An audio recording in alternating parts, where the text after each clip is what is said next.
That was some pretty good jazz. Anyway, hello everyone. That magical beauty image was posted on the DDLC mod subreddit. A little bit weird, but hey, it works. Mod? I don't know if you. We're not doing any DDLC mods. The comment if that's what you're here for. We're doing a video game called the Letter. And before we do that, let me check Moobot, see if Moobot's working. So, let's see, is this broken? No, that works. That works. Oh, nope. What happened? Anyway. And then game, let's see. Okay, alright, we got some commands that works. Wait, why does my Twitter thing say modded DDLC? It's not right. Not right at all. I don't know why that is. Anyway, yeah, the comment. I don't know why Twitter says that. It's really outdated. But DDLC, that could be a thing in the future when new mods get released. Oh yeah, Monkey. The thing is, CS:GO just got an update. That's probably why it crashed, because literally, I think like an hour ago, it got an update, a pretty big update. And they updated Nuke and Canals. That's probably why it crashed a lot. But anyway, so we're playing a little video game called The Letter, right? Pretty good. A lot of reading. But luckily, there's voice acting in the game, and voice acting's not that bad.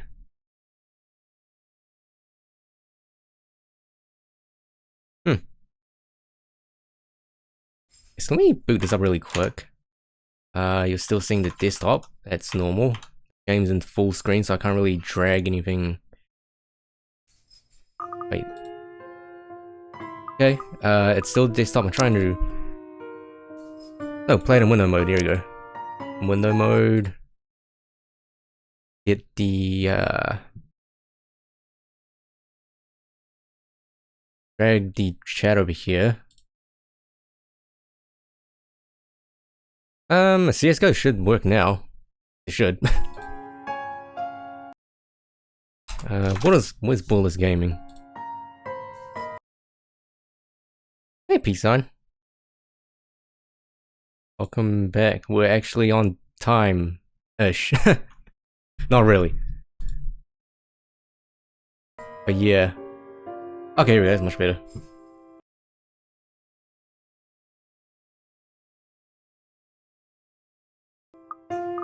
Okay, so Snake, if you recall your notification, right? The notification when you gave me bits, your name was cut off, if you recall last night. So I made the font smaller and your name should not cut off now. Update it, but when in search for containers when King crack. That's really weird, Monkey. Have you tried verifying the integrity of the cache? I can't really help you there because I don't remember the last time I played CS:GO. Yeah. So what happened last time? So last time we got introduced to this creepy mansion by a main girl called Isabel and little creepy ghost lady. And we've learned that she has like 8 siblings. Something like that. Okay, so... yeah, a lot of siblings. Did auto verify when you update? That's very weird. Oh, Jesus Christ.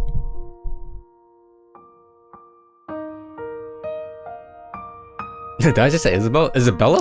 Isabella, right? With A. Oh, right, Isabella with A. What was Isabella from Animal Crossing? Okay, so what happened? Yeah, so Isabella received an unexpected call from her family back in the Philippines. An emotional moment, the mother informed her of her father's deteriorating condition despite treatments. Nonetheless, the young woman assured her, continue to work hard to be able to support all of them. Yeah. Be good. No one's died yet. Okay, Isabella. Time to get that mansion sold.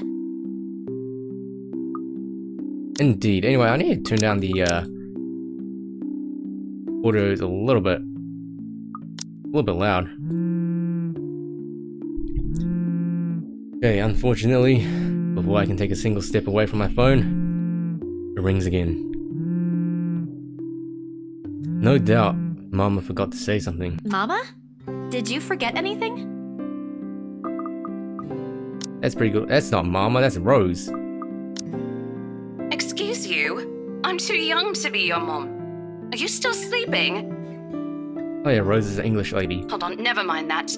Get yourself in the office. Hurry! Office? What about the open house? Oh no. Is it Sir John? Did he hear about yesterday? Am I in trouble? Don't think so, Isabel. If you recall, Rose said that she would not mention it. Oh god! I'm gonna get yelled at, aren't I? What do I do? I'll buy you an extra box of donuts if... No, it's nothing like that. Will you calm down? Get yourself here, alright? I'll tell you everything then.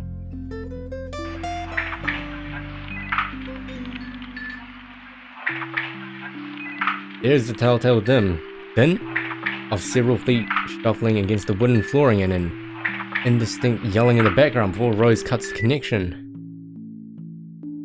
That isn't in any way comforting. Pantsu? I don't see any Pantsu anywhere. Well, it's enough reason for me to hastily discard my phone and finish my shower in record time.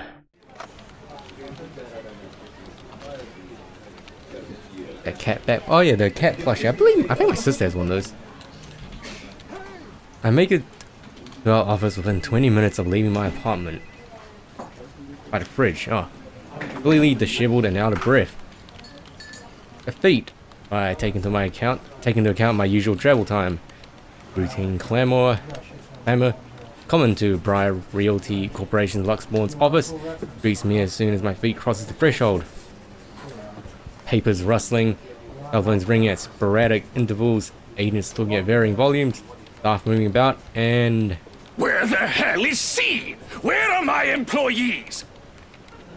Good voice, Sir John. What the actual fuck, guys? Of all the times to disappear without notice! That's a huge cap at the peace sign. My boss's words turn muffled as someone else closes the door to his office, likely the work of our HR manager. Throughout the past weeks, been in a bad mood over a few employees who have failed to report to work. Here they're still trying to get a hold of them, but to no avail. The result is, half their workload have been shifted to all available staff, so as not to lose clients. Not that I mind the extra work. If anything, it means I'll have more to send my family back home. Man, let's speak of Monster Hunter World. We're gonna be seeing a lot of that on late night. and general cry streams. Although the rumors of a branch closure circulating because of this is indeed a bit worrisome. The bag barely touches the top of my table when Rose pulls me aside. I need you to help me with these papers. If you could also get these signed and photocopied before lunch today, that would be great. One after another, she thrusts a bunch of paperwork in my hands without explanation. Page flutters away from the top of the pile, and I lean down to pick it up. While scanning the top of the page, I straighten. A purchase and sale agreement. Oh, did the rich couple actually buy the house? Rose simply gestures from the direction of our visitor lounge when I tilt my head and question. There, seated on the sofa and looking completely out of place in the humbly decorated room, is the same couple from the day before. The Wrights. Phoenix Wrights. Something bubbles up in my throat. Their presence in the office can only mean one thing. They're buying it? We got a deal? She swats at my hand, tugging her sleeve. Although her eyes are alight with something akin to joy. She wants the sale to happen as much as I do. And now that it's here, The deal needs to be closed yet. Documents need to be signed still, but the elation is there. Along with a foreboding feeling, I can't quite I had to pinpoint. do a little damage control, but they're already interested in acquiring the property, even before they attended the open house. Indeed, the Phoenix Wrights brought the property, and thus, that is where the new Phoenix Wright takes place. A murder in a cursed home. I mean, isn't it obvious? They already hired an interior designer. I've never seen a buyer as aggressive as Madame Wright. She didn't even try to negotiate a lower rate. One at a time, Rose. I can't process everything you're saying at once. What do you mean? They're paying 15% higher than the listing price, as long as we get the paperwork done as soon as possible. Damn, a whole 15% higher. I think if we allow it, they'll be paying up front, too. Even with that urban legend? Rose nods. Oh, I was so sure we lost the sale after yesterday. Don't look so surprised. We still have to conduct some last few checks before we completely hand it over to them. Please. I'll happily do the paperwork duty, Rose. What's up? I'll even go to the land registry myself and make sure the property changes hands with every single legal blessing. Don't they have better things to spend money on? I'll haggle it down to the lowest possible price if I wouldn't nip place, especially if the story's attached to it. Not that my opinion matters one bit here. We're just their agents. We're going to receive the hefty commission after all. Nothing more. Rose gives me a pat on the shoulder. Pat. Anyway, that's a pat. Rose gives me a pat on the shoulder, signaling that she's heading back to them, and an unspoken instruction for me to follow after I'm done. It doesn't take me long to finish what work she left me. In fact, having our boss sign the agreement is the easiest, and has put him in a better mood to the entire office's belief. Ma'am Hana, with a ha, calls me over the moment she notices my presence at the lounge door. Her lips are twisted in a frown. She doesn't seem particularly happy to see me, and I'm not surprised. Who wouldn't be? I almost created a scene. Mr. Wright, however... Why, if it isn't the little Lily? I trust you're feeling well now. Alright, isn't the little Lily? It's Isabella, sir. Not Lily. I appreciate your concern. Oh, cut off. I really don't understand why they can't get my name right. Fairly common name. Shouldn't be too hard to remember. Regardless, I hand him their copy of the agreement. I can take that. Thank you very much. How elegantly she plucks the paper off my hands. It's easy to think that there isn't any trace of irritation in her. But it is there, radiating in her stiff stance, and the way she's standing at a fair distance from her husband, how the two look to be ignoring each other. Seeing this scene, soon became clear to me that I'm not the one who has put her in a bad mood. Did they fight? Most probably. Seen it happen dozens of times with my previous clients. It's a shame, especially with the new mansion. I never did like it when my own mama and papa fight. Hope they make up soon. Apparently satisfied with what she's seen, Ma'am Hana claps her hands together before extending us for a shake. Rose and I released a breath we've been holding, but was more than happy to return the That gesture. settles it then? Are you really sure about this property, ma'am? We could easily find you a bigger one among our current listings. Something with a modern touch? Something not haunted, perhaps? Rose shoots me a warning glance that clearly says, "Don't make a scene. We're almost there." Of course, why wouldn't I be? The house is absolutely perfect, isn't it, darling? A helipad would still be a nice addition. Of course, a helipad. You can't have a rich mansion without a helipad. Yes, well, we'll get there eventually, love. As I was saying, if your partner had the documents yesterday, we would have bought it right there immediately. Shame she didn't have it. How much does helicopter fuel cost anyway compared to a car?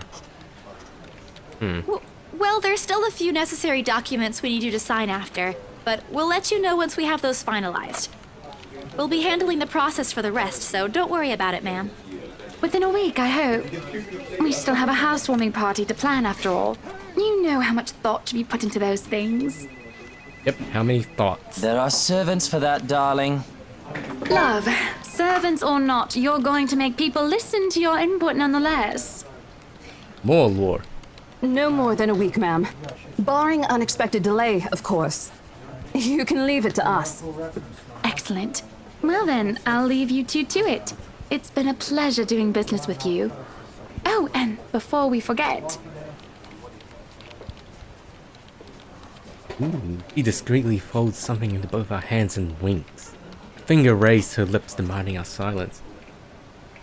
Bribing us? what happened the day before was quite unfortunate. But you did get us what we wanted in the end. Money! Damn, we're rich. Look at all these $10 bills. Or £10 That, bills. at the very least, is commendable. But this is... Ma'am, I can't accept this. I can. Water $7.50 per gallon? That seems not that bad actually.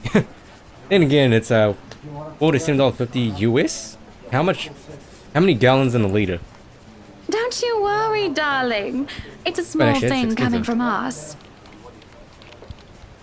If I recall, like gas here is like, I think it's like $2 something per liter. It's either the high dollar something or $2 something. Consider this I don't know your why I thought it was cheap. bonus for a job well done. She smiles sweetly like this is simply the most normal thing to do in the world. A gallon is about 3 liters? Oh, okay.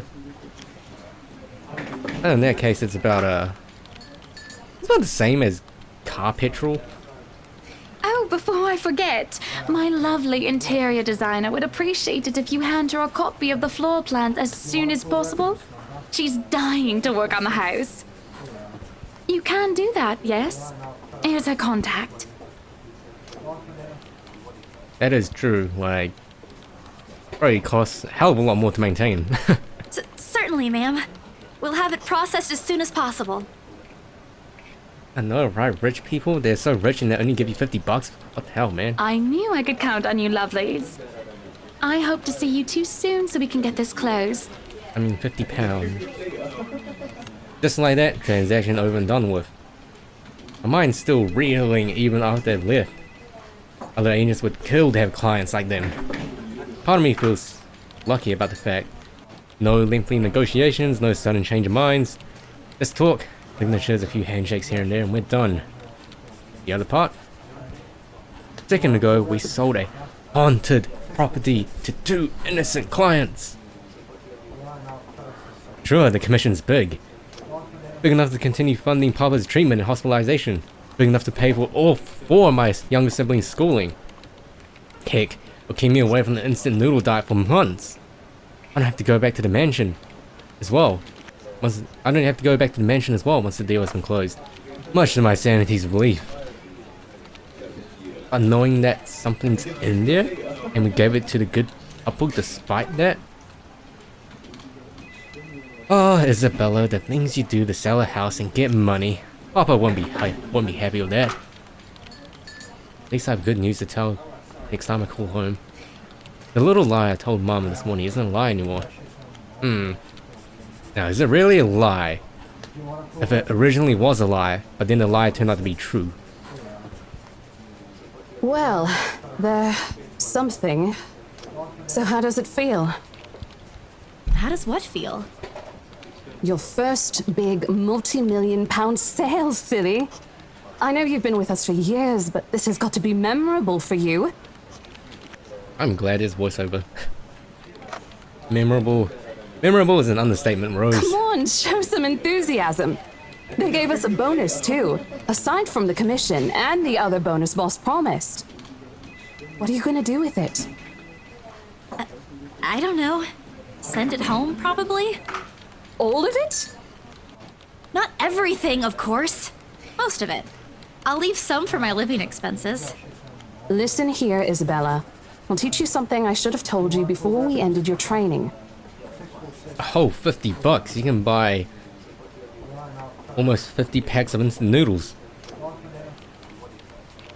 And they can set you up for like maybe a month. Granted, you only eat like one a day. She slings an arm over my shoulders and leans in close to my ear, as though she's about to share a big secret.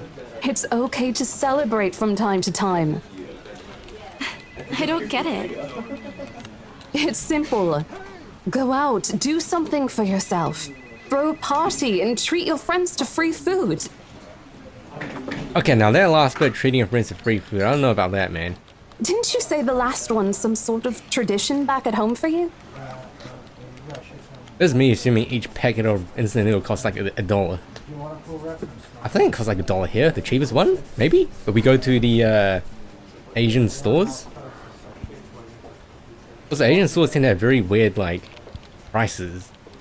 Like instead of, excuse me, whole numbers, it's like $1.37 or like $2.22 or $3.53.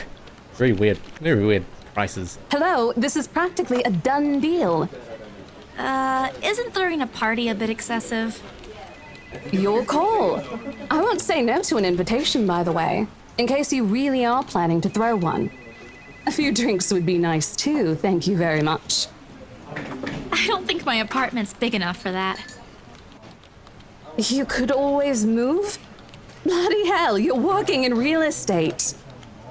Then again, remember, keep in mind, this is in New Zealand dollars. So I'm pretty sure like $1 New Zealand is like, what, like 70 or 80 cents US, maybe? I think I'll pass. That's too much of an unnecessary expense for me. But I did promise Becca free lunch in case the sale goes well. You go do that. Hold on a sec. New Zealand and Canadian always the same, really? I think there's a pretty big, well, maybe not big, but I know there's like a noticeable difference. And very slight. $1 New Zealand dollar is 91 Canadian dollars. That's slight. She quickly removes herself from me to answer the phone on her desk. Tone shifts from playful to professional in the span of a few Today? seconds. Not a problem, ma'am. I could bring you a copy of the contract if... Must be another client. Nothing surprising there. She's one of BRC's top agents no matter how modest she appears. A saleswoman through and through. I, on the other hand, very little knack for it. New Zealand dollars and 91 Canadian dollars, Jesus Christ. That's some crazy inflation. Of course I learned. Eventually, I had to. Or someone else will, without a doubt, do a better job. Once though, in a drunken stupor, Rose told me a story of what could have been. Years ago, wide-eyed, young and brimming with yet-to-be-fulfilled dreams and ambitions, she was a term or two away from a nursing degree. Out of courtesy, I never pressed on that matter further. But perhaps it's where the sense of fondness started. More connections due to one similar experience in our respective lives. Goals we both let pass us because of the circumstances we're in. I'd be happy to discuss this over tea, ma'am. All right, I'll be there. Thank you. You talking about Zimbabwe? Eastside? Zimbabwean dollars where like bread there costs like $10 million. Something crazy like that. If I recall, I think they had a, this is a while ago, but I think a couple of years ago they overhauled the currency worth for their country. It's still really bad, but I think it's like very, very slightly better. New client? Reassigned. I remember we learned that in like school. Have you heard from Mark and all? Not since the first visit to the mansion. Why? No news from the HR yet? None at all. Boss thinks he ran away. I doubt it, though. He's too much of a wimp for that. Mark. There must be Oh, another like reason. narc. Who knows? Anyway, I've got to meet this one. I'll see you later. Yeah, geez, trillions of dollars. Christ, like, here, I want to buy this Kit Kat bar. Okay, that's $1 billion. She throws a wave over her shoulder as she rushes out of the office. Ding dong, the lunchtime bell sounds shortly after, followed by the chatter of fellow agents also heading out for a much needed break. $1 billion in 1 penny coins, 1 cent coins. 1 billion pennies. Eesh. Ordinarily, there's no need for me to go out. But oversleeping didn't allow me the luxury of packing my own lunch today. If one considers taking an instant noodle cup from my pantry, packing your lunch. Can be, it depends on what type of instant noodle it is. Cup noodle? Cup noodles are pretty good. Time to make good on the promise I made to Becca, I suppose. Hey, whoop whoop. Maybe invite Zack and Ash too? In the end, only Becca and Zack could come. Ash, on the other hand, couldn't be reached. All of my calls went straight to his voicemail. He's at it again. Right here today, gone the next day. Oh well, his loss. We've agreed to meet at a nearby cafe. The same one I frequent with Becca because it's cheap. And they give away free bread. Free bread, wow. Around closing time. We have a packing safe that regularly has the same lady serve free condiments, or free food rather, ranging from sausage to ham to any sort of cooked meat. It's pretty good. Quaint, a little old-fashioned, though it looks a wee bit out of place amidst the city's tall buildings. But we love it all the same. Yep, still Isabella. Much like its facade, like the game facade, the interior carries an antiquated charm to it. Vintage art pieces and a row of shelves boasting an extensive collection of books cover the walls. It would have been nice to hang out here for hours on end, but even on the weekend, the place is still packed with people. Thankfully, Becca and Zack have already found seats and are engaged in some casual chatter when I arrive. It's strange seeing the two of them without Ash accompanying the other. They've never been particularly close. Sure, they talk when they meet, laugh at the same things when there's something funny, but there's distance, kind born purely out of differing interests. That or Zack simply afraid of Becca. Very packed. Not impossible, and I won't blame her for years. You might be the tallest in our group, but everyone knows that it means nothing against Becca's temper. Once again. Excuse me. Even I am a little scared of her. Zack! Becca! Well, you seem to be in a better mood today. What happened? I got paid, that's what happened. I turned down the volume. I know that smile, Belle. Come on, still. Don't rush me. Rebecca's voice is noticeably more louder. Let's order food first, okay? The waitress comes by to take our order. On a normal day, me and Becca will order a hearty serving of their special vegetarian stovies? Zack takes anything with a good helping of meat, sausages or potatoes in it. But today's a good day. Great, even. Not wrong to indulge a little, right? As long as you don't use all your money. Today's special. For the three of us.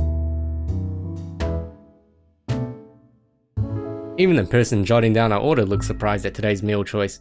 He writes it, nevertheless, and leaves without a comment. Becca furrows her eyebrows, her mouth halfway open, ready to let loose what's likely a string of reprimands. Don't worry. It's my treat. The glare she sends my way reminds me of the one I received on Mama when I punched a kid bullying my younger brother 18 years ago. Good lord. Naturally, I never did it again after she made me apologize the next day. I mean, bullies. Someone's bullying someone else that you care about. I mean, they had it coming. But Becca's far from being my mom. Small sheepish grin is enough to turn that frown into a defeated sigh. Food arrives in the middle of a funny story from Zach, putting the rest of the conversation on hold as we each served our order. It isn't anything fancy. Dumplings? Is that a dumpling? Pan roasted sea bass. Apparently it's sea bass. With citrus dressed asparagus. Asparagus is actually pretty good. And a portion of mashed potatoes on the side. Well, at least that's what the daily specials board says. I never did pay any attention to it whenever I come here, since they price whatever's written way above what I'm willing to spend on food on a single day. Oh, good. I'm so hungry, I think I'm dying. You're always hungry. Hey, not all the time. Let me guess. You skipped breakfast again. Not on purpose. I may have overslept by a few seconds today. What about your kapu ramen? Right then. Stop stalling, Isabella. What's this about? Let us say, Rebecca. She wouldn't be inviting us out if it wasn't worth hearing out. Well, we're waiting. I'm treating you guys to a once-in-a-century thing. Yeah, and they gave me $50. Don't order anything too expensive here. An expected grin breaks out my face. I'm sorry, say that again. And this is important because... Becca only raised an eyebrow at me, while Zach appears like he didn't get the punchline to another lame joke Ash made. And is this really searching for someone to explain it? Oh damn, Ash is not here, so we just celebrate. Ooh, oh bummer, maybe I should rephrase it? Talking shit behind Zon's back. Ooh, nah. My instant noodle days are over for now because they only gave me $50. Let me do that again. Guess what, guys? I'm paying! I sold the house! As the news sink in, the expression goes from sheer bewilderment to utter surprise. That's more like You it. heard me right, ladies and gentlemen. As of today, I'm Maria Isabella Grace Cruz Santos and free from my instant noodle binge. For a couple of months, right? Seriously? Hold it, Belle. You sold the house?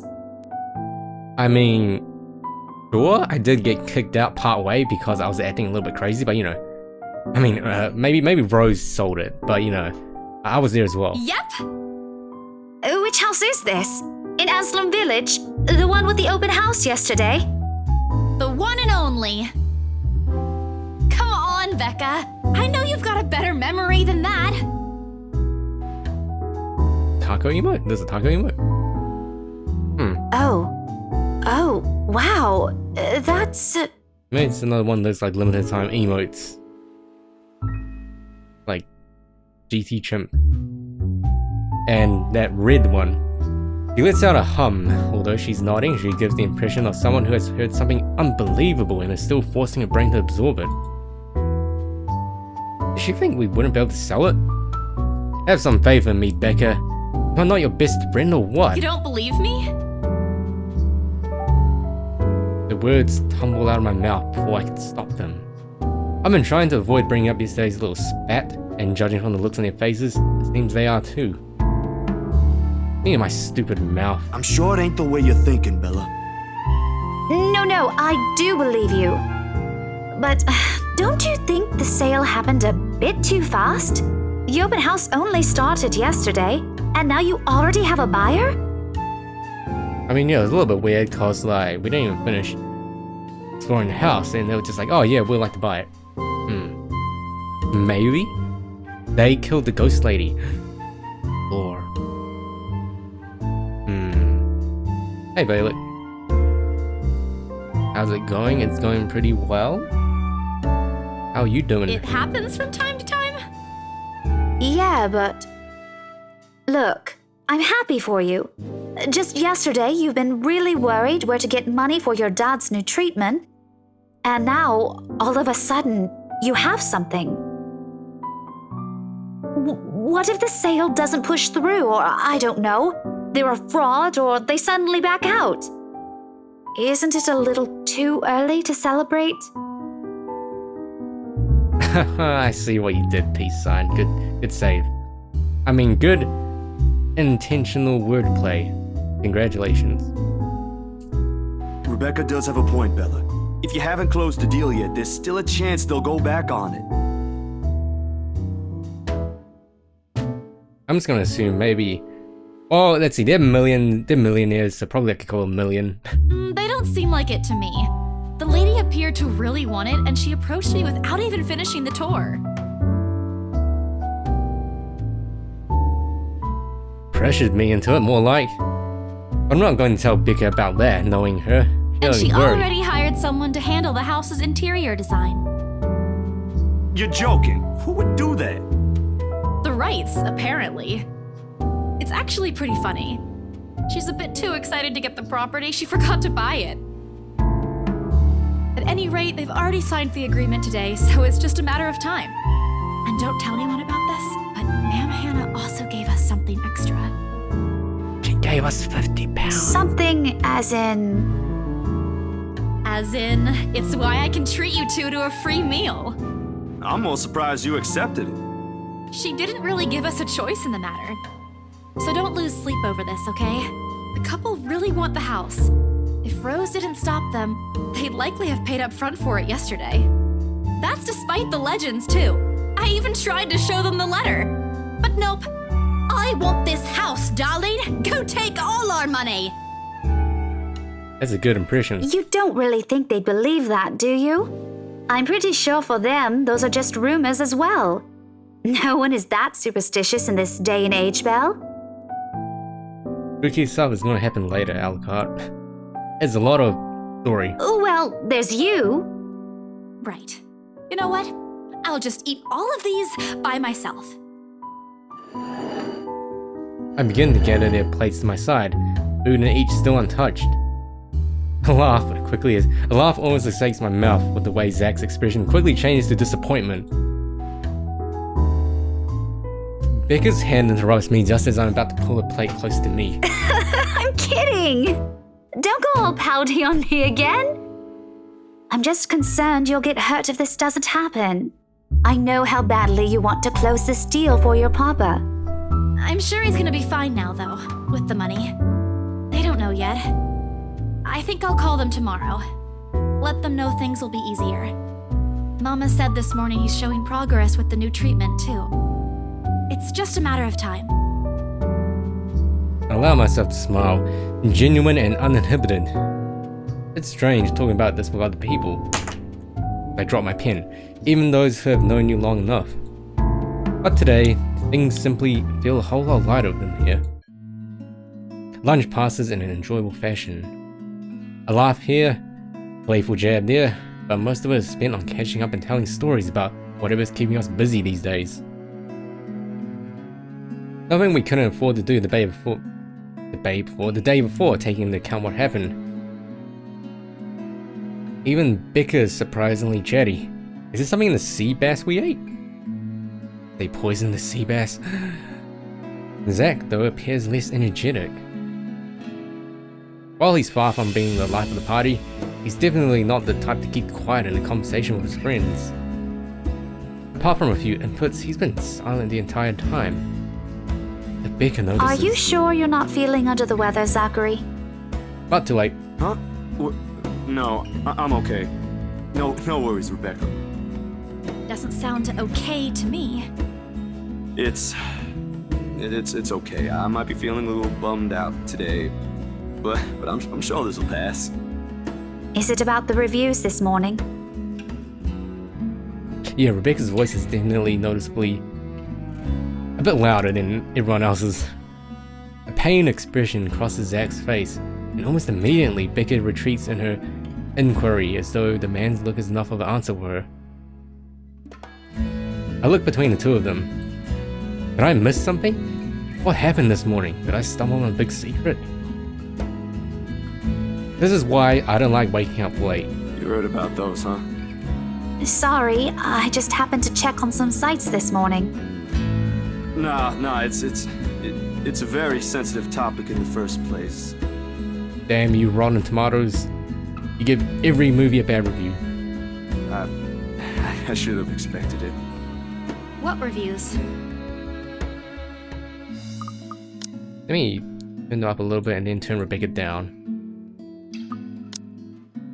Rebecca glances at Zach, emotions unsure, eyes asking for his consent on the matter.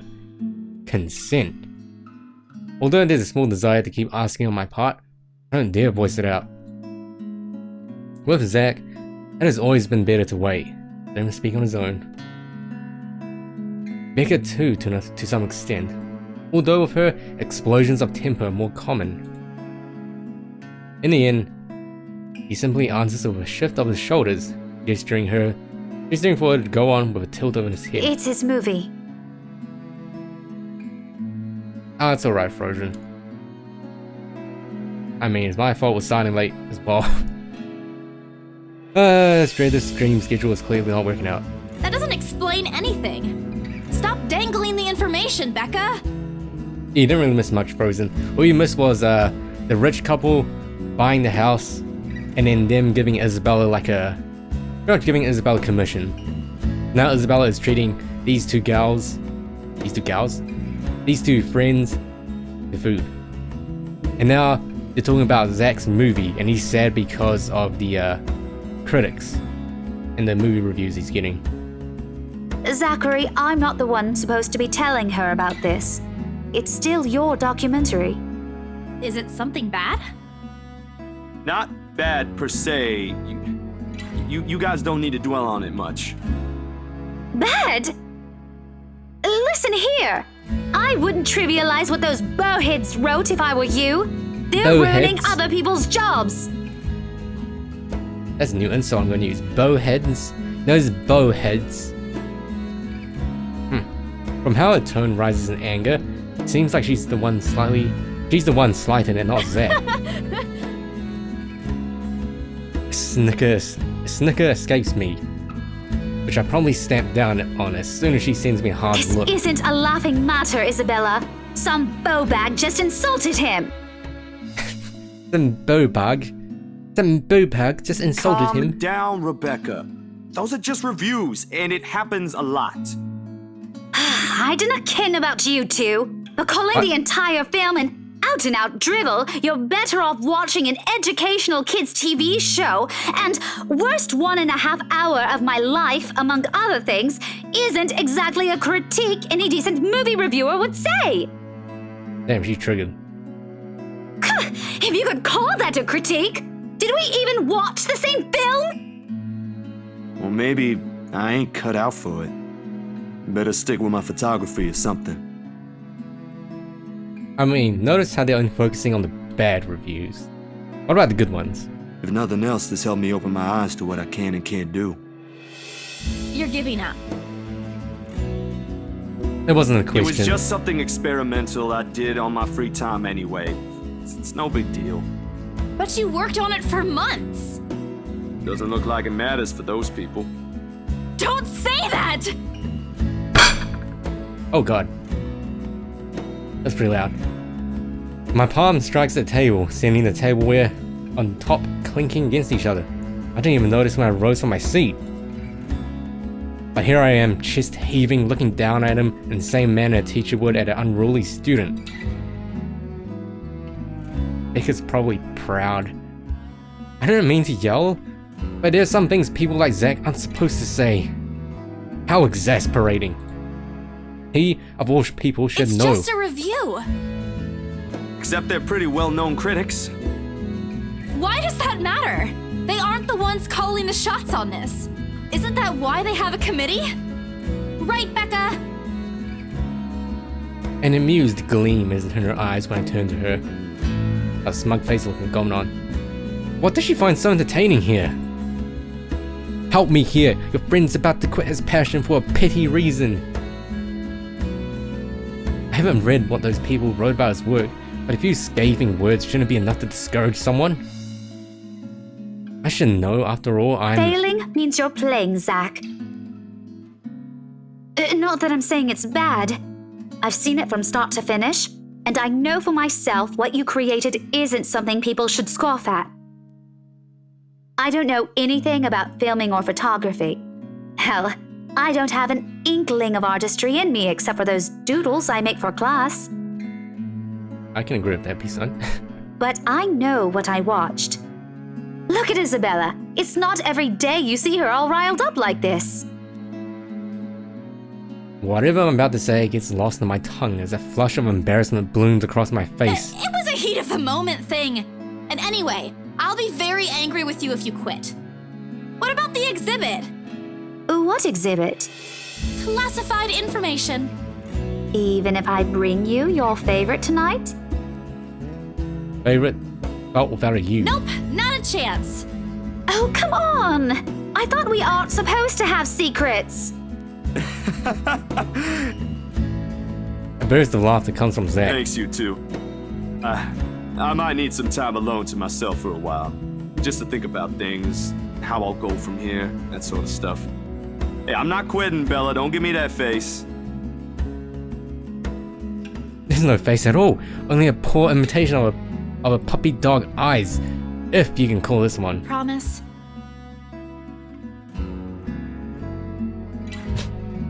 I mean, Isabella and Rebecca are kind of like two peas in a pod. I'll be damned if I break any promise I make to you guys. Besides, you're right. It's too early to say anything right now. Once night ain't for another week. And that's all the answer I need from him. As sentimental as it sounds, there's fulfillment in knowing another person you know won't take the same path you've walked. It's not like it's over for me though. I still have time. I can still come back, do my own thing, do what I really want to do. Surely, once Papa recovers, once I'm done with everything.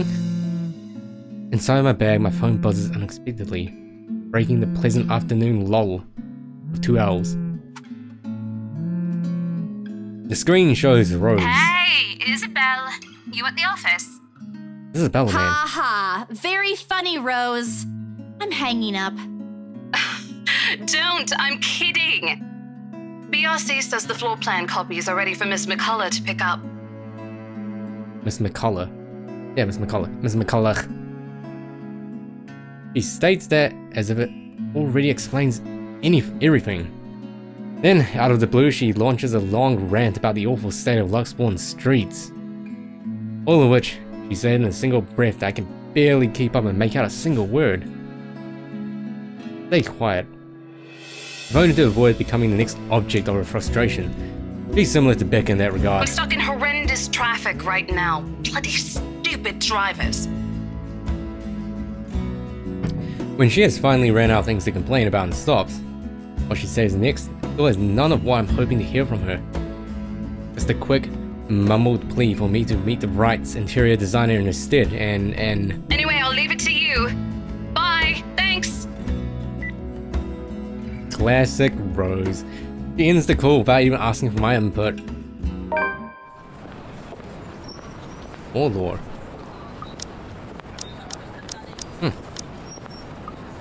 We've got a lot of pages to go. 2, 4, 6, 8, 10, 12, 14, 16, 18, 20. The sky is cloudless and the noontime sun is beating down the hard concrete when we leave the cafe. It's far from unbearable, but it's enough to put most people in a fickle mood or make them vulnerable to catching something. No wonder we have staff meetings going AWOL lately. Not to mention my boss's mercurial moods.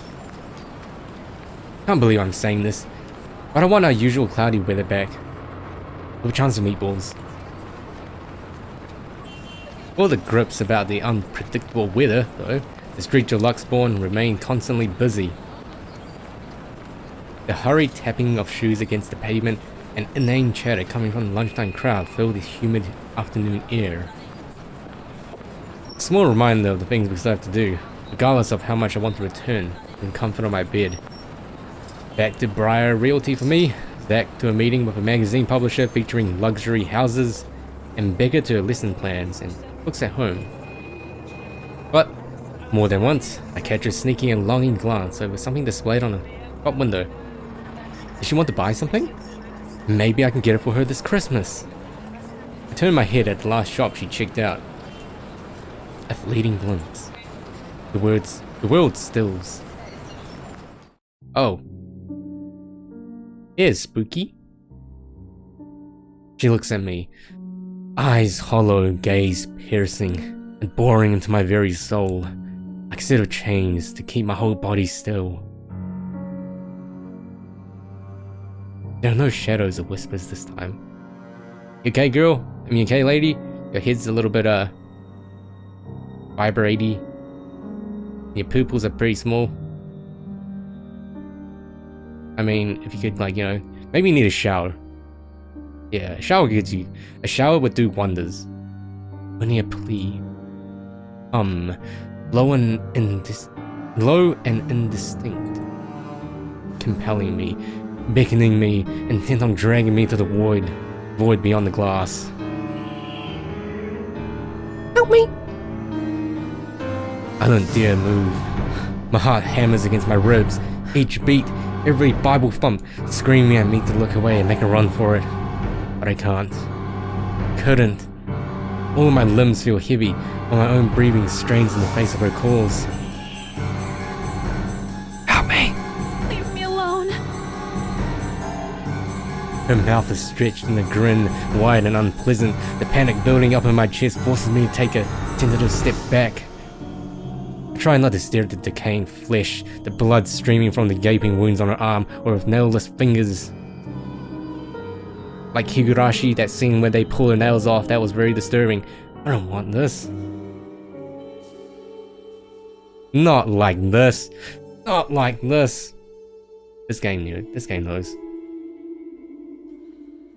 Not after I got what I want from Papa. Stop.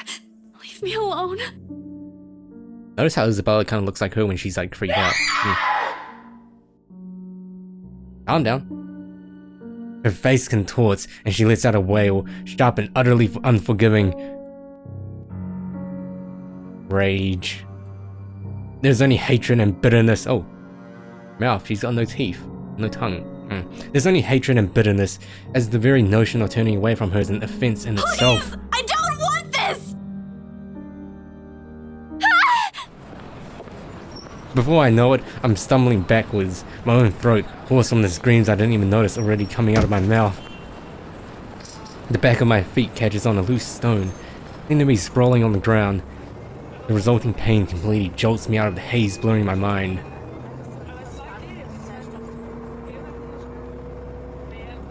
I mean, just because I referenced an anime doesn't mean I watched the anime.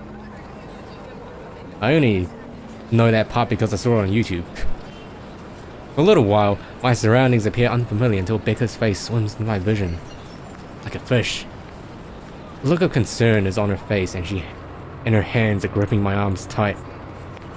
Even Zack appears beside himself with worry while he stands behind her, acting as a shield against a small crowd of onlookers already forming around us. What happened? Yep, I'm live. Bella, you okay? I think the first thing you search up when you search up Higurashi is the nail scene. Yeah. My mouth opens and closes, but nothing comes out. The words refuse to form, and if you YouTube another, the anime another, that particular scene happens with the stairs. On impulse, I sneak a swift glance at the display window. But nothing's there. I see Frozen, it's understandable. He's gone. Yet the foreboding feeling hasn't left me. If you guys recall that Nekopara package that I pictured, that I showed on Twitter, it came with a shirt, right? With the words, I love Nekopara on it. And I hate to say it, but it's pretty weeb. If they did anything else rather than I love Nekopara, if they had like a print of like maybe the characters, like a small print, I think they'll be better rather than that huge bold ass statement right in the middle of the shirt. Oh god. No word stone halation? I mean, Snow Relations is a pretty good song, and it got memed by Silver Gunner. My hands are shaking as I push myself off the ground, my weakened limbs relying solely on reflex and muscle memory. Yeah, it's extremely weeb. And the thing is, when I ordered it, I ordered a large because it said it was an Asian sizes, right? And you know how Asian sizes are smaller compared to like Western sizes, so I got a large, and large ended up being a bit too big. So it's kind of like a huge, puffy, short sleeve shirt that I can wear. I mean, it's not bad as well. I can wear that when it's like really hot. Something icy has made its home at the pit of my stomach. I want to throw up anything to get a wretched sensation You're out. screaming! Zach, call someone! No, don't. I'm good. I'm good. I need to get to the office.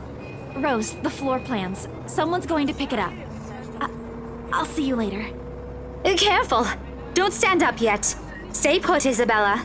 Zach, you watch over her for me. I'll call for someone.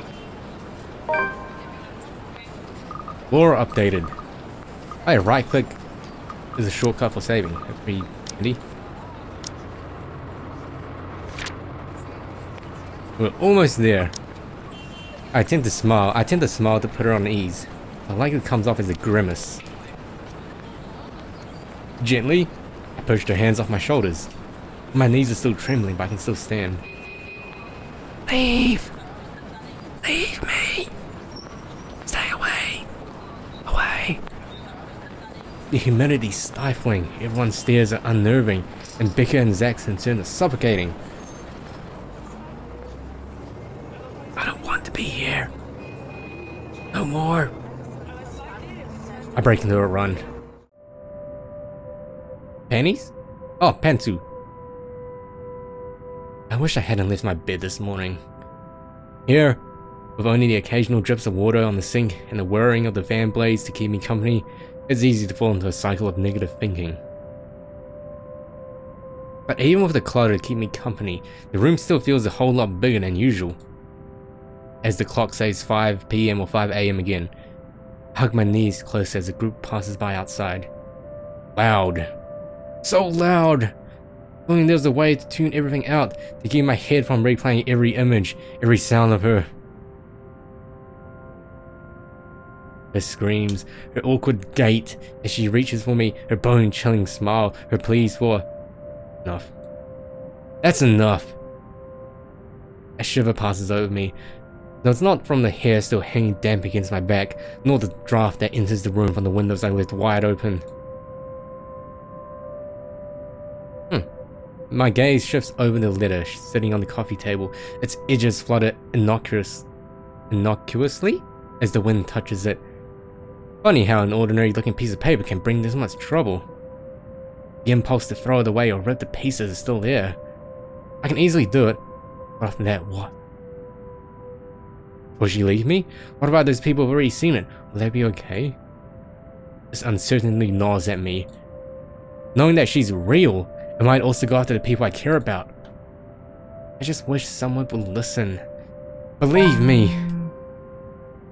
More story. The abrupt break in the silence nearly makes me jump out of my skin.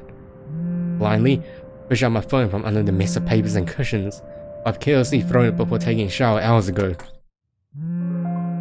There he is. Here's a boy. Ash's name flashes brightly on the screen. Is he calling because of this afternoon? Thank you so much for spamming my inbox, scaredy cat. Hey, Ash. What's wrong? I just had a long day.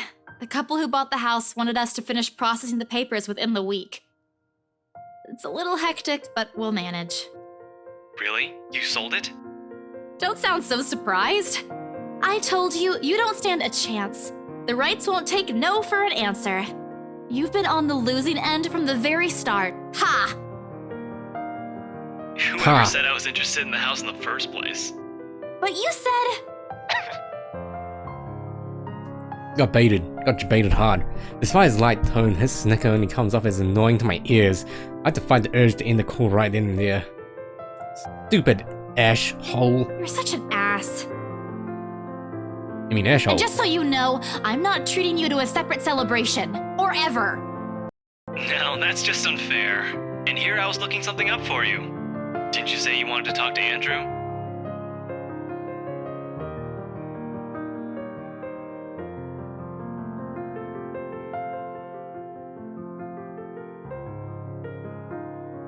Excuse me, I was blowing my nose, so I turned off my microphone. But anyway, I paused, as I just paused before. I did say that, but I didn't think he'd actually go through the trouble, considering how much he scoffed at the whole topic in the first place. Is he okay with that? Totally. Besides, I need to ask him about something. I might as well do it soon. What do you say you come with me tomorrow morning? Well, there's no harm in it, I suppose. I've got a free day anyway. Great, I'll just pick you up. Don't oversleep. Don't compare me to you. I'm not the one who sleeps like a rock. Another round of chuckles come from him. Oh, I will live for the day he'll stop making fun of me. Just wait, you asshole. As I'm about to end the call, he clears his throat. And, Isabella? His sudden diffident tone sends my eyebrows shooting up to my hairline. The world ending Yeah? today? Did you forget something? Do you think we... Never mind. Good night. Say it. He hangs up instantly. Rude, completely rude. I didn't even get to thank him. The busy tone, so muffled, he goes through the receiver. And we all know how much Rebecca loves Ash. So I already know where this is heading. No one is saying this will work, even I am doubtful it will. But right now, I'll take anything. Anything to get out of this nightmare. And this journal's being updated like crazy. Sleep comes easier tonight. And for the first time in a long time, I dream. Of clear skies, of unrestrained laughter from children playing in the streets, and of small cramped dwellings. To an outsider, the sight does not paint a pretty picture. However, this is home to me. Damn, we're almost here. Hansu is still on the ground. Morning dawns bright and clear the following day. Although the air still feels muggy and I miss the chilly autumn weather, it's one of those rare weekends when I'm up even before my alarm rings. Still on 5 a.m. If it wasn't for Ash's call last night, I'll probably sleep in. New background. When 9 a.m. rolls around, wow, 9 a.m. Who gets up at 9 a.m? I mean, I guess I have to get up at 9 a.m. like soon. I'm already heading downstairs where Ash is waiting for me in his car. His hair is a disheveled mess, as it looks the same as always. Eyes drowsy, and overall looking like he's hurried to get out of bed. Well, out of it. Or both. He looks adorably rumpled this way. I'm not going to tell him that. Only bloat his unbearable ego. Good morning, Ash. Hold. He makes a motion with his finger around his ear. Tone it down. I mean, I'll need to wake up at 6 a.m. in a few weeks, actually. Can you even drive? He answers me with a slight raise of the hand, a yawn, and nothing more. He has never been particularly fond of mornings, and for that, I'm thankful to every god in the universe. There's mental capacity for him to make fun of me. Huh, there's the reason why mornings are my favorite. It doesn't take long for us to reach our destination, a small cafe situated in Luxbourne's busiest street, same one I'd often visit with Becca for his cheap food. I've never gone here on a Sunday, and it's striking how different it appears without the usual weekend and Saturday rush. The atmosphere especially reminds me of something we also have back home, near the university I used to attend. I don't know what happened to it. It was being renovated before I left, so I never got to visit one last time. The place has always had a calming effect on me.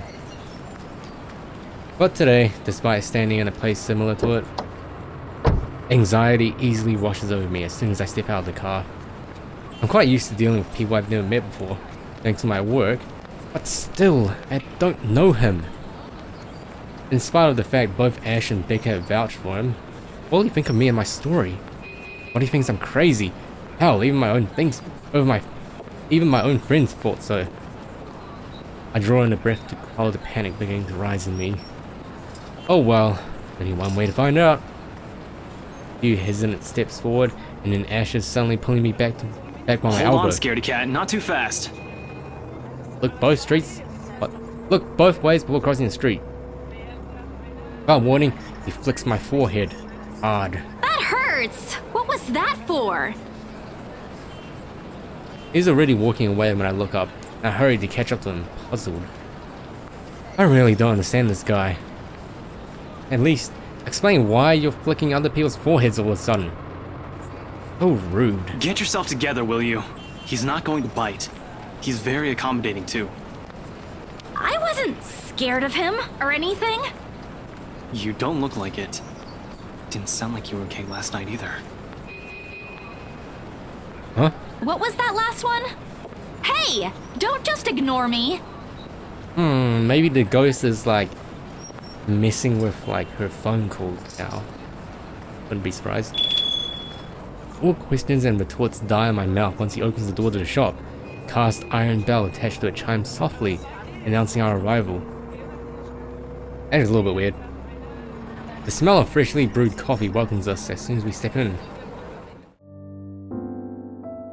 Like the usual, several tables and chairs have been set up for the patrons, while most of the customers have forgone them in favor of the more comfortable throw pillows and bean bags the staff has laid out on the floor.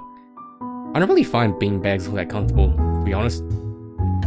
Becca would love to know that they have something like this on Sundays. She's been complaining how uncomfortable the library chairs are for a long time. Ash leads me to a secluded spot near the window, where an old man, probably in his 50s or 60s, is seated, enjoying a brew and a book.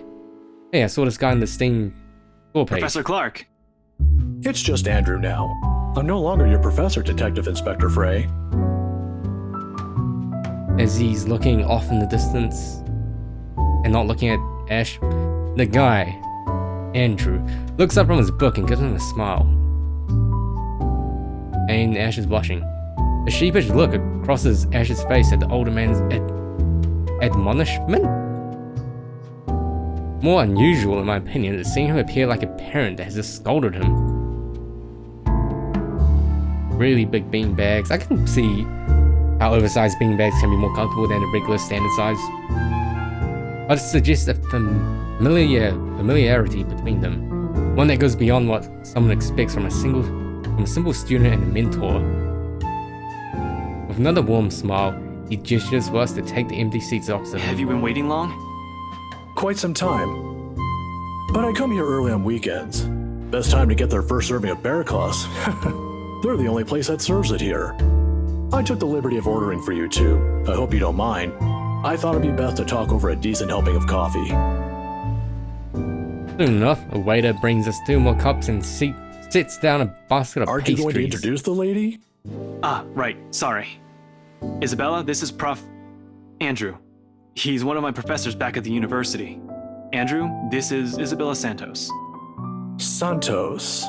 Portuguese? Spanish? Brazilian? Mexican? Yeah, I can see how they can be annoying. Orders for others, yeah. I think that's happened to me yet. I mean, it's pretty easy to get something wrong. Filipina, actually. It's a pleasure to meet you, Professor. Ah, your name carries a lot of history, Miss Santos. Asking too much, what? Just Andrew is fine. Don't do what Ashton's doing. He doesn't listen to this old man. He doesn't listen to anyone more like. The awkward tension typically present in first meetings dissipates after that. I was expecting someone strict, and to an extent, someone severe. But Professor Andrew Clark is definitely the opposite of what I have in mind. The more personable kind, similar to a grandfather who dotes on you at family gatherings. It's obvious why Ash has taken a liking to him. Ashton tells me there's something you wish to discuss that I could help with. Let's hear it then. I give Ash a hesitant glance, but he just nods and gestures towards Andrew with his head. He's leaving this to me. It's my story to tell after all. Keep it short and concise. I found a letter in this old mansion, now I'm cursed. Exactly as I've told Ash and Zach when they asked about it. I don't mention the name of the place. No use saying it now that someone else legally owns it. No use dragging other people into my I'm problems. sure it's that letter I found. But I don't know anymore. I just want to know how to escape this nightmare. Of course. We're talking about the one in Anslin Village, aren't we? Ding ding, correct. How did you... Don't look so surprised. There's only one place popular enough here if we're going to talk about hauntings. I once had a colleague who wrote about it and the urban legends surrounding the place. Years worth of study, but fascinating. It's a shame he passed away at such a young age. He would have done a much better job at explaining topics like this one compared to me. There's a lot of lore. Ashton here might disagree, but it's an interesting topic in sociology, if you care to have an open mind. Studying the science and theory behind it is completely different from outright believing in it. You don't believe in those stories, sir? Alright, Alcar, you go charge your batteries. Now, this isn't a question of belief. All I'm saying is things like these speak a lot about a place's culture and history.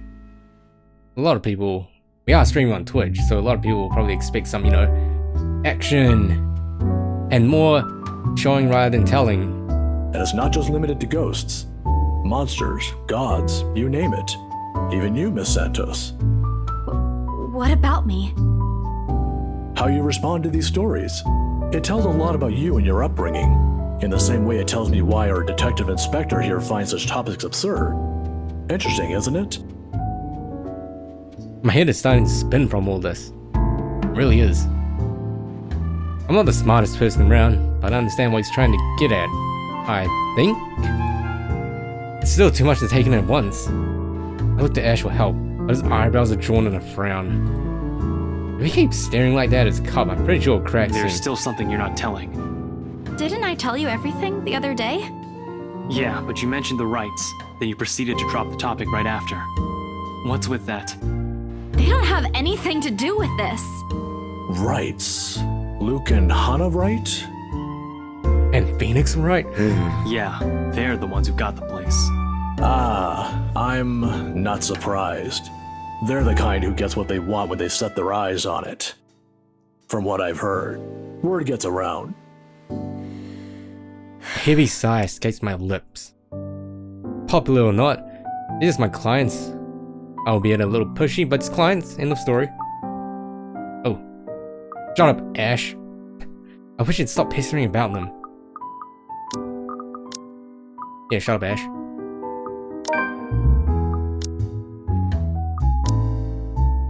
What is it again that Beckett does when dealing with a particularly difficult child? That pesky, annoying kind? Wish I could remember. I could certainly use the same trick right about Ashton, now. look here. I know you're trying to help, but the deal's almost already closed. The papers are being prepared. Once it's done, it's over. I'm just their agent. And when is that happening? When what? Is there even a purpose to this line of questioning? Your working relationship with them. When's it going to end? About a week from now? It depends on how long the papers will take, but they want us to rush it. Very suspicious how they really want the house quick. Really? You're absolutely sure about that? Yes, really. Unless they want to buy a house again and want me and Rose to be their agent. If yes, then I don't see a problem with it. Now stop annoying me about it. Don't accept it. What? Why? It's my job. Oh lord, even my younger siblings aren't this difficult to deal with. Then again, Ash is far from a younger sibling to me. If he'd only spell it out, surely I'd understand. We wouldn't even have to talk about it right now. That's how it is, right? Find an even ground, talk about it like the adults we are. It wasn't like this before.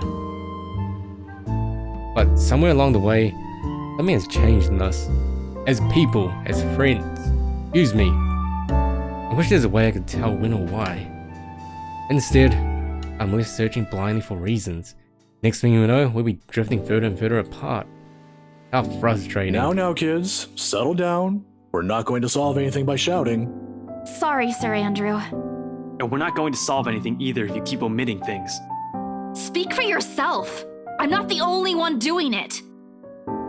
You'll have to forgive my former student, Miss Santos. He's always been the curious kind. Many people think he's lazy, but it's actually the opposite. He is lazy. I see that hasn't changed. Oh, really? How is he back when he was your student? That's a good face, Isabella. I'm sorry, I need to ask. He doesn't talk much about that. And there's a reason why. Please don't. Tried to sleep on the first day of class. He didn't repeat it after what I made him do when I caught him. Students like him are the easiest to deal with, once you know what piques their interest. What did you make him do?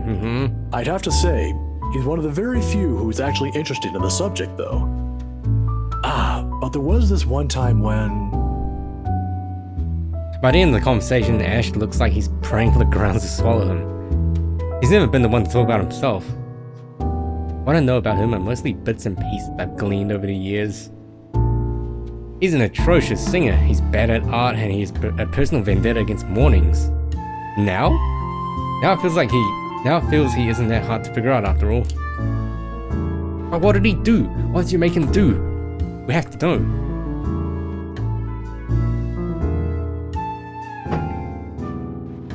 It's past noon when Andrew has to leave us for another meeting.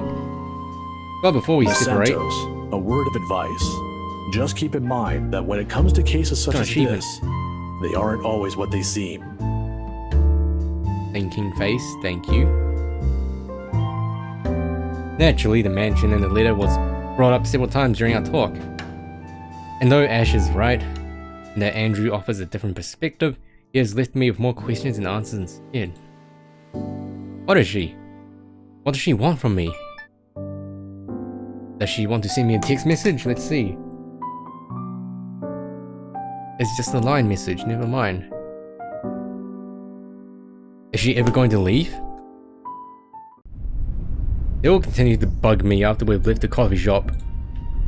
I don't even notice when Ash takes them in turn on our way back. Where are we going? You can drop me off at the park. Guess. You have 3 chances. I'm serious, Ash. Where are we going? I mean, Ghost Lady could use a shower. She could also probably use like a back massage or something, or a neck massage. And there's a buzzy bee outside my window. Later, bee. He doesn't answer, but surely he stops his car from a small, nondescript food store, a little ways away from the movie house.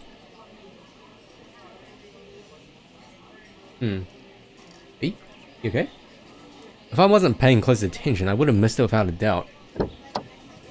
He motions for me to wait as he gets off the car and walks in its direction. Sheesh, if you want to buy something, just say it. No need to make yourself look mysterious. Makes you look more like a dork than cool.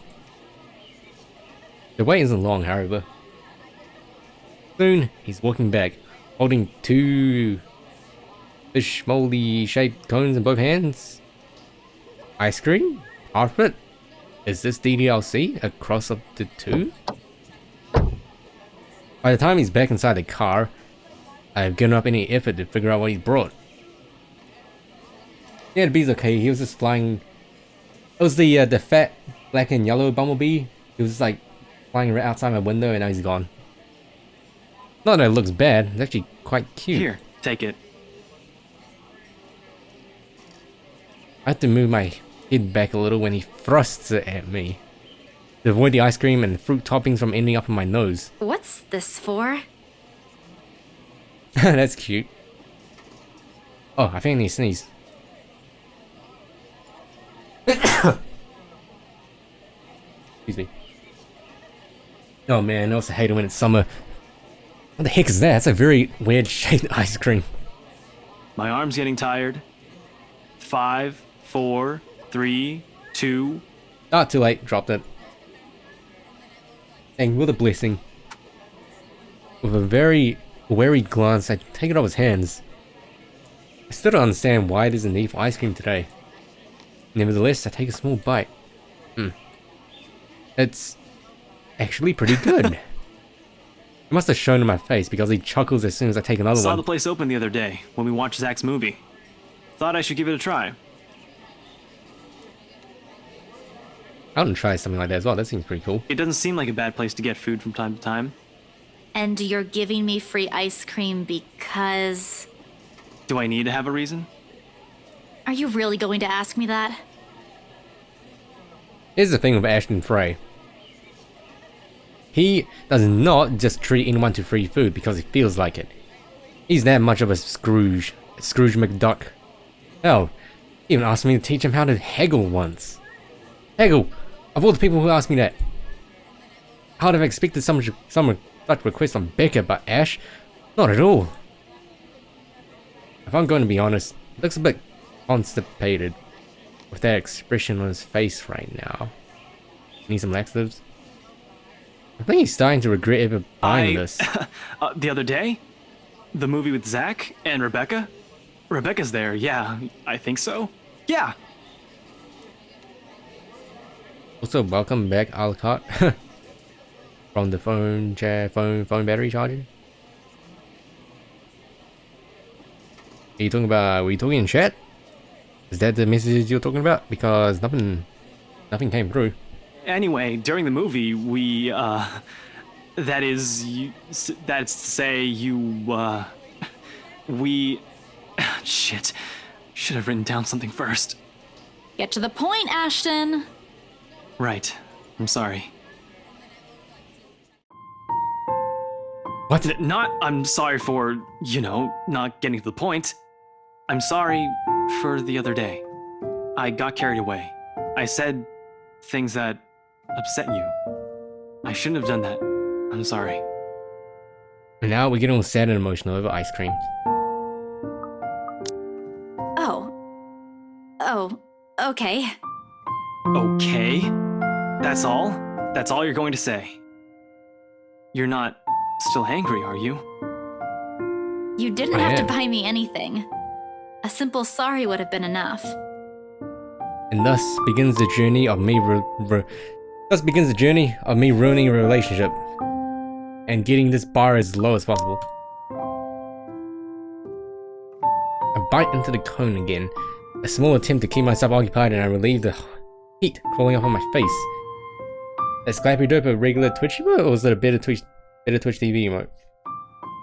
It doesn't work, but at least I don't have to look at him. Why I'm feeling embarrassed of an apology, I have no idea. It's not like it wasn't called for. They're being mean, especially her, man. And that fraction of a second hits me. He skipped his day off just for today. I should be the one apologizing and thanking him. Silence is an awkward company while we finish our respective snacks. There are words for this. For people like us with understandings and sentiments like this. Yet, in this instant, they won't come. As promised, he drops me off at the park right after, phrases unsaid still hanging heavily in the air. The first time something's been moving in the background. Oh wait, no, we got the curtains as well, but yeah, In this weather, the city park gives off a lazier and more languid vibe than usual. Languid. It's like, I learned that word from Yahtzee's review on, which game was it? Oh, I forgot, he did a review on the game, and instead of using the word slow, he used the word languid. Where children are usually seen running around and playing, there are now people lying, leaning back on their picnic blankets, simply enjoying the afternoon sun. The smell of food drifts from nearby carts, and if the wind blows in the right direction, one would catch the whiff of freshly trimmed grass. Maybe I should try walking home today? Do you mind off things? Try and find the words somehow? I haven't done that in a while. Thanks, Ash, for today. No problem. Say hi to Rebecca for me. Yeah, speaking of Yahtzee, he actually reviewed Doki Doki Literature Club. Which is I amazing. Even so, I linger. We both do. And surprisingly, he didn't shit on the game. ludicrous instead of ridiculous. Yeah, I can see that. Sounds more sophisticated. Ludicrous. We both do. A mild human breeze brings the smell of dry leaves, warmed earth, and far-off distant memory. Of false starts and awkward first meetings. Same place, same people playing the same parts. Funny how, of all days, my brain chooses to remember it now. Belle. Ash exits his car. His strides are unsteady when he approaches me. Or maybe this is uncertainty showing? Not quite sure. He's never looked uncertain to me before. Always calm, always sure, always collected. In Yahtzee, I think his favorite character in DDLC was actually Sayori. He stops a short distance from me, close enough that he's within arm's reach, but just far enough for his voice to be heard over decent small talk, if this is what it's going to be. He fumbles for something in his pockets. Here, catch. That tea? A small bag lands cleanly on my outstretched hands before it hits the ground. I raise an eyebrow at him and he responds by shrugging and stuffing both his hands back to his pockets. I believe he said the game was nice, but he thinks that it really... Okay, so he thinks Sayori was written really believable, like the depression part he said was pretty nicely well done, and with Sayori hanging herself, he thinks that was the apex of the game. Like, that's the best side of the game. And then the second part, where everything gets all freaky and stuff, he just said it was kind of like a creepypasta act. Like, you know, like the first half of the game was really good and then it just became creepypasta stuff. I raise an eyebrow at him and he responds by shrugging and stuffing back his hands back to his pockets. Somewhere to his side, he finds an interesting spot to look at. Sometimes you have to wait. I said long ago. For once, this time I listen. His voice is halting, hesitant when he finds it again. My mom used to make me carry around one of those when I was young. To ward off evil and bring you luck, she said. Oh yeah, one of those good luck charms. I don't believe in this stuff now, but if it makes you feel safe since you're a total scaredy cat, then I guess it's okay to give you one to carry around. Perhaps at the moment there aren't any words for it. I've never been good with those. But right now I can thank him in the best way I know. Ooh. Alright. Alright, ladies in the chat. Which one's actually nicer? I think you're not bad after all is a nicer way of saying. I think you're not bad after all is nicer than you can be nice when you're trying.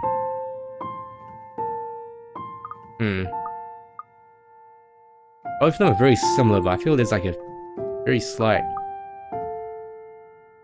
difference.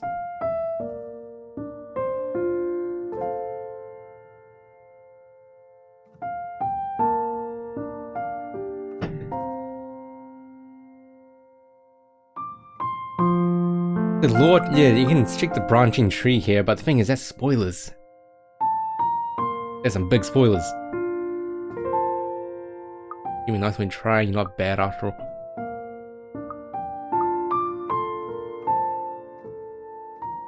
Yeah, I had a feeling. I feel like the first one's more sincere.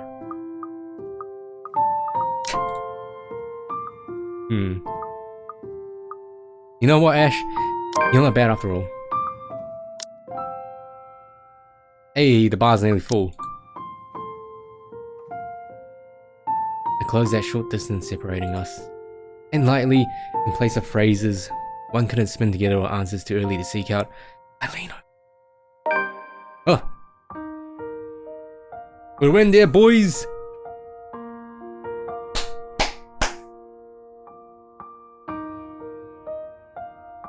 And give him a little peck on the cheek.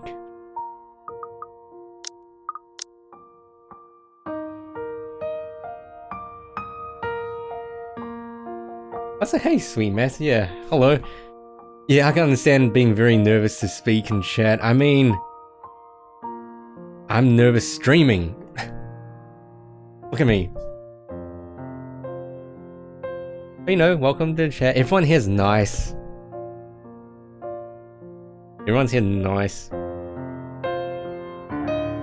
touch is short, bleeding.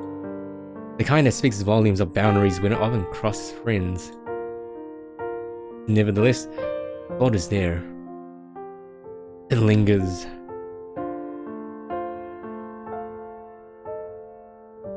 And the gentle autumn wind that passes, and the empty space separating us when I step back and look up at him with a smile.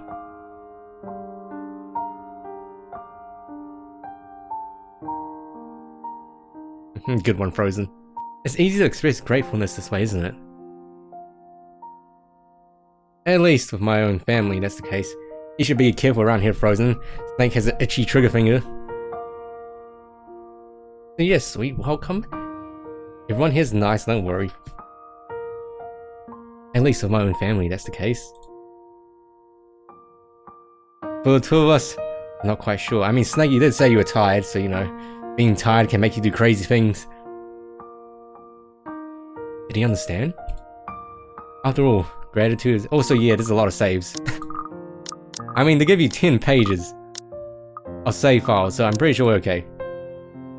After all, gratitude is considerably harder to put into words. And you'll spend the latter half of your friendship teetering between good-natured jests and ruffling each other's feathers. Seconds pass before he clears his throat. His face has gone remarkably red, whether from the heat or something else I can't quite tell. But he understands. I know he does. Lip to lip? Yeah, we're not at lip to lip yet. Look at this bar, we're not at the peak of the bar yet.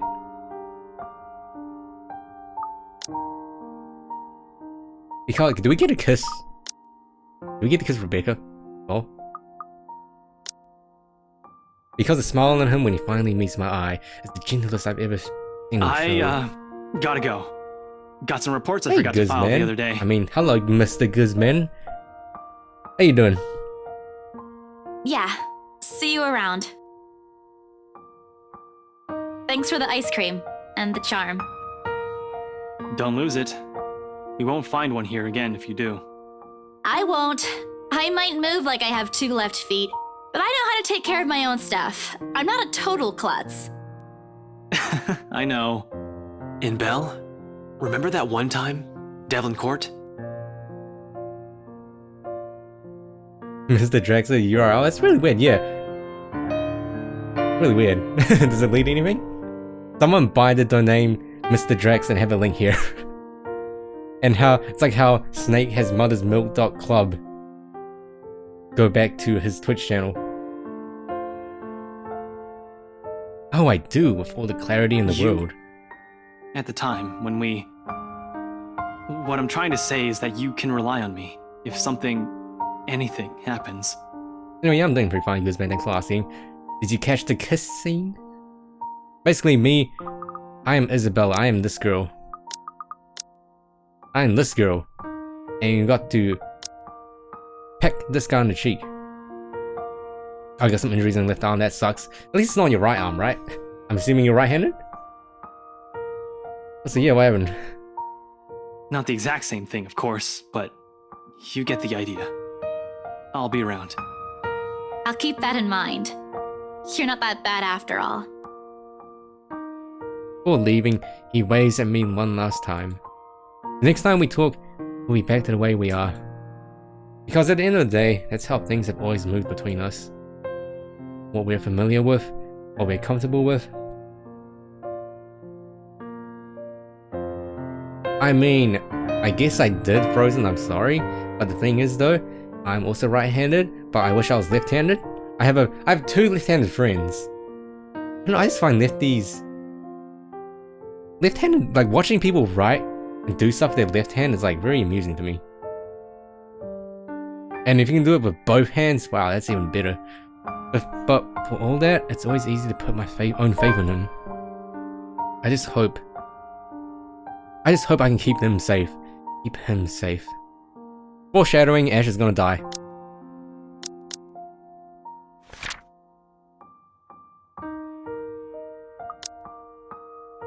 A light wind blows again, sending dry leaves swirling and a distinct smell of earth into the air. For the first time, the sunlight feels less harsh. Maybe a walk is good? So you're telling me I need to go for a walk right now, game. I need to visit the grocery too. Also, yeah, Guzman, what happened to your arm if you don't mind me asking? But you're left-handed in peace sign, that's so cool! Come to think of it, wasn't there an art store that opened recently near the park?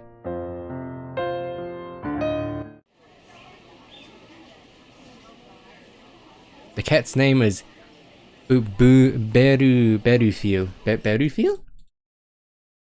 Google, what's that? How do you pronounce that?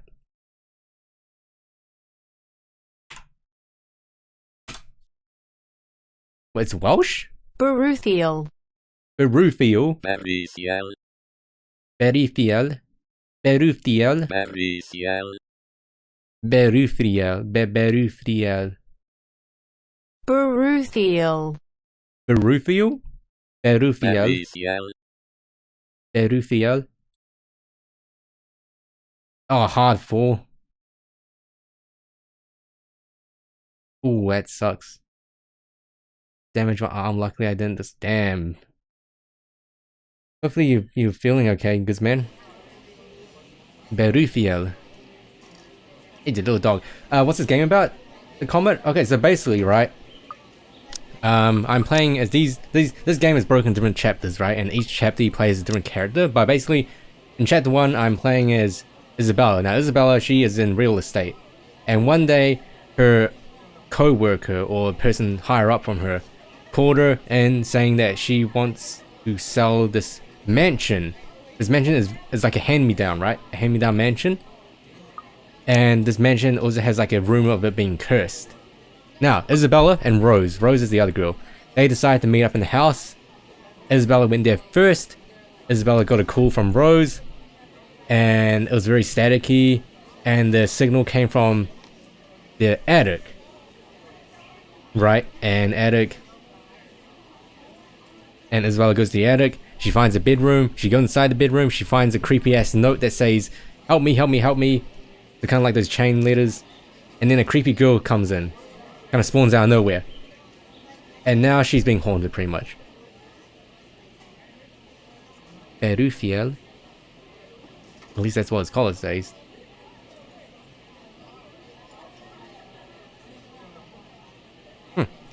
It's an odd name to give a cat, in my opinion. But it speaks grace, much like the one that carries it. It shows in the way he swishes his tail and his eyes follow my hand's every movement. Movement? Wait, so it's an actual cat, not just a collar? I'm not sure what he finds fascinating in me, to be honest. As I burp, excuse me. I wasn't the very picture of grace when... Excuse me, I wasn't the very picture of grace when he found me, after all. That was a bad idea, carrying 2 heavy bags of newly brought art materials and groceries, but help or sure ride home? In hindsight, perhaps I shouldn't have brought all of those at the same time. I didn't even make it past the park. And now I'm suffering underneath the glaring afternoon sun, hunched up on the park bench and drenched in sweat, in the company of a cat curiously watching my every movement. Yeah, it's very lit. But in between all the spooky stuff, there's a ton of text and exposition and talking. So yeah, I hope it stays where it is. It's just a black cat, but back at home, they're considered ill omens. Don't look at me like that. I can act graceful as well if I want to. Not that I've ever acted graceful in my life, of course. Growing up with rowdy younger brothers and a sister does that. Or maybe it's the opposite. Mama used to call me a little troublemaker before. What was this? Anthony Padilla?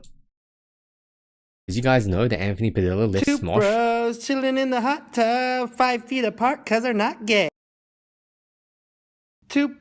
Thank you. Well, graceful or not, there's no use moping. A short breather and then I'm off home. Besides, it isn't like the company's bad. Even if it's a cat, as long as it doesn't bite, it crosses my path. Where's your owner, anyway?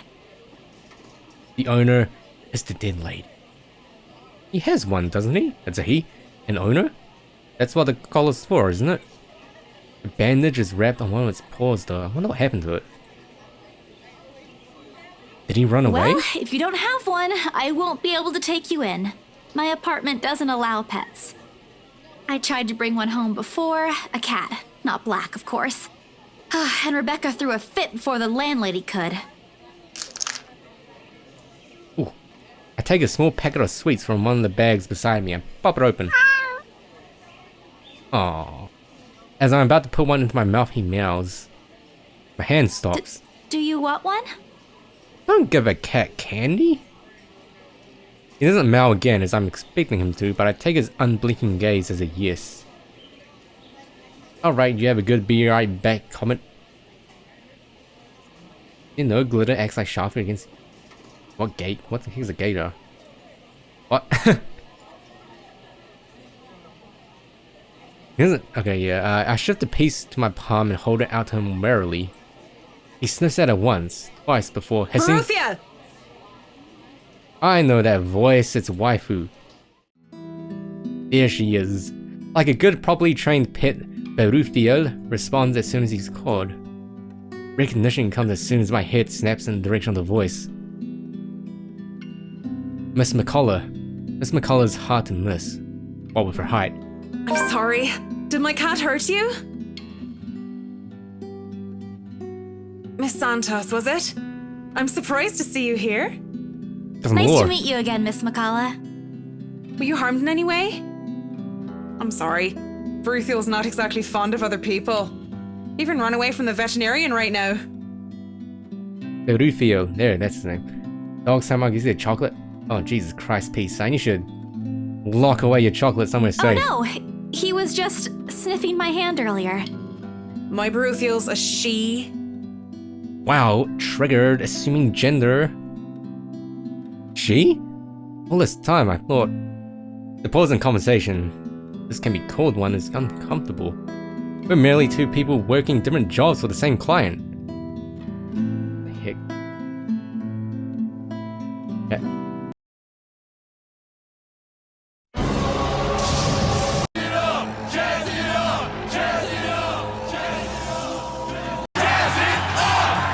That's right, say it again. Jazing it up! Show no mercy! Jazz it up! Jazz it up! Oh, Christ. Now, the real question is Kaiba or Chaz? Chocolate and oh my god, wow, peace sign. Unlucky, unlucky. Still trying to be friendly wouldn't hurt, right? Oh, how do we be friendly? Probably cat, right? Let's say cat. What? 1 second. Job? Really? She's a job-oriented person? I'm just curious. God damn it. About your work. What about it? There's something guarded in her expression that mentioned of work.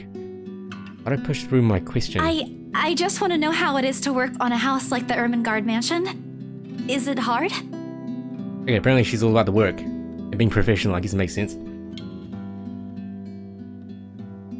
You just say something weird about a cat? What the? What? Why? How? How can you say something weird about a cat? I guess she wasn't expecting a question like that.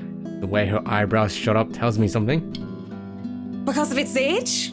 I wouldn't say it is. It is a challenge, considering the factors me and my team have sought out. Wow. Cat being Does she say something lines of, you know, hey, your cat's black and that's a bad omen in my country. Yeah, I agree too, sweet. I mean, cat seems very casual and friendly. I'd be like, oh, that's a cute cat. What's his name? How? Actually, not what's his name. How old is he and that? How old is she? I mean. But it's a good project. A breath of fresh air from what I usually work on. And I have a good team. Those original fittings, though. It might be old, but the architecture is magnificent. I'm sure you've seen the stained glass windows in the foyer. Oh, I can already think of so many things I could do with it. Okay, Marianne, But of course, my team will have to double check for necessary repairs here and there. That's probably for the best. It's easy to break some key elements with a rush restoration job, and who knows what other hidden issues there might be underneath. People can be so careless. I believe she is Irish. I'm sorry, I spoke too much. No, it's okay. You seem to really love what you're doing. It's not really like that. I'm just lucky to have found work in an interesting field. Hannah and Luke, Christ. Anyway, Bruthiel's due for her visit to the vet. Nice talking to you, Miss Santos. I wish you luck with what you're planning to work on. It seems like a big project, too. She gestures with her head towards the bags, the ones filled with stuff I recently bought from the art store. It's a project for a friend, actually.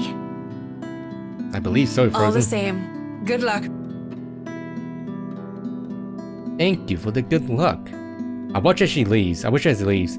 Though she stops shortly before crossing the threshold separating the park and the street. She faces me again, looking like there's something she has forgotten to say. By the way, about the Ermengarde mansion. With my clients, it's the rights, I mean. I'm surprised your jacket hasn't fallen off yet. I hope you don't mind me asking, but has the deal been finalized? There's still a few papers they need, but the house is more or less theirs now. Thank you. That's all I needed to know. Wait, about the mansion. The letter. The same one they saw. Whoever she is, she's asking for help. Someone. I want to tell Miss McCullough that the urban legends aren't just legends anymore. Miss McCullough. They're real. He is not going to believe me. Don't mind me. I need to go too. Have a good day, Miss McCullough. Miss McCullough. I hastened to pick up the bags I left on the bench and ran as far as my legs can take me. In that moment, when I'm carrying my hands, weighs far lighter than the overwhelming guilt trying to consume me. Only Hannah and Luke are British and really, not Rebecca. Home. I want to go home. Anywhere where I won't be reminded of the house. Of her. Of my own cowardice. The food tastes less appetizing tonight. Ah, Beruthiel. A pity. One would think that someone who had been on a continuous binge of instant noodles would find a home-cooked meal enjoyable. But it isn't. Hunger isn't what is gnawing at me tonight, neither are my sore muscles. TV runs loudly in the background, but what it says barely registers in my brain. Oh, Rebecca is Scottish. Really? Huh.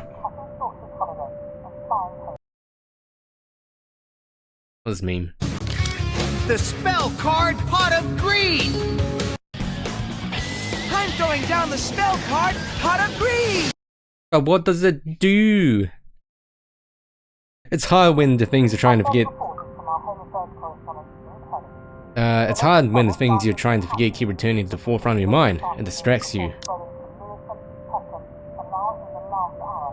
Eats at you. Devours you. I wish this would stop. I wish I wasn't the one who picked it up.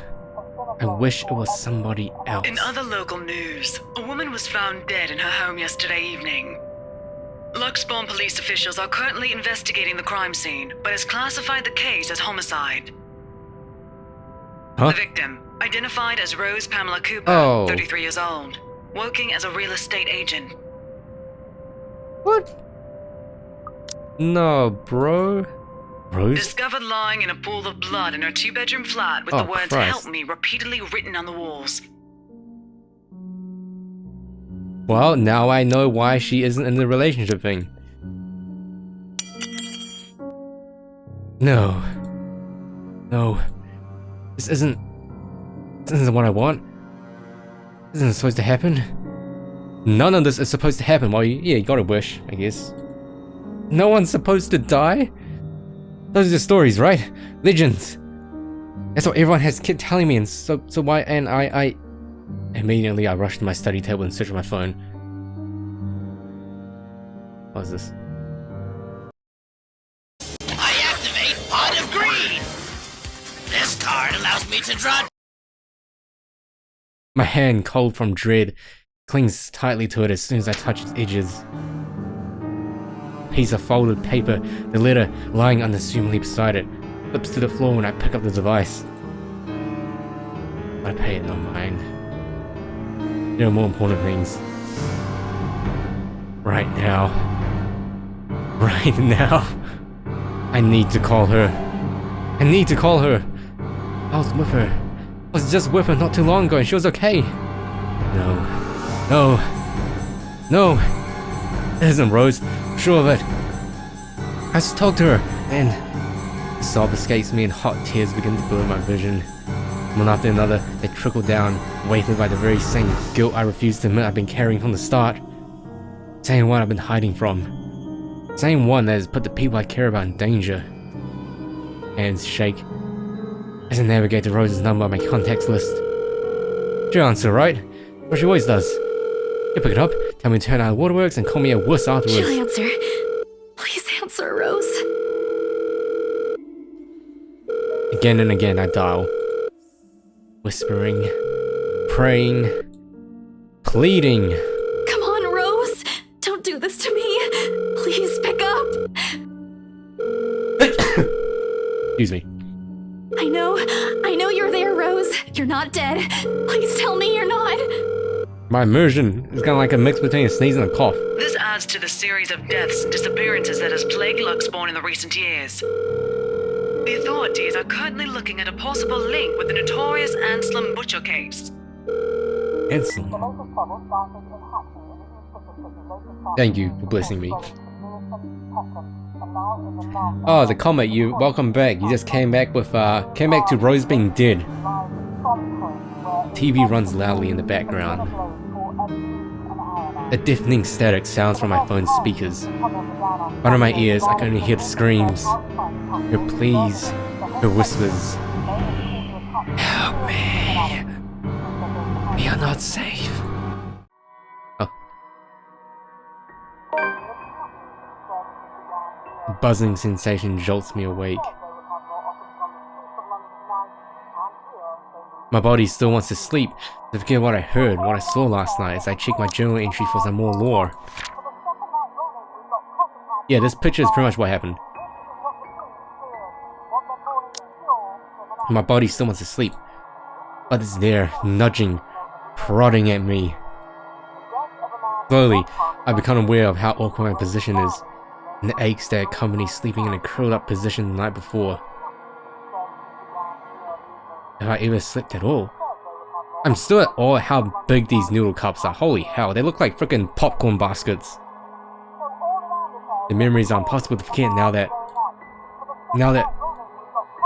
Rose is gone. They say it's easier when you say it out loud. Instead, the words weigh heavier on me each time.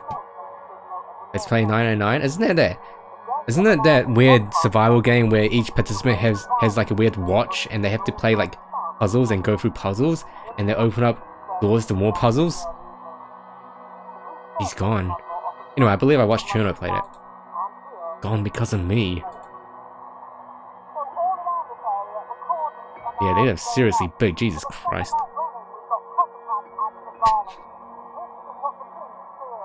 Wow, Alkai, you're a brave soul to say that.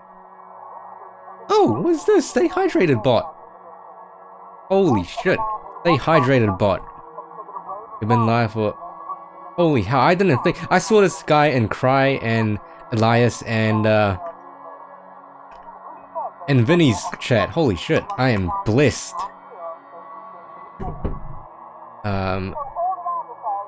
You've been live for just over 2 hours. By this point in your broadcast, you should have consumed at least 8 ounces, 240 milliliters of water to maintain optimal hydration. Ah, crap.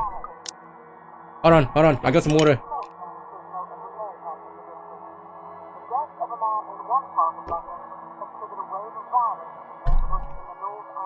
You can't hear it, but I'm drinking water. Okay, everyone, quick water break.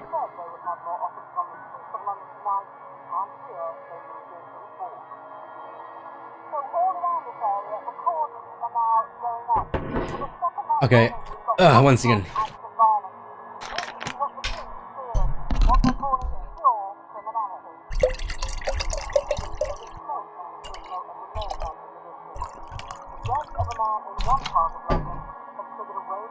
Jesus Christ, Snake, what the heck, man?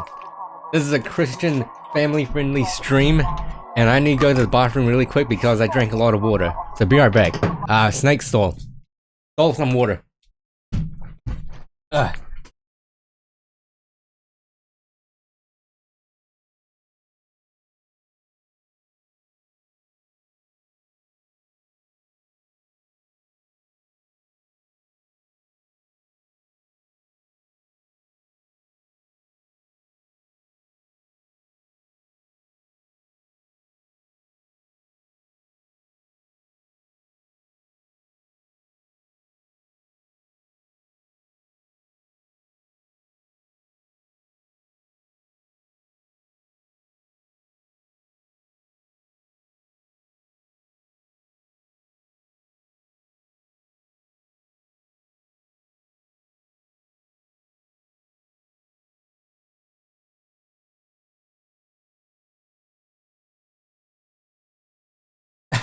Okay, I'm back. One thing, can I do this? Hydrate Bot, where are you? Is Hydrate Bot an actual, like, Twitch approved bot or something? Can I do this?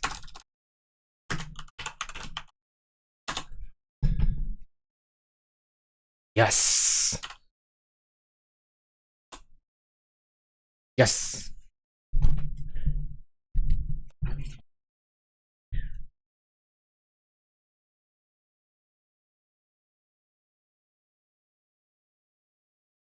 Oh, thank you, Nuchersky. It's always important to stay hydrated.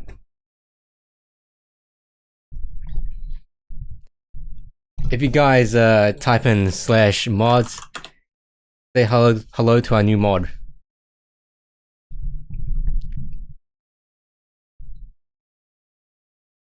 Okay, we're ready to do some more Monka-ing.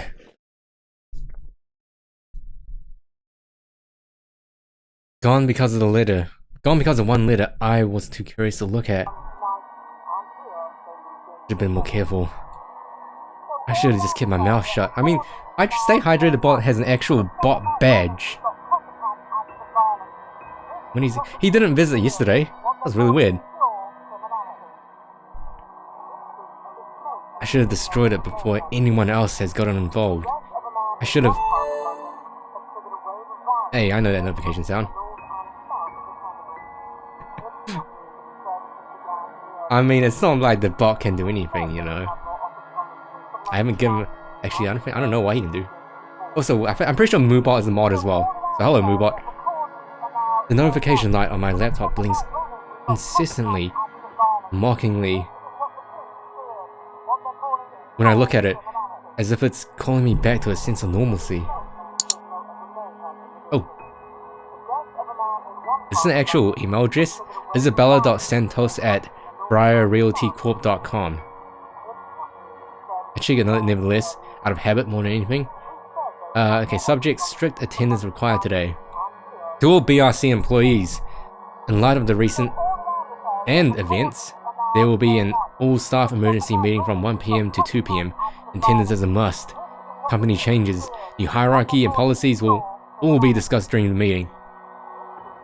Everyone is expected to bring a copy of their own attendance logs and sales reports for the last 6 months to be submitted to your respective managers for review.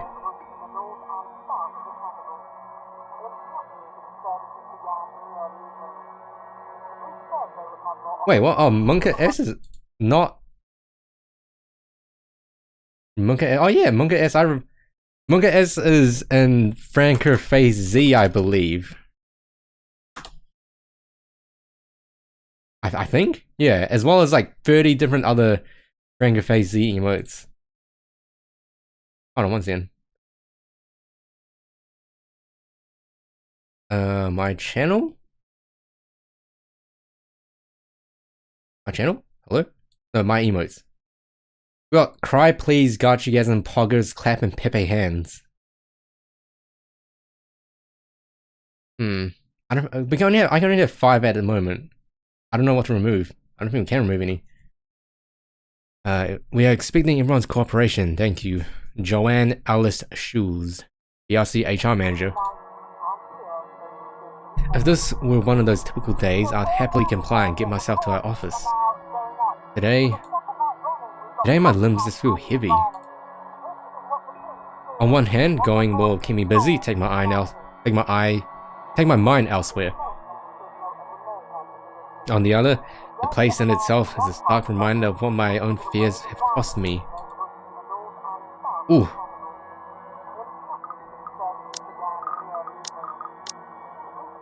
We need to go. We should go to work. Go to work. No one uses poggers or Gachigasm here.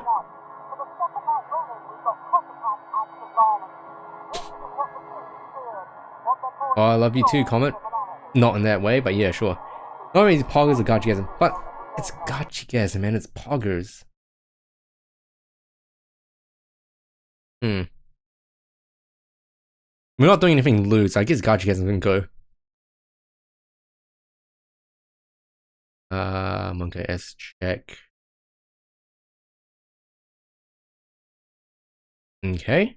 Where is actually Monka S is very applicable. Here we go. Where is it? There's so many varieties of Monka S. There's Monka Shake. Oh, here it is. There we go.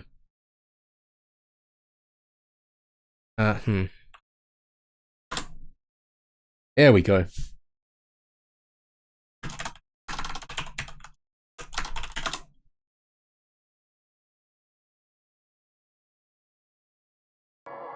Yeah, we should go to work. Moping won't get me anywhere. It's just like one of those things, isn't it? You deal with it with a smile, no matter how bad things get, and hope for the best. Although my whole body feels like lead and my limbs are sore, I push myself away from the chair and head for the shower. The letter I dropped on the floor last night flutters open as I pass by, unfolding for no one else but me to see. I'm actually very surprised and impressed at how well this letter is holding up. Every word written on it glares back to me. They sneer. They ridicule, like living beings fully aware of what they've done. With a huff, I pick it up and shove it into my bag, perhaps with more anger and frustration than I'm used to showing. This, too, I'll deal with. Somehow, I'll find a way to make things right. Have to. Before it takes more people from me. Even if I must do it on my own. Papers rustling, telephones ringing, feet shuffling, like that song. Overall, today looks like a typical working day at Briar Realty Corporation. Except it isn't. The air is thick. Tension and unspoken questions. No doubt anyone present has already heard about Rose. If they missed last night's report, they'll likely see it in the morning news, in the papers, or on various news sites on the internet. Everywhere is a bitter reminder. In fact, everyone's giving me a wide berth, as though the mere mention of Rose would be enough to trigger something in me. It's appreciated, only serves to create a bigger hole in the place Rose has left. Excuse me. After lunch, my boss calls for a meeting. I don't have to look up my work to know what it is about. He's in a strange, pensive mood today, probably out of respect for a dead colleague. Oddly, I'd appreciate it more if he just shouted at me today. I'm sure you've all heard of what happened to Miss Cooper. She was a valued member of our team and she will be missed. There's no date for a funeral, yet, but those who wish to attend, kindly speak with your respective supervisors. By the way, has anyone heard about our still AWOL staff? None? HR, you know what to do. Santos, a word? In my office? Uh-oh. At the end of it, I've been given the entirety of Rose's workload, including finalizing the rights papers, and have been promised an ample compensation for my efforts. I think he's expecting me to be happy about it. Instead, I immerse myself in my work, as I'm immersing myself in this video game. I have to, anyway, if I want to forget. Ooh. Hey, an achievement, Employee of the Month. Don't you? That was a good idea to go to work. Oh, but she looks so sad here. Time flies when you do. Time flies when you do, and by the time I give notice, it's already late. Everyone's already gone, leaving me in the company of a radio and a member of our janitorial staff. I don't even know his name. Rose likely does. She remembers people The easily like Luxbourne that. Police Department continues its search for the following reported missing people. The radio blares one name after another. Give please the radio chip. Hold on a second. Missing? Aren't they? Still, I have to check. Frantic, turn back to my desktop.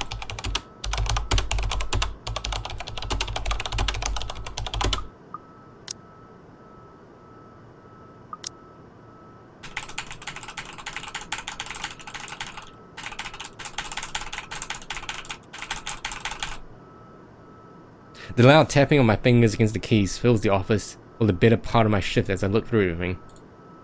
The background about the place, its history from the current owners, and the list of employees hired under BRC. What is that? Is that Dorado chip? And then... Take energy. The background about the... Oh, right, yeah. And I'm right. Of course I am. BRC may have a lot of staff. They may have a lot of agents hired. I don't remember those names anywhere. After all, they're also part of the crew who worked with us in preparing the mansion for the open house. In the letters... No, that can't be. Hope it's not But what I Rose think. is... Something snaps into place in a fraction of a moment. These people... Rose, the I letter... need to... No. If it's like this, they still won't believe me. Ooh. I have to make sure of it first. Evidence doesn't lie. That's what Ash often says, right? If I have proof, then maybe... I don't want to get my hopes up yet. Maybe there's still a way I can save them. The letter, my phone, papers, anything that'll be useful. I grab all of them and stuff them into my bag. Can't stay here. Something I need to do. It's something those people should...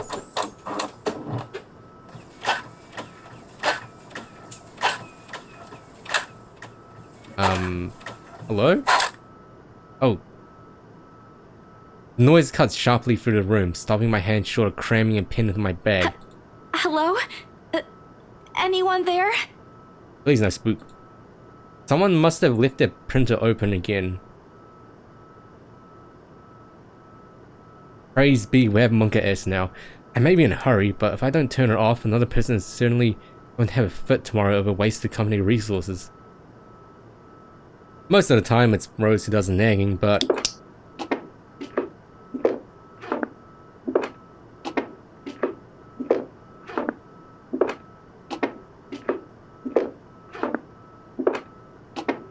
The clicking of my pen in my hand is a welcome distraction, and I search for this said object. That's Frozen. It's because I had Monka S removed from Better Twitch TV. I had it for Frankenface Z, but Frankenface Z is a lot less popular, I guess. Each stride my feet takes also echoes throughout the empty workplace. I lost sight of the janitor minutes ago, and with me being the only one left, the tapping of my feet against the wooden floor is something I soon learned to appreciate. It doesn't take me long to find it. By the time I turn it off, 5 pages are already strewn about on the ground, the paper tray having also been left ajar. That's very weird. Sighing, I picked each of it up to put someplace proper. But the page that greets me next makes my blood run cold. Ooh. Oh jeez. Hey ghost lady, I appreciate you using blood as a substitute for ink, but you're kinda wasting paper here. The chill that makes it up to my spine is as numbing as day in the attic. The sheets crinkle on my tense grip. All I can hear is my breathing as it rasps through my gritted teeth. But before I can even gather myself, take the first steps out of here, a little darkness suddenly envelops me. Oh god. Woo! As if hearing every horrid thought running inside my head right now, something snapped. Soft creak grating through the thin veil of stillness as it descended into the room. Haha, good joke, Snake. Good reference. Every muscle, every bone on my body goes rigid at the sound. Familiar. So familiar now. Yet my own traitorous curiosity still presses me to take a careful peek over the cubicle's walls. I didn't just see her browsing Reddit. Oh, God. You okay? Is she standing with her back face towards me, or is that... Is that her back, or is that the front of her face? That's her. Standing in the only exit of the office. I was facing away, albeit facing away from me. He doesn't even need to turn around for me and know it's the same misshapen face at a closed and unsightly gate. The same person in the attic. Oh, god damn it. I take a step back, and I'm holding slips in my hand, and entire head turns off. Entire head turns. Hey girl. Okay, there's quick time events. I need to be, oh, for crying out loud. She gonna freaking be like, hey, hello. I'm gonna freaking, like, spook you from the corner. A scream almost escapes my mouth, and I duck under my table as quickly as I can. My heart is pounding hard against my chest. I can hear the bone-chilling sounds of a weird clicking that follows her, and telltale squelch of something wet. No lewd intent as she walks towards me. A little loud. OBS? Don't want to be peeking too much. Nearer and nearer. The sounds are slowly getting louder. The only thing keeping the whimper from escaping me is my hand as it covers my mouth. Fail so we can see the diff? The diff's probably the same. Someone, please save me! Anyone! I close my eyes, muttering a continuous stream of prayers. All while attempting to steady my own breathing. God damn it, Alcott. Please, please don't let her hear me. Woo! Oh. Uh-oh. Uh-oh. What happened? Our Father, who art in heaven, hallowed be thy name. Thy kingdom come, thy will be done, on earth as it is in heaven. Let's have a look at this game over. Give us this day our daily bread, and forgive us our trespasses, as we forgive those who trespass against us. Alright, get ready for the spook. And lead us not into temptation, but deliver us from evil. Amen. Amen. And now jump scare, come on, jump scare. When the last lines of my prayer had left me, all that remains is a hush. None of her footsteps nor those chilling sounds she makes. Only silence until jump scare. Is it safe? No, it's not safe. Another second passes and when nothing comes... What? Oh god. Dead.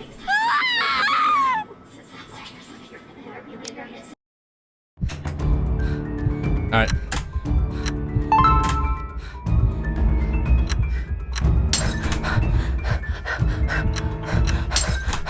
I'm doing it too late. Oh, no.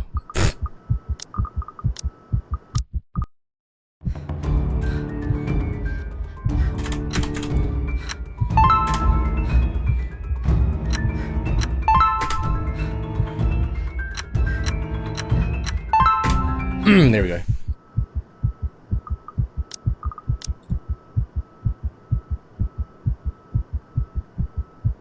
Seconds, minutes stretch out before me agonizingly.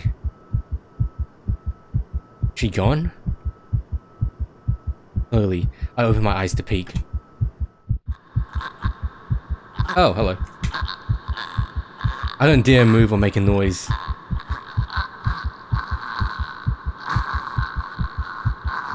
It taps to skip.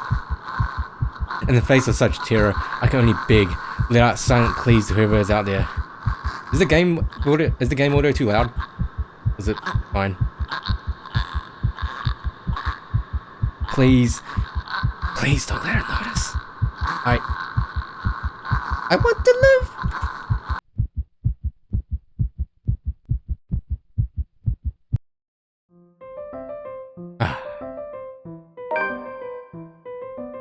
Ah, there you go. And we have a freaking... Oh, bloody hell, goddamn. Cliffhanger.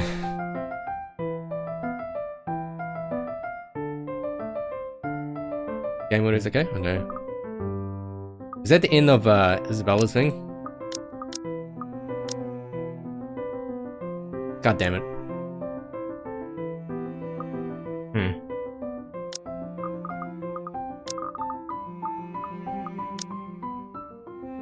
It is far too easy to get them to pay attention unenraptured. I hung on to my every word and follow my every move. All of it would have been stifling if I had not grown used to such stares. Most are respectful, some are hostile if we are honest. Pick the lore table. Let's see. We gotta be all posh now. Ah.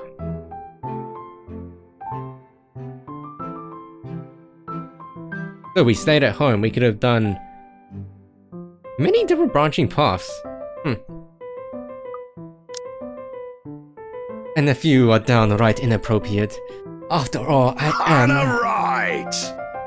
Honor right. There's a moment of agitation as a familiar but yes unwelcome face approaches me with a suggestive smirk on his face.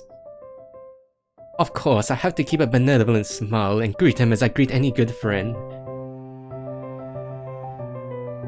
After all, this man can turn heads, being famous in his own right. Officer Lee! What a pleasant surprise. I didn't think you'd have the time to attend tonight's party. He is more Luke's friend than mine, really, and I'm quite sure I only invited his wife. Much like I am only friends with the chief inspector because of Luke, Luke is only friends with Rochelle because of me. Unlike how I treated Lee, however, Luke never hid his animosity for the Lee matriarch. It was an odd sort of friendship where we'd have awkward double dates. Every choice is pretty significant, yeah, I heard. That's what they advertised as well in the trailer. Every single choice is significant. I don't even recall his first name.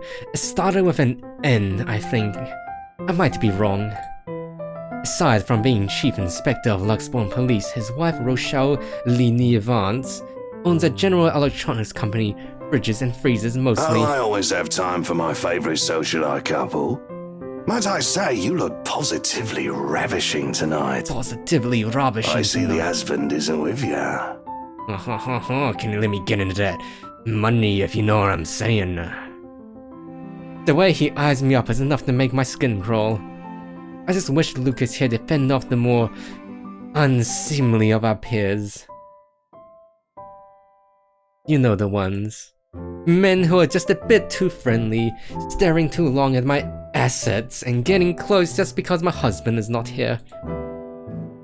And to think they have the gall to do this at my own party.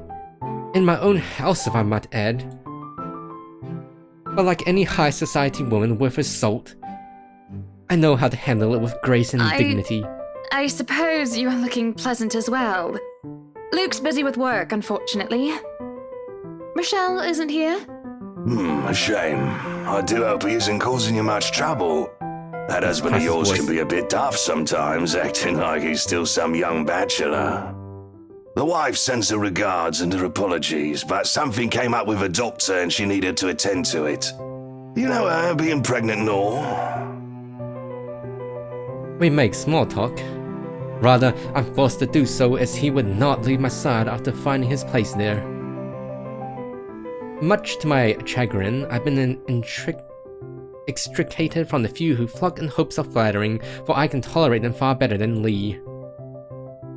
He is a nice enough person, and I adore his wife, who is obviously the brains behind the two.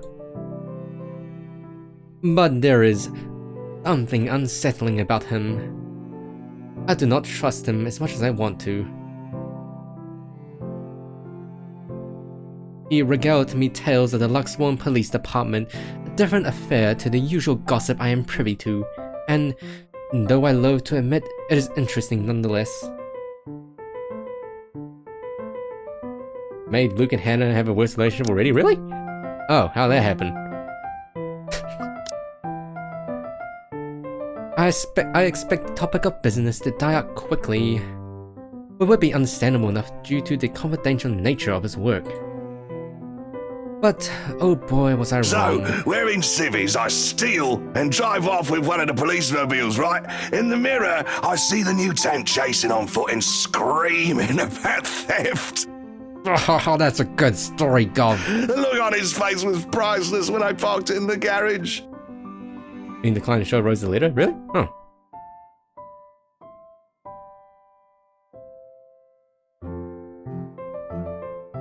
What? What is this cross law snake? Oh my! You made him chase you all the way home for a prank! What did Rochelle have to say about that? Rochelle has a strange love and affair with Lee. He is a married man who did not grow up past his early 20s, judging by the way he acts. Surprisingly enough, they've been married for a good 20 years. A lifetime, if you compare it to my marriage of 7 years with Luke. I, on the other hand, well, Luke is no Lee, I should be happy about that, I suppose. Although my darling did have his moments. The wife pulled my ear and gave me a good talking to, though. Besides, we live in a flat a block away, so it wasn't much of a grand chase. Weren't you living in a house near the countryside? Moved for work, you know. Or you probably don't. No, I don't. But a flat in downtown?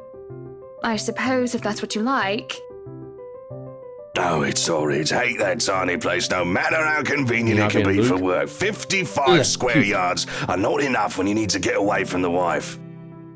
I wouldn't mind a place away from the city. Even started looking at the ads.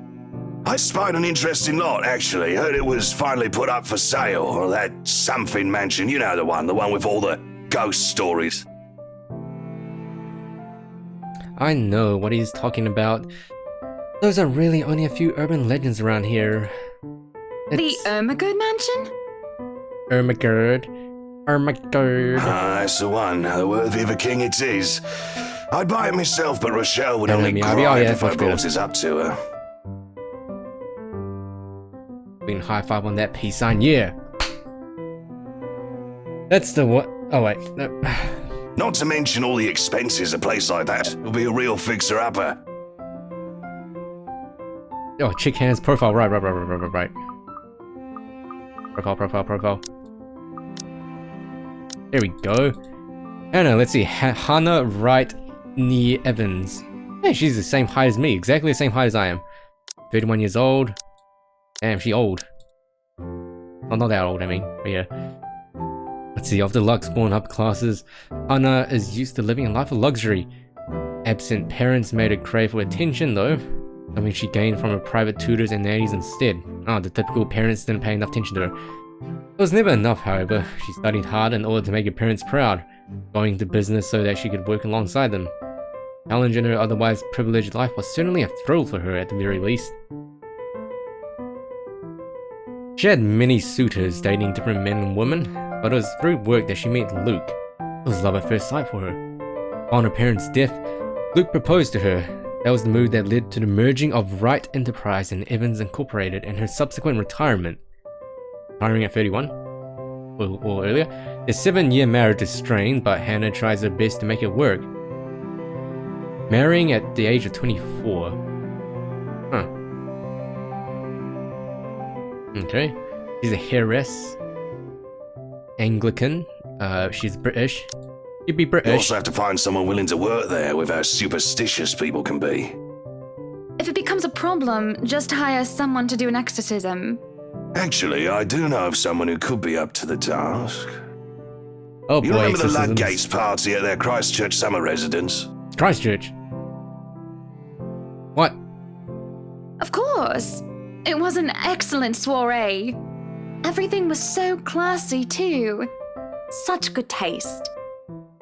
Oh, that place was a pigsty until they hired out this interior designer and they turned it into a bloody palace. She worked for the Exodus for their apartments in Soho too, and they recommended her when we were looking up pieces for our beach house in Porto Colom. I think I have a business card right at... No, I must have left it in my other jacket. Anyway, she's called, what's her name? McCullough, Marianne, I believe, yes.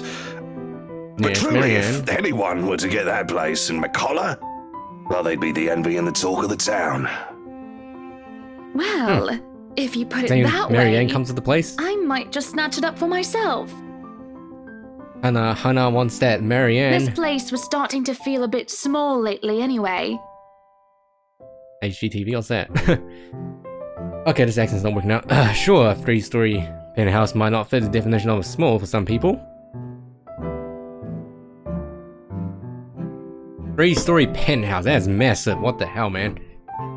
Okay, maybe a lot of people. But it isn't big enough to have grand parties in. As it is, I only invited about 30 people to this one and it already feels cramped in here. House hunters? I do not know what that is. What? It certainly would be nice if I didn't have to ride an elevator up and down several floors before I can get anywhere as well. Use the stairs, you dummy. All Luke's words and not mine. Besides, I've been looking for a good anniversary gift. Luke might like this one. You're buying someone a house with an anniversary gift, Jesus Christ. Food Network? I know about the Food Network, I don't think I know any shows about it. Where is he anyway?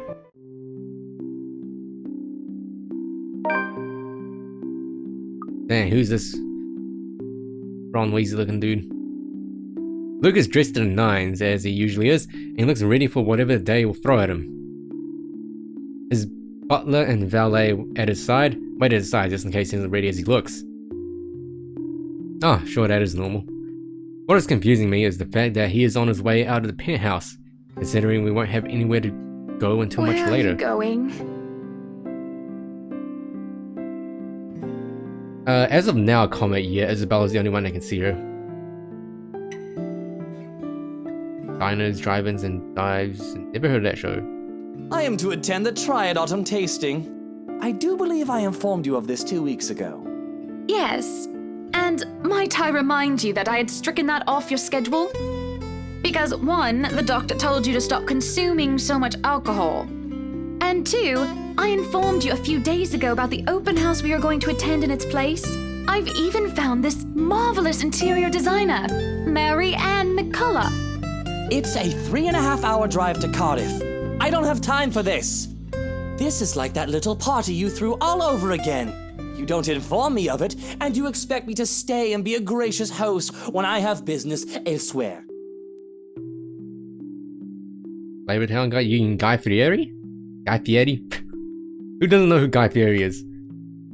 What's that whole Flavor Town thing? Welcome to Flavor Town. You know how I operate, Hannah. Unless this was penciled in, I am sticking to my schedule. If I may intrude, the madam is correct. Your physician did insist you moderate your drinking, unless you wish to incur acute pancreatitis. Yes, I am Ignis. And you did have this open house penciled in last Wednesday morning. Well, I don't think his show is broadcasted here at all. Bullocks, I don't remember doing so. Well, you did. While very hungover, in fact. He did. Moaned about me being too loud, but gave in after some pushing. Perhaps that was a bit too cruel and manipulated for me, but Whose side are you on? Come on, Luke. You promised we'd do whatever I want this weekend. Gordon Bennett, fine. Gordon I am Bennett? giving this house tour of yours a chance. But if it proves to be a waste of time, I am going to Cardiff, and you are going to take a cab home. Are we clear? It's just a bit of a husband and wife tit for tat, isn't it? All couples have their arguments. Once the honeymoon phase is over, as it seems to call it, reality sets in that you and your partner might not always see eye to eye. Excuse me, perhaps it's been years. Living of them is nothing to I stop just at. cannot bloody believe I agreed to this. I was really looking forward to the Triad Tasting. Though sometimes I think it's something a bit more than just simple disagreements. And I have to stop myself from wondering where we went There's wrong. always the Triad Christmas tasting in Manchester next month, and that'll only be an hour and a half drive. Have I been neglectful? Have I offended? Have I acted shamefully? Yes, but Shame. Cardiff. Certainly any problem can be discussed. As long as he doesn't turn me Well, away. there goes my good mood. Are you happy now, Hana? Very. Why must we treat me this way? Okay, you know what?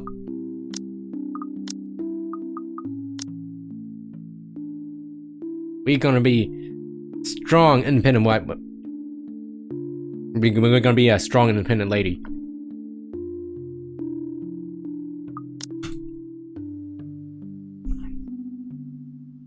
Remain silent.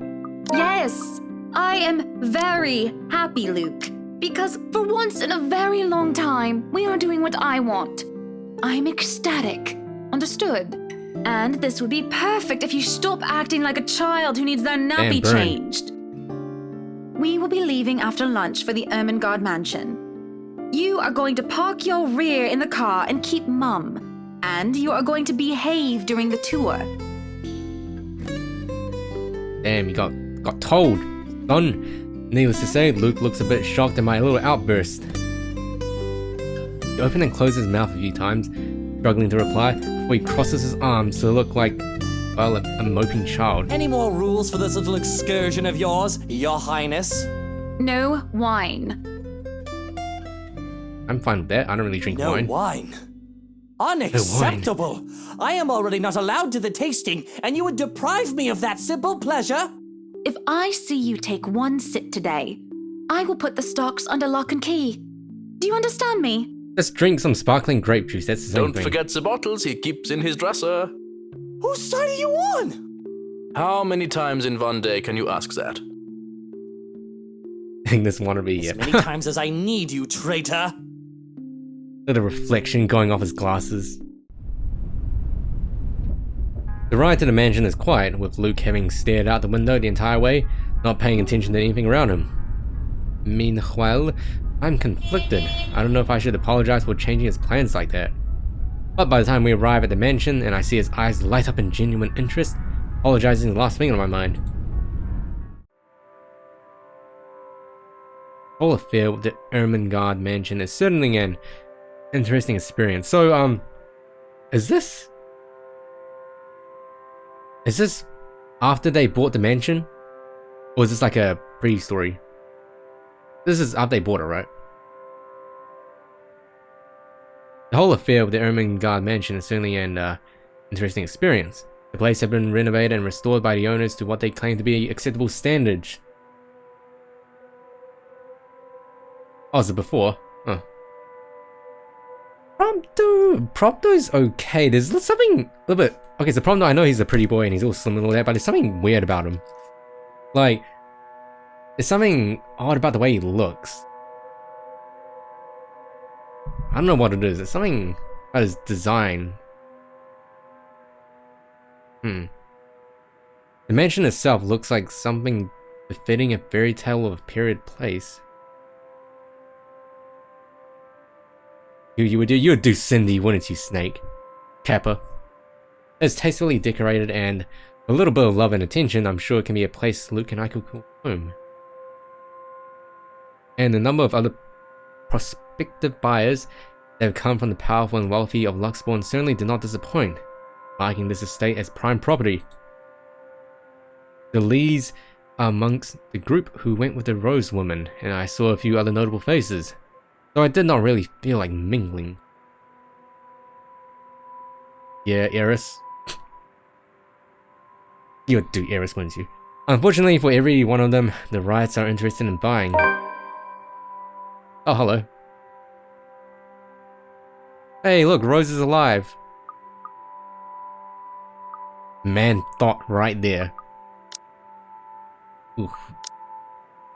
What's bugging my mind, however, is that Isabel. What is her problem? I don't quite understand what is happening. One moment she is scrambling to give us paperwork to finalize the sale. Then she is panicking over some sort of prank letter or another. The second thing on my mind is how touchy my darling husband is being towards the poor dear. I cannot even plaster a smile on my face, or its scowl taking its place. There's no way I can pretend nothing is wrong as I hum. And I'm sure little Lily here would certainly appreciate it if you remove your pretty hands from her, darling. Oh, it's a flashback. He is quick enough to detract his hand, which is all that the girl needs to, well, for lack of a better word, escape. I think I need to step out for a while. I'll be back. Her partner follows, shouting after her without hesitation. There's an awkward air among us as we are left in the wake of whatever that was. The others murmur and gossip with each other, speaking of the poor daft girl and telling the tale to whoever was not audience to act in the first place. It doesn't take too long for the woman, Rose, to return and pull us aside into the study for what was rightfully assumed as damage control. Hey, new room. Rose invites Marianne in too, hoping to apologize to her as well. But the woman refuses, saying she is not one of her clients anyway. That leaves myself, Rose and Luke, the last all too eager to make himself comfortable in a study he's no doubt already claimed as his own. I can't apologize enough about what just happened. Please forgive Isabella. She's been under a lot of pressure lately. She's young and all those rumors about this being haunted just got to her head. And it must be this terrible heat too. Not a drop of rain for days now. Oh, it's fine. The poor girl must feel so embarrassed about what she just did. But I say, let bygones be bygones. After all, she's only a child. I mean, Isabella's 26, isn't she? She looked, what, 19? It's a pretty nice compliment. I shoot Luke an accusing look at those words. After all, he tried flirting with the girl. The nerve of him! And not only that Isabel girl, but also Mary Ann and Rose too. What kind of husband would think that it's an even a remotely good idea to make moves on 3 different women while his wife stands there? Girl. Did he drink while I wasn't looking? She's a bit older than that. But again, I apologize. And if there's any way I can make up for what just happened, just... I know what you can do. Be a darling flower and get us one of those bottles you plan to serve. Pop it open. We were planning on serving some champagne. I can get that. That would be lovely. Much obliged. Do you want a glass as well, Ms. Wright? Oh no, I'm fine. I really shouldn't be drinking right now. And Luke shouldn't be either. But right now, I'm just too tired for any sort of argument. I don't have the heart to scold him in public as well. I'm certainly not his mother. I just want to get this horrid day done with, go home and sleep. Perhaps I'll even have a strong Koopa? Is Mario? Before I head off to bed? Man, Luke is the worst. Yes, that sounds nice. When Rose comes back with champagne, I beckon her over. As I've told her partner before, I have every intent of acquiring this house.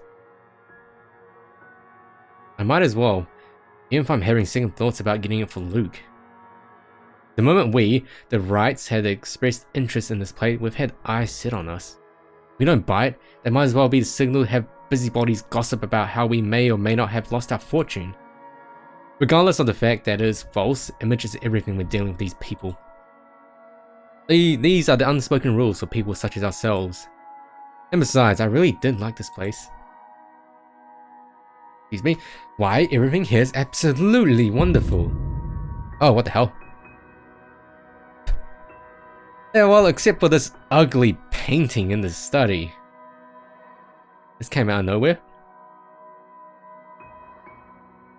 It looks like a bad fake of an Edvard Munch painting. Here's the deal. I'm willing to pay 10% higher than your listing price.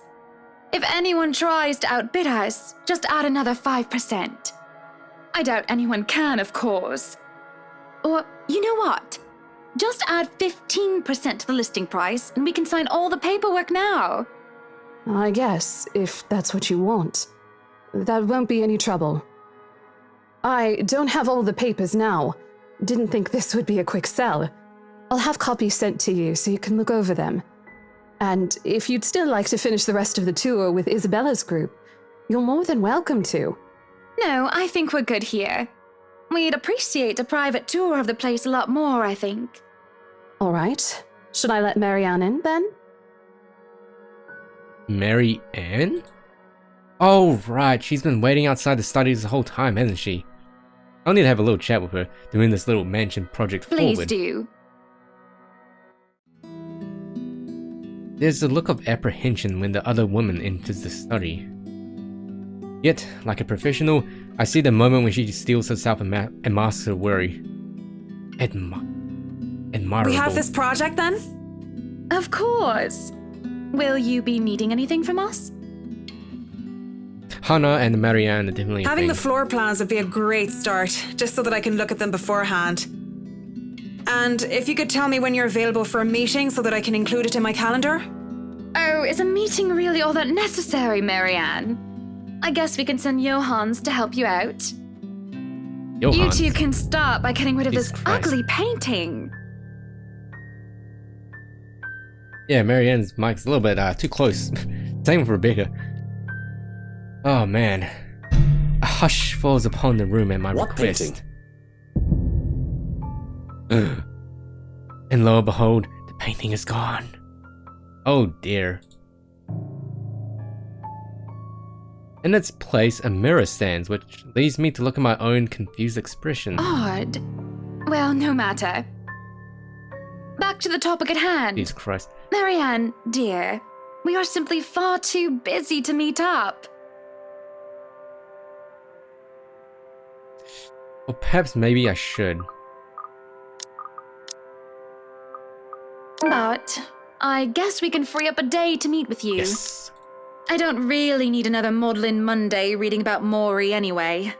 The book club can function without me for one day. That is true. I mean, you just called a girl ugly, man. That ain't cool. Plus, I've noticed that I've always been picking the top answer. What time shall we be seeing each other? How does lunch sound? Besides, my house has a higher priority over book club. Why, we can hold the next meeting in this place. Surely the beauty and grandeur of it all will inspire spirited and lively debates about whether modern day writers would match up to the classics. I might as well clear up the rest of my week to handle whatever affairs buying this mansion requires of me. Any social activity can be put off until the Ermengarde, or rather, the Wright Mansion's great debut. I'll have my fill of great parties and gatherings, especially when I organize them That myself. sounds good. That Although, sounds with a good. project of this scope, we might need most of the day to tackle your concerns. A more thorough inspection of the place is also preferable. Breakfast then! It's a date.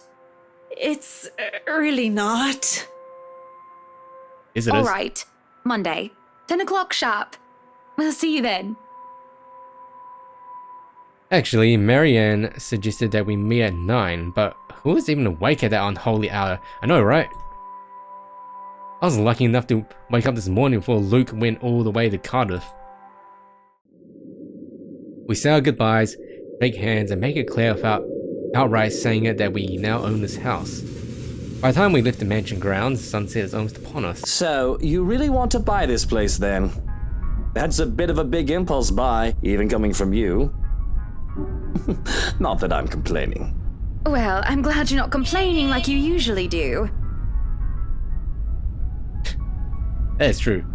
She's been calling Marianne's name as Mary and Anne. It's a right and proper Christmas miracle, isn't it? Hannah has finally done something right. Hannah. I refuse to look at him, staring at the passing Hey, scenery Buttercup, instead. what's with this cheek? Rose, Lily, Mint. Wow. The nerve, Luke, the nerve! Good face, Hannah. Is that what this is about? One, that woman's name was Rose. And two, you know I don't mean a word of that empty flirting. Mariana's. Get out of here, And Snake. it's still the principle of things, Luke. I understand if you try to woo them to get what you want when it seems that I'm not looking. But I told you once before not to do it when I'm there. Luke dealt with other women in the past to get what he wanted. Sometimes, okay, so far it's been going down the list, right? Yeah, it has. So I'm gonna guess Luke is showing to be this douche man thought. He's built up to be this douche man thought character, and by the end we get to his story, he's gonna be all like character development and like sad background story, and we're all gonna learn to love him. Sometimes I have my doubts. I really want to believe that I am an exception, that he is not just using me like how he used those other girls. I'm having a hard time believing that now. And it isn't just the shameless flirting. There's something about that Mary Ann woman, as if Luke is familiar with her. As much as it shames me, it makes jealousy rear its ugly head. I am, suffice to say, really? I forfeit my trip to Cardiff for this, and you're still not happy. Oh, trust me, Luke. I am very happy.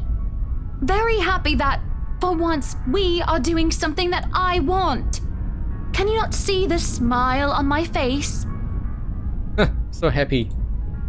It is only when I let loose those words that the truth hits me like a slap on the face. And, by the looks of it, it seems to have the same effect on my dear, darling husband. It has always been, Luke wants to do this, and Luke wants to do that, hasn't it? I don't remember the last trip we went to, which was my own choosing without needing to get the man's approval. On the other hand, I was pulled along to every single expedition he wished to tackle, and I never ejected. The rest of the ride home was spent ignoring each other, pretending the other didn't exist. Arriving at our penthouse, my first order of business is to get into bed. Forget a hot bath and forget the tea. I just want to bury myself in blankets and forget everything in my slumber. That sounds like a good idea. It seems that Luke has the same idea in mind as he tags along behind me. But this is something I will not allow the moment I pass through the door. What the bloody hell, woman? This is my bedroom too! Luke stands, flabbergasted as I deny him entry into our chambers. His pillows lie on the cold, tiled floors away from the warmth of our soft down bed. My gaze promises him the same fate if he does not bulge on this matter. Don't even try to argue, because I am very cross with you, Luke Wright. Oh, thank you, Salvatore. Welcome to the letter where creepy ghost lady comes, and we listen to people with accents. I mean, the couch looks comfortable. You can sleep on the couch. You can take the second bedroom or the guest room if you wish, but I do not also, want to welcome to see me you doing at all horrible for voices. the rest of the night. Johans! Johans! Our butler wanders over, a curious expression on his face. He doesn't quite hurry, moving at a relaxed pace no matter how angry his master sounded. No, you are not allowed to sleep in my room, sir. Denied. That's not what I mean! Help me talk some sense into her! Creepy ghost lady does what? Yeah, the creepy ghost lady does people. There is no sense in questioning her right to be angry, sir. But, like, to be serious, the plot, if you don't know about this game, the plot is pretty much, the game is split into different chapters, and each chapter you play as different people. So we played as Isabella first, and we finished her story. And it pretty much revolves around Isabella. She's a real estate agent. She went to go buy this house, but it's cursed and haunted, and now a creepy ghost lady has been released and is killing everyone. So yeah. Let's come up with a new recipe. So, if I might be excused, I'll go prepare the second bedroom for you. See that fade? That was funny. I have to keep a straight face as he stomps away in defeat. This is mutiny! Mutiny! The system is being upturned, and the people are rioting, and everything is left asunder. Funny voice. But yeah, that's a very simplistic way of describing the story, but yeah. It isn't every day that Luke is rendered speechless by someone he considers inferior, or to yield to another authority without an ulterior motive. Look at his couch though. Looks so comfy. Looks so cozy. His pride just won't allow it. I do keep telling the man to treat his people better. He may throw whatever fit he wants, but he will not be getting his way tonight. Victorious, I celebrate by jumping face first into our bed, while the creepy lady is somehow in my room. Undignified, yes, but nobody's here to judge me anyway. Right? Nobody's here to tell me what to do. Yet, as I succumb to sleep, I can hear them whisper to me. What? You have a frickin' latch in your bedroom that goes to the basement? What? Put your bed over it. I can hear them whispering. Help me. Calling for me. They want me. Need me. They drown me, pull me down and suffocate me in their embrace until I sink to the bottom. A deep abyss awaits, inviting yet foreboding.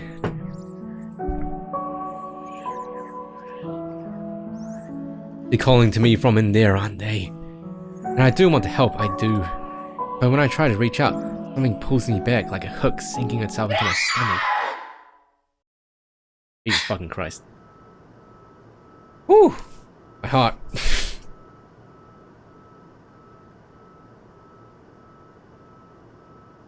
As I break through the surface of a gasp, alone in bed and without Luke to hog the covers, I am swathed in cloth and slicked with sweat and some other sticky substance.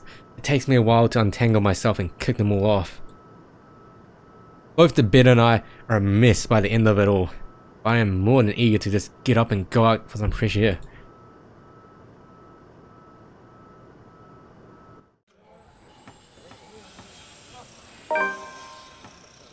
Journal has been updated.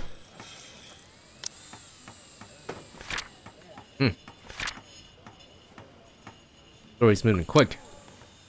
Days past had gone by a blur. We hadn't talked much, Luke and I, outside of necessity. In fact, we've hardly talked beyond the topic of acquisitions and properties. Properties being the mansion, obviously.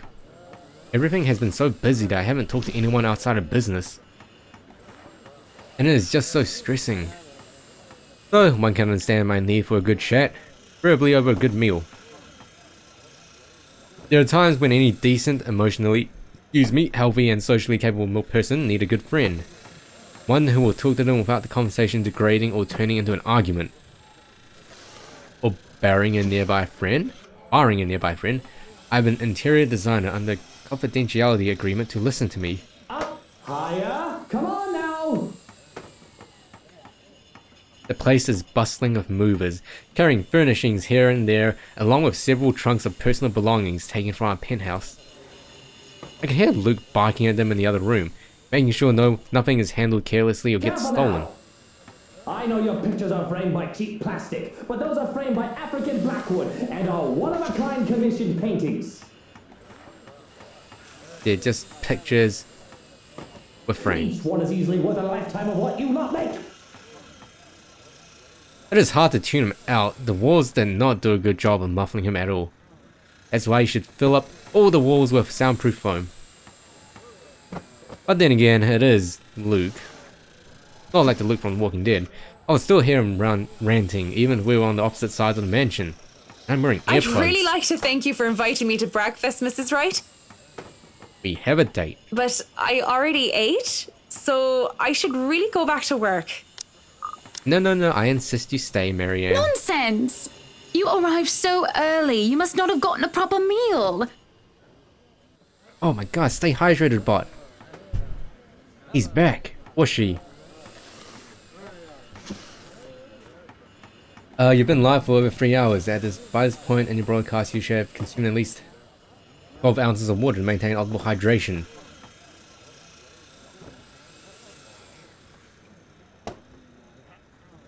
How much have I drank? I have a 1.5 liter bottle of water with me. And I drank about half? I think I'm on the right track. Yeah, but I only go to the toilet really quick, so... Stall. Oh man. Also, Hydrated Bot is our new mod.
Alright. We're back from toilet break. So, I had a single chocolate wafer, as well as some salted nuts.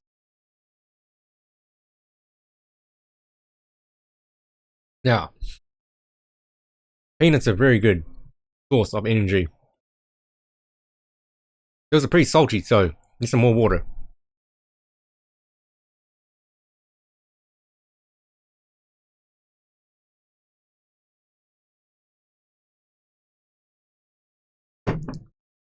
Okay, I think we're ready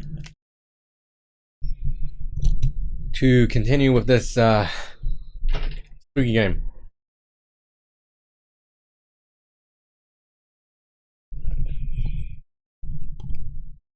Our butler has made a surprisingly lovely bubble and squeak.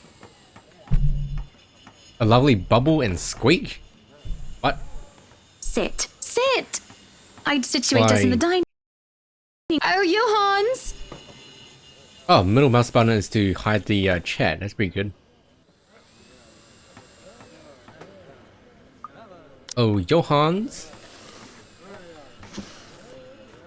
The man in question appears, ready with a tray as he starts to set the table for us. I know what you're gonna do about the break screen, yeah. Almost forgot about it. We sit in silence as we each serve the plate. What is that? Bubble and squeak, topped by a nicely poached egg with cherry tomatoes and other garnishes adorning the edges of the plate. What is it though? Is it type of meat? Is it like type of tofu? Here's the thing, I don't like tomatoes. I don't know about you guys, but I don't really like tomatoes. So you got tea and lemonade. A cup and saucer and a teapot with some Earl Grey is placed down for Marianne, and I ask for an orange Julius. How are you liking the project? Hey, Plank. Dan, is that Dan Wink? And wink to you too. I'm not a Dan sub. Feels bad, man. Drop that vase and I'll have your head! I know it's only an 8 million yen vase, but I swear, I'll... 8 million yen? Only 8 million yen? If this was a Yakuza game, I'll make that in like 5 minutes. Well, it's certainly a fun challenge, incorporating the designs of a Jacobean manor and the functionality of a modern household. I have ideas I would like to suggest, by the way, about what to use the second bedroom for. I guess it's kind of like Clue. Takes place in a mansion, and you have this lady that looks like she's in a detective suit, but she's actually a real estate agent.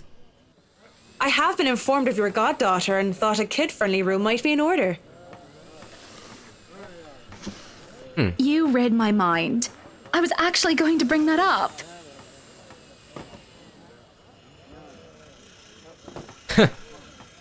I mean, in my save file, Russ money carries like 1.5 billion.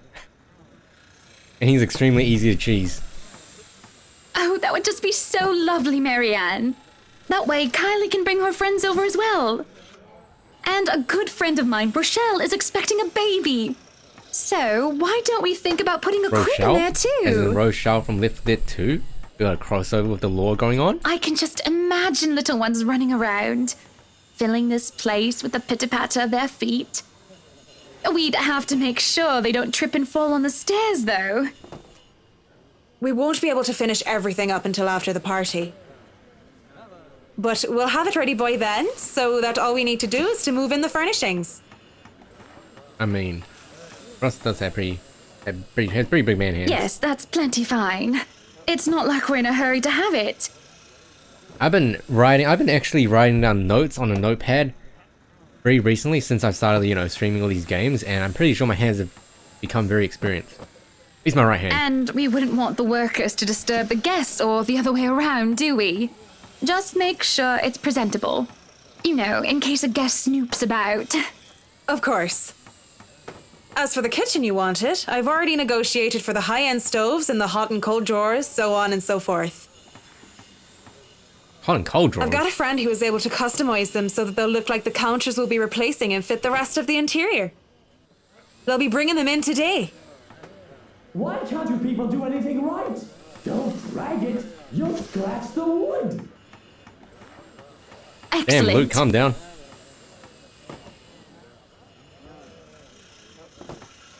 But no, Oh, really, man. how have you liked it so far? Oh, it has been wonderful, believe me. Everything is going smoothly too. It has been a long time since I've worked on something on this grand a scale. Nowadays, everyone is about condos and flats, living in the city where every room is an identical box. Yeah, I know, right? Believe me, Jeez. this is very refreshing. We lived in a condo before this, Marianne. I didn't mean any insult. It's fine, sweetie. Look at you, all frazzled. I was just pulling your leg. Just a prank. Luke wanted that penthouse when we got married, and you can thank him for purchasing this place as well. There's nothing wrong. There's nothing wrong living in a flat. I mean, apart from the monthly rent and other expenses. Boop Boop, I have not streamed any Monster Hunter at all since the time we played it. I've been playing it a bunch off stream. I think I have like over 30 something hours on it now. Looks confused. Of course, she has every right to be. She, no doubt, overheard me push that estate agent into the sale, making quite the aggressive offer. She saw me sign the papers for the mansion as well. I just had to scoff. Don't be fooled. I'm just the treasury. Type something in the chat. I wouldn't be able to make a purchase this grand without... I see. That's it. That's all you have to say. Yes, it wouldn't be appropriate to comment further. It is unprofessional. Unprofessional? I can't help but let out a deep sigh as I stick a fork into the dish. I don't want professional. I want someone who will either agree with me, even if it's just for the sake of agreeing, or someone who will try to talk some sense into me. Neutral responses are so boring. I can only see me typing. Wait, what? That's weird. What? You're not banned. I'm pretty sure you're not banned. There's no disclosure, and there's no The discourse food in is the middle good. ground. Best bubble and squeak. Of course it is. Just bubble and squeak. Our kitchen staff only uses the freshest, hand-picked ingredients. Only the best for the rights. Mr. Wright is not joining us? No, he is far too busy bossing people around. Try and go over the Kappa pyramid. He even refused to join me for breakfast earlier. Hence, this. I see. My apologies. I really don't know what sort of response you expect to get from me. Hey, Alcard, congratulations. Welcome to the chat. Oh. There's the clatter of silverware as I slam my hands on the table. Frustrating. I am frustrated. And Luke, mostly. Marianne's neutral, professional answers are certainly You're a irksome as human well. with feelings and opinions, aren't you? Don't damn, what's give me happening? this bollocks about being professional when we're having a nice, friendly chat over a nice and friendly breakfast. Very friendly. I should just make a golden Draxa wave and make that a tier 2 emote. I can only talk about interior designs for so long, and I detest one-sided conversations, Marianne. But I really don't know what to say, Mrs. Wright. We were talking of no topic in particular, and... Damn, she's getting triggered hard. Luke. We were talking about Luke. About him not eating breakfast with you? About him treating me as if I Oh, were God. some treasury. I didn't realize that I shouted that out loud until it was too late. There was a stunned silence that settled before I slumped back into my seat. Hiding my face behind my hands, I can feel my shoulders shake. Munka shake. Breathe. Hold myself. Calm down. But it's just so hard. Honestly, sometimes I feel like he doesn't love me anymore. Damn. Nice art. Oh, have I been so blind? Did he ever love me at all? Was our marriage all for the sake of saving his company and his wealth? Because... Because? Did I say all that out loud again? No, this is bad. Unacceptable. It has been rumored before, the real reason for our engagement, but if anyone would know of this, marriages of necessity to carry on political and financial power used to be a common thing. But the Evans Wright unit is the perfect happily ever after. Congratulations on your pyramids. Was supposed to be. It is true that we first met each other in order to discuss dealings to make the then failing Wright Enterprise a subsidiary for Evans Incorporated. But I do remember being in love with him, and there were times when he said he loved me back. Congratulations. Now, next challenge is to do a Draxa Wave Pyramid in a late night stream. I'm just kidding, don't do that. Don't do that. Even if I'm not sure what the truth is now. Either way, I do not want the Wright name or the Evans name dragged through the mud because of a slip-up. Ooh. Breton? Whoa. And if Marianne so much as than this, why don't you threaten her? Come on. Marianne's a cool lady. Marianne is a good sort, isn't she? So far, she's been reasonable and accommodating even towards Luke's ridiculous requests. Patient and professional, did it only extend to business?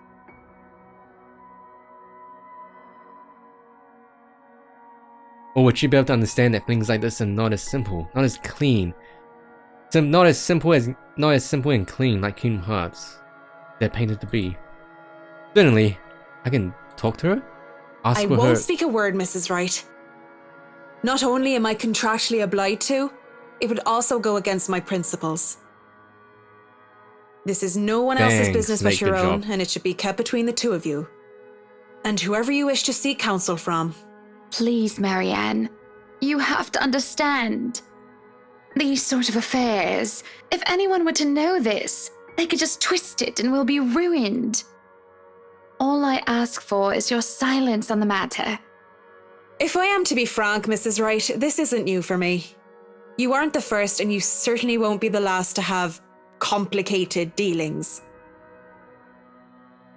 Unless what you're doing is illegal, I turn a blind eye. Can I trust her? If I wasn't in the same boat, I'd be trying to pry those secrets and gossip with you about them by now. Well, I'm keeping that information confidential as well.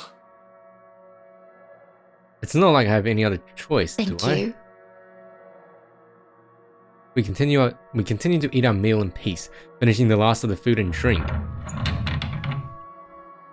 When the door to the parlor opened, Marianne and I are just sitting Madam, in the silence. photographer from Luxury Living is here.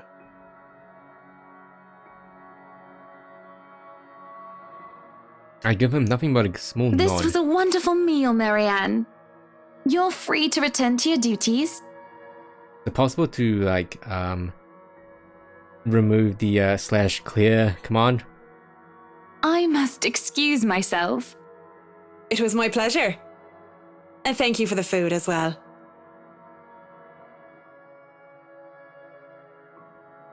Making my way downtown, I look back and see Marianne give me a nod and a small smile. That certainly put me in lighter spirits. An interview with Luxury Living. That is today, isn't it? Oh yes. People had caught wind of our new mansion the very moment we left the open house. Oh.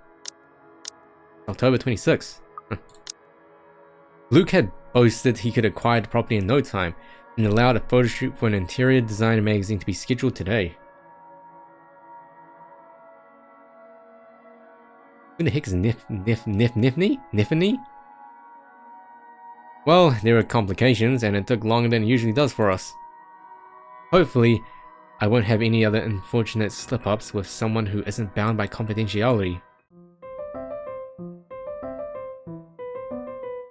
The mansion grounds has been one of the first things to be fixed up, aside from the bedroom. Although it's still a work in progress, it had a promising start, and I could already see the flower patches. Luke's favorite daffodils stand out easily, having been transplanted from the pots they used to litter the rooftop of our penthouse. Oh, is it a Fire Emblem character? This is a very blurry picture. I think I've seen her? Maybe? Why, if the moving crew thought that Luke was being hard on them, they clearly didn't see the landscaper on his way out. The man looked like he was ready to faint, and Luke seemed ready to kill him by the end of the discussion. Oh hey, it's him. It's our boy Zack. It is in the gardens that I see him standing near the flowers in quiet admiration. Oh.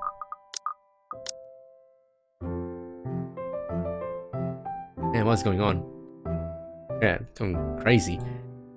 He is hard to miss, the hulk of a man that clearly did not belong, and the big backpack and suitcase he has with him makes him look much larger. It is a peculiar sight, seeing someone who looks like he does handling little, delicate things with such care. He looks up on the gardens and does a double take before a friendly face replaces Miss Wright, yeah? Expression. Hi, Zachary Steele here from Luxury Living, ma'am. Hope you weren't waiting too long. But it looks like you're still moving in, huh? Thought for a second there my calendar was wrong and I came here too early. The one and only. Welcome, welcome to Maison de Right. Maison de Right. And yes, we've been in the process of moving in as we were delayed, but it won't be a problem. They're just adding a few things here and there, and you should still be able to do your work. He said and but said Where's but. the rest of your crew then, Mr. Steele? Zach is fine, please. Mr. Steele makes me feel like I'm a mascot for a cleaning product. Anyway, I'll be your one-man crew for today. Don't worry, been doing this gig for a while now. You must be quite the veteran to handle this on your own. We've had a full crew coming into our penthouse the last time we were covered in your magazine. Veteran? Oh, your words are too kind, Miss Wright. Hana. If I get to call you Zach, you have my permission to call me Hana. Alrighty then.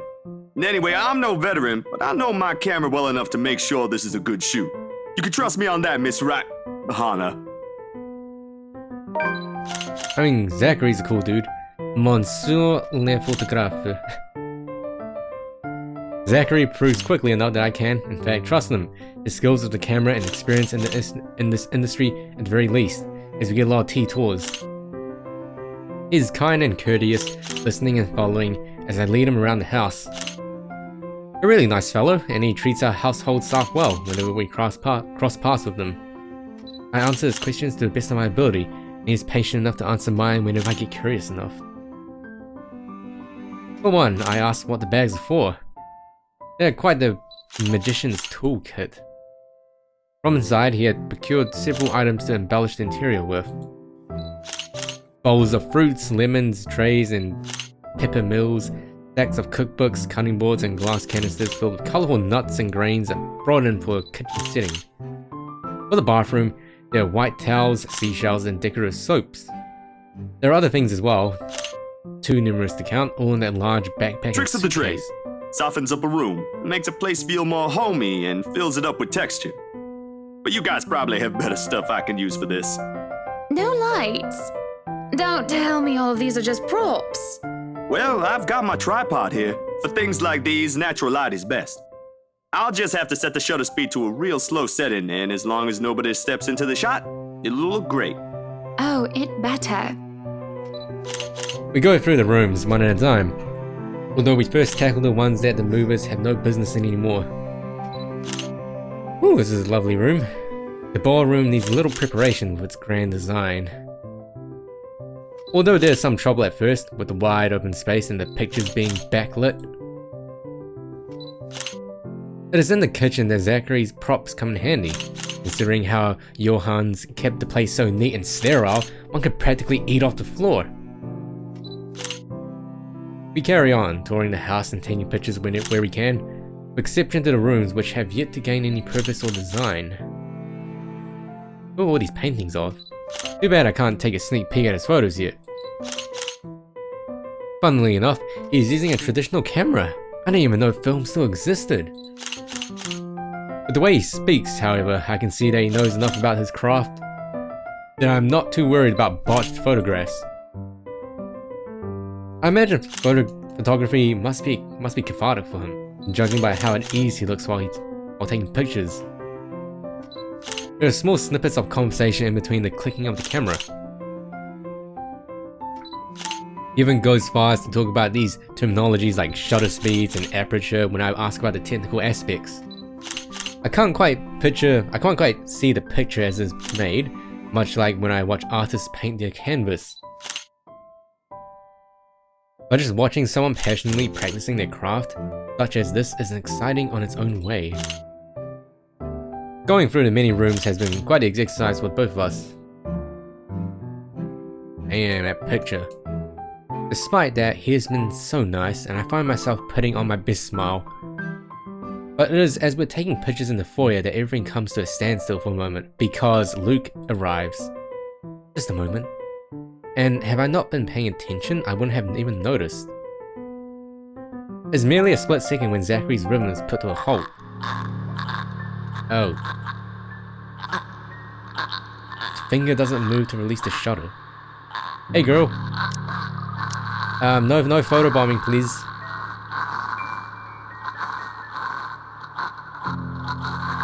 Yet he also doesn't pull the camera away from his face.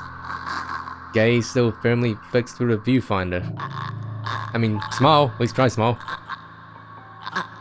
His hands shake, and there's a light sheen of sweat on his forehead. Zachary? No response. Oh. Zach, is something the matter? Lowering his camera, he blinks and stares at something behind me before shaking his head. Turning around though, I see nothing that could have gotten his attention. Oh no, there's nothing wrong. I just remembered something, that's all. Let's get back to the pictures. Can you move a bit more to the left, yeah? I struggle to respond this time. There's a sudden weight on my back and an indescribable tightness around my throat. You know what this reminds me of? It's like that movie, Shutter. Yeah. Okay, this is a spoiler to the movie Shutter, okay? Spoilers to the movie Shutter. In 3, 2, 1. It's like how the ending of the movie, where like, you know, the ghost is actually hanging onto the dude's back when the lady closes the door. Man, this is exactly like that. Okay, anyway, spoilers done. There's a sudden weight on my back and an indescribable tightness around my throat. Everything stops. And everything starts again as I manage to choke out. If you're sure. There's much Cloverfield. I don't think it's in the public domain yet, Snake. I don't know what just happened. That's probably just a dizzy spell, yeah. I'm fine. And he said he's fine. We continue at the same pace as before, although there's an unspoken agreement that we would not talk about what happened.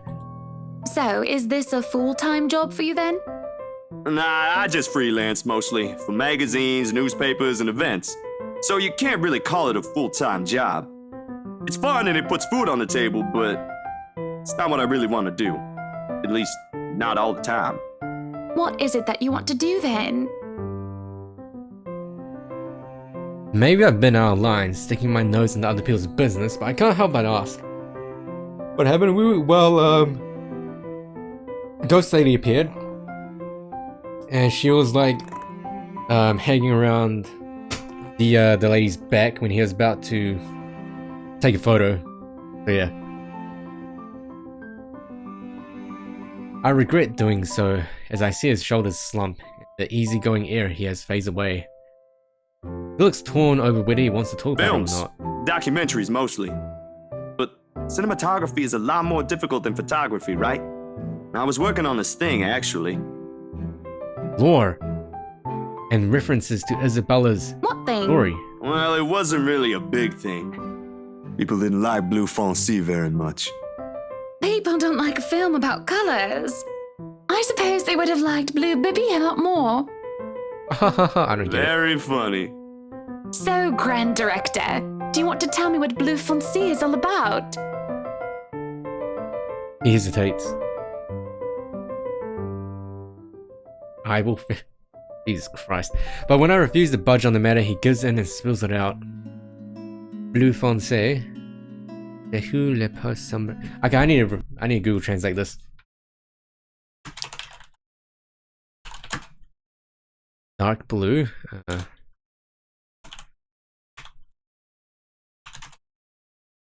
Sombre des Noirs. Bretagne. Bleu fonce, l'heure la plus sombre des Noirs britanniques. That. Okay, so it means, according to Google Translate, dark blue, the darkest hour of British blacks. Actually makes sense. Thank you, Google Translate.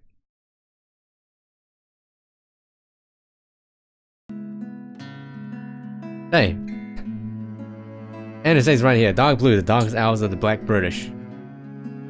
He speaks with passion of one who has gone through the very matter he is concerned with.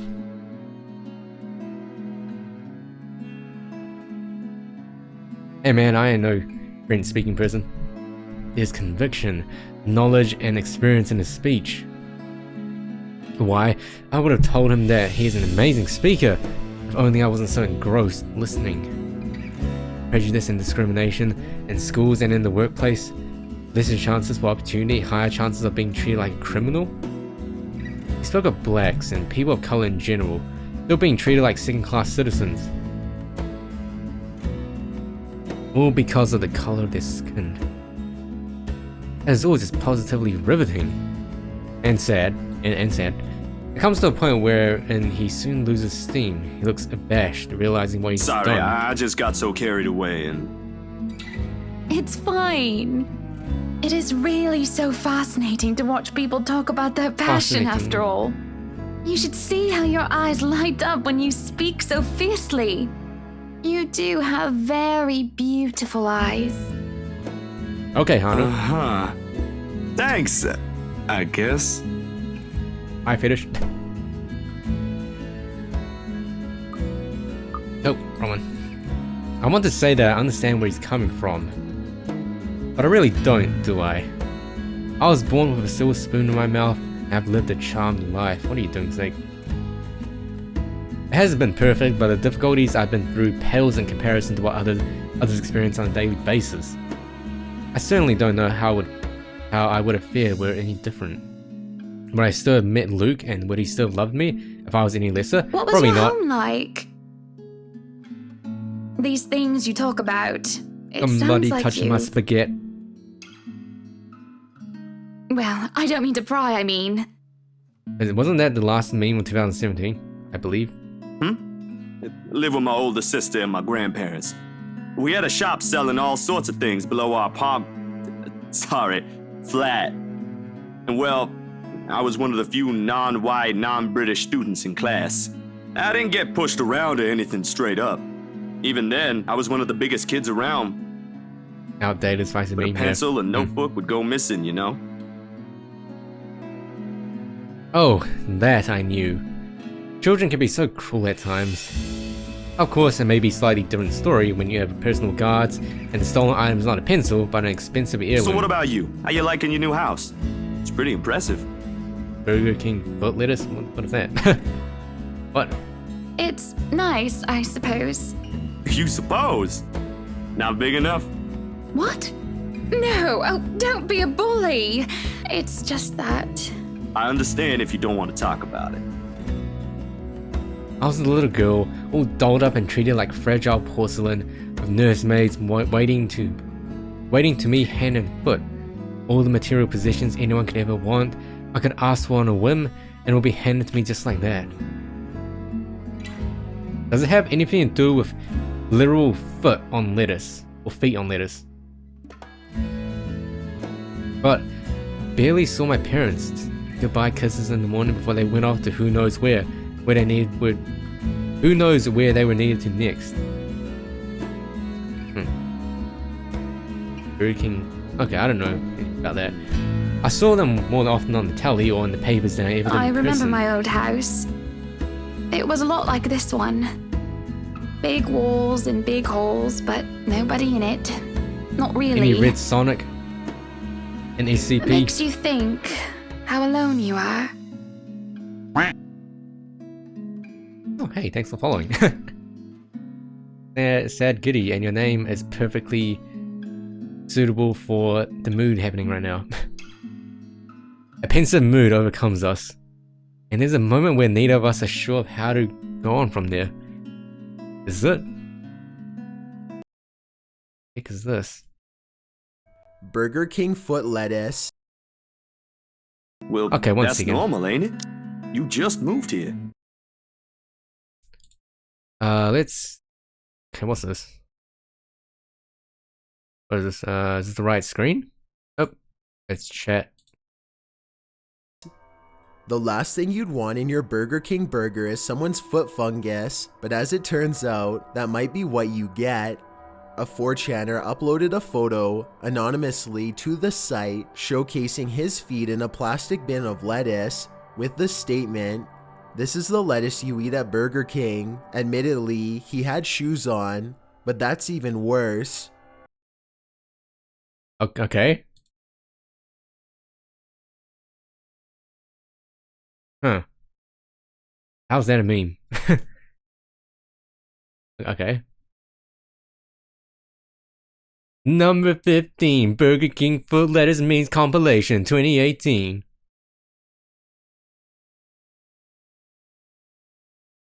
Okay. Well, that was interesting. You'll make home out of it yet.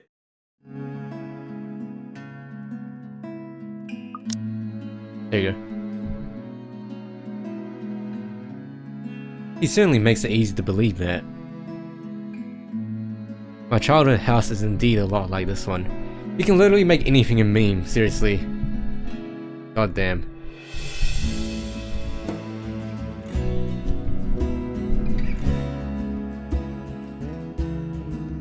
I mean, like me being inexperienced with my hands is a meme, even though, of course, my hands are experienced.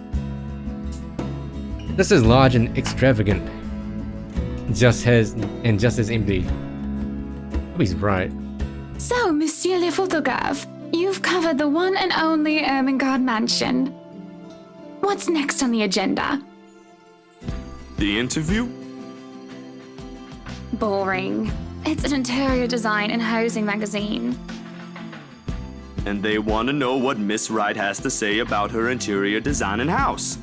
A little bit loud. The game's going in the red on OBS. Honor Wright thinks she bought a magnificent house that she can certainly brag about. Blah, blah. Boring. You know what they should print more of? I watched an interesting documentary the other day. Bleu Foncé, the darkest hours of the Black British. I recommend you watch it. Those are the things that people should know about. What do they care if I use a purple or green bowl of fruit in my kitchen? People, right? Oui. People are shite. Shite? Hey, Sky Crashing, hello. What emote is that? Any more Bobs yet? Jin? Oh, Jin's emote. Oh, hey, Sky Crashing, I don't believe I've seen you around here before.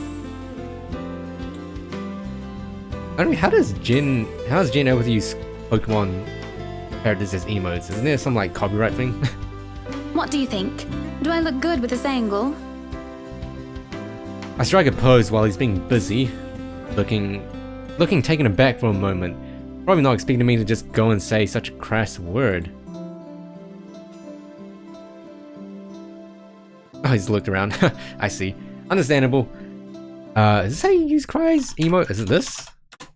Yeah. But he recovers quickly, and after snapping a few shots, he grins. Vous êtes belle. Vous êtes belle? You have a point there, Snake. Your fan creations. You want copies of these ones? Yes, please. I mean, Pokemon is such a large thing, and there's like many. I'm sure there's tons of copyright laws protecting it. So, the big boy knows French. You must have wooed a few ladies. Unless you're into gents. Either way, French is, after all, the language of romance. Is that true, peace sign? I mean, you're French, aren't you? You're French Canadian. Jay thinking this ain't no Discord snake. No, I don't know about quoting fancy poetry, but I've made lunch for a girl before, and they did like that fancy French cuisine. Can you cook your best? What? I can cook just about anything as long as I know the recipe. C'est magnifique. It's been too long since I've had a nice and proper chat with a good friend. No, Lee is certainly not a good friend. And although we just met, Zachary's the sort who can probably befriend anyone. That is exactly how cooking works. Recipe. Okay, recipe. Go cook. There we go. He's just a comfortable person to be around with. A bit too comfortable. I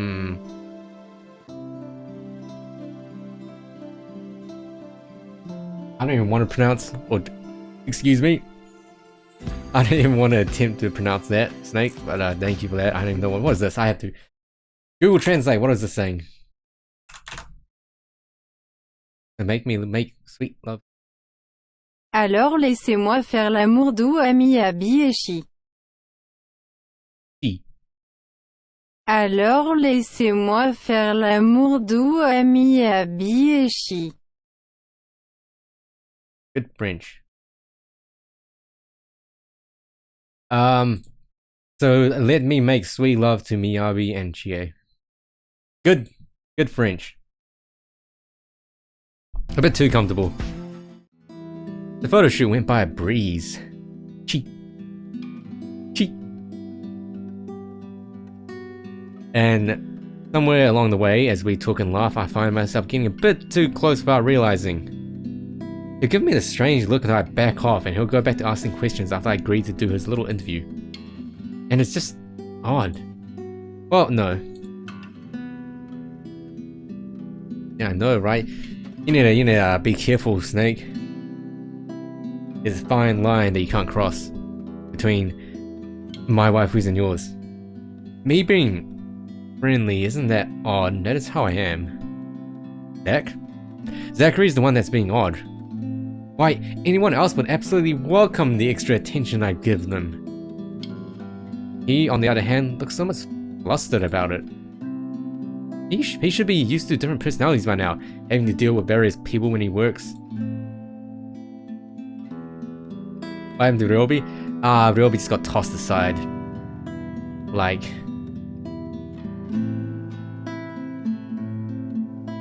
Anyway, and if not, he needs to start. Perhaps nobody has shown him attention. Perhaps nobody has shown him attention of this kind, but he's a big boy. He should be able to handle me. Alright, Plank. Have fun with your homework. At least try to have fun. Yeah, I'll see you on Saturday. Or rather, Sunday.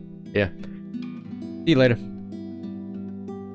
All it is a friendly touch here. A pretty smile there, and gentle swaying of the hips as I move around. Zachary grew more red every time he noticed. Am I being mean as I find enjoyment in seeing him unravel? Perhaps. This went on during the interview and beyond that. There's nothing wrong with what we're doing, right? I mean, you're like low-key flirting with him. Zachary and I are just having a playful, friendly chat while enjoying the outside view. That's all it is. Just a friendly, playful chat. At least that's how I see it. I'm sorry, but I'm really getting distracted. Could you maybe stop doing that? Stop? I'm not sure if I want to though. Oh my god, are we being a thought? Are we being a thought right now?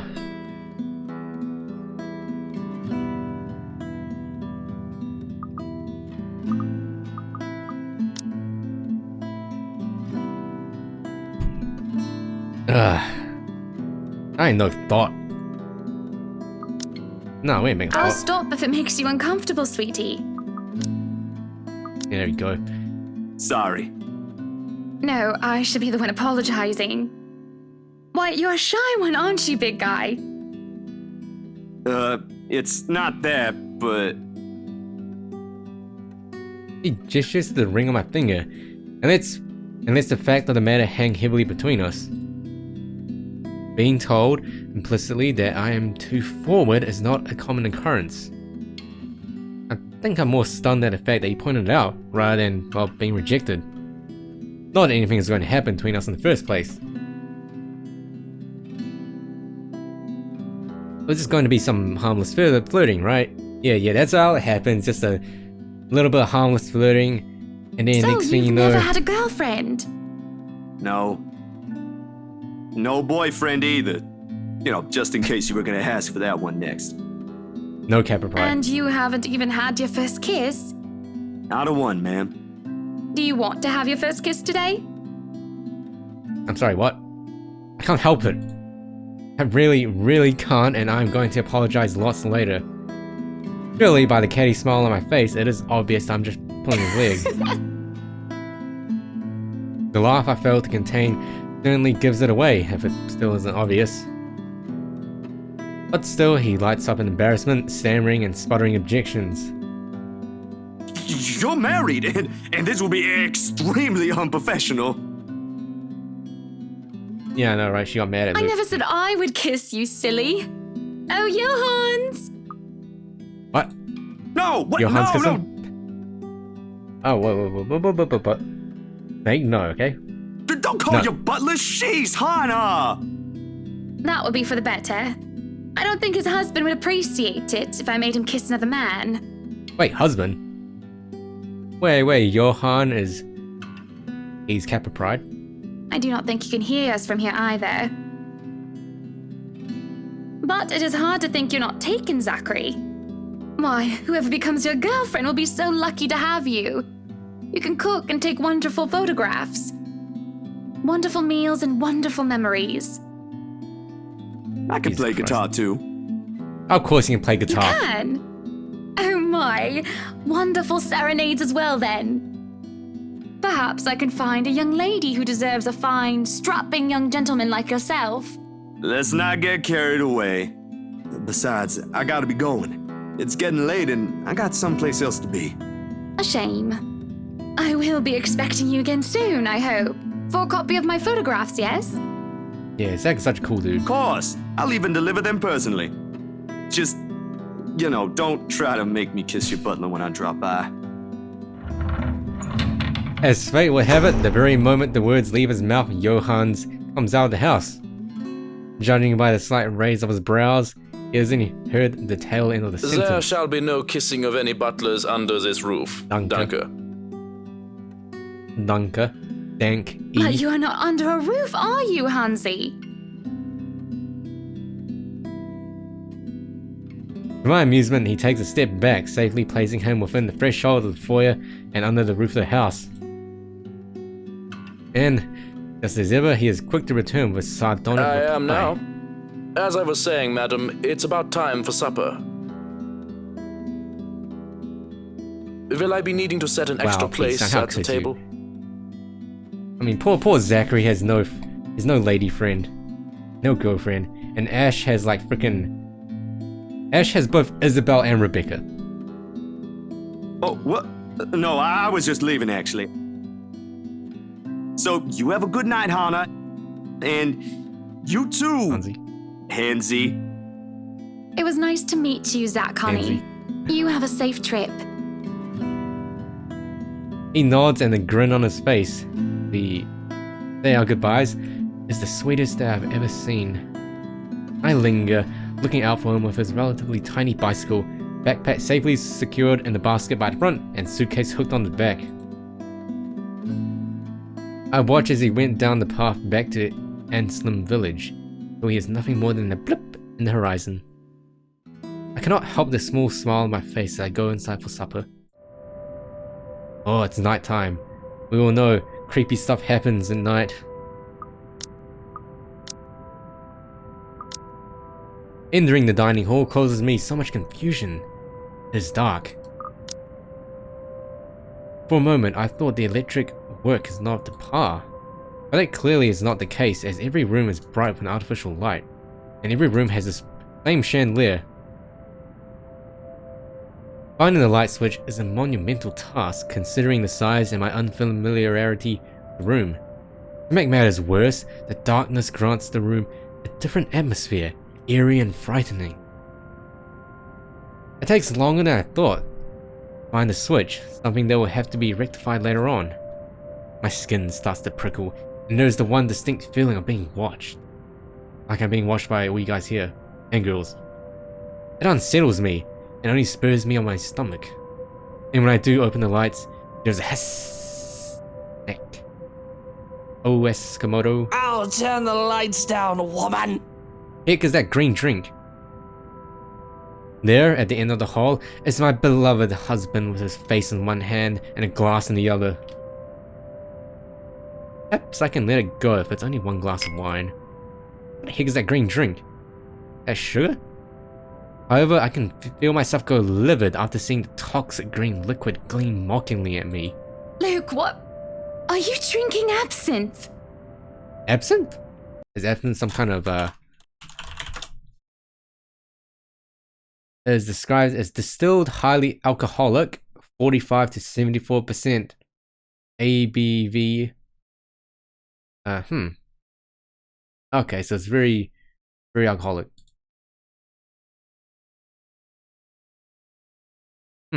Is absinthe usually green? You know what the doctor said. Absinthe, Luke. Are you actively trying to kill yourself? Tastes like licorice. Oh, gross. Because if you are, we can just hit you with a bloody car. Oh, it is green. Honeybee, buttercup, not too loud, please. He realized his. Did you guys realize that his eyes are green as well? Besides, it's Lelouch. Foreshadowing. Not too strong. Just hair of the dog that bit me. Helps with the hangover, dearest. Is that true? If you're drunk, just drink some absinthe. You drank? When? This morning, love. Don't be mad. I just needed a few drinks, having to deal with those simpletons.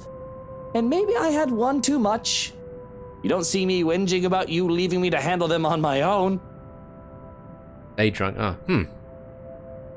Stay drunk, can't be hungover. That is true. I had to attend the photo shoot and interview with Luxury Living. You know that. Though I will say that I don't like alcohol, and I know nothing about these different types of alcohol drinks. Oh, gross. What kind of licorice? Is it black licorice? Does black licorice taste this? Let's not make this about me, Luke. This is about you and your drinking problem and... Oh, I don't know, Hana, darling.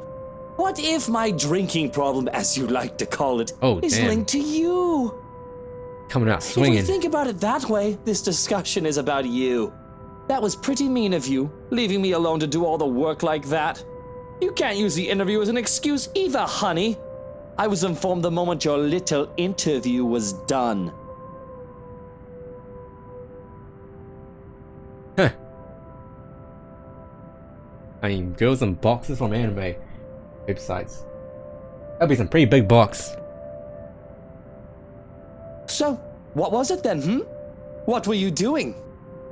I'm also the type of person that doesn't really go out partying. Like, I don't really... Or go out to bars. I'm just not that kind of person. Oh. Ooh. Should we direct with him? Ooh.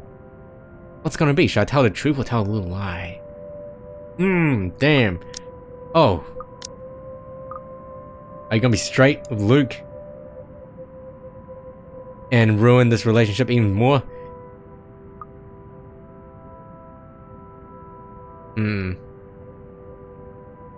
But the thing is though, okay, I tell him the truth. Hopefully he doesn't do anything to Zachary, okay? Zachary's a good boy. Zachary is a good person, and if he does anything to Zachary, it's gonna be bad news. I was talking with Zachary, the photographer for Luxury Living. And go down, yeah, it's gone downhill. I have no reason to tell lies, it's not like I'm guilty or anything. But as Luke's expression turns, it makes me feel like I actually am to blame him for something. Screw rules, I have money. Well, yeah, that is true, they have money. He has a way of making me He has a way of making me laid bare with just a look. That really struck me when we first met That years ago. giant Negro? Oh! He said You were it. having a secret meeting behind my back and it was with him? What are you implying? I'm implying nothing. I'm just worried. You know better than to trust those media bruh. types, Buttercup. He must have been really friendly to occupy your time like that. But all he's looking for is his next big headline. He's a photographer for an interior design magazine. Doesn't matter. You let one little thing slip, one wrong move, and it'll blow up in the telly in the morning. He'll go to his journalist friends to gossip and make a quick quid. His eyes were the first thing I noticed about him. They're like nature, the grass and the trees, wonderful and breathtaking. Now, as I look at him, they're nothing but the same shade of green as the bloody damn drink He in was his a hand. perfect gentleman, Luke. You're drunk, Luke. Go I to can't bed. say the same for you as of recent. Ooh, burn. Laying down that. Excuse me again? We're talking about you, Hana. No, I am pretty sure we were talking about you and your drinking problem, Luke, right? Hangover forgotten during the course of the little spat, the man jumps to his feet and sees. Looks like he's barely stopping himself from throwing the nearest thing he Oh, finds. it is not a problem. I can stop whenever I want. And even if it was, I think you can very well stay out of it, as it only affects my own kidneys or liver or whatever the bloody hell that shite pollutes. Whatever aftermath that occurs because of your little chit-chat with the Negro affects the both of us, however. Damn, man, you need to stop Look, using that word. Luke, nothing will happen. You have to relax. It was just a friendly chat. Well, now I think I'm getting jealous. Or I would be if it weren't for this damn headache. Maybe you should drink more. Maybe. And before Luke dies of alcohol poisoning. Supper is spent in silence with nothing but the occasional sound of silverware. The grand feast has been served. Well, grander than usual anyway, most likely due to Luke's complaint of stress. A mussel? A platter of native oysters for starters, entrance of turbot or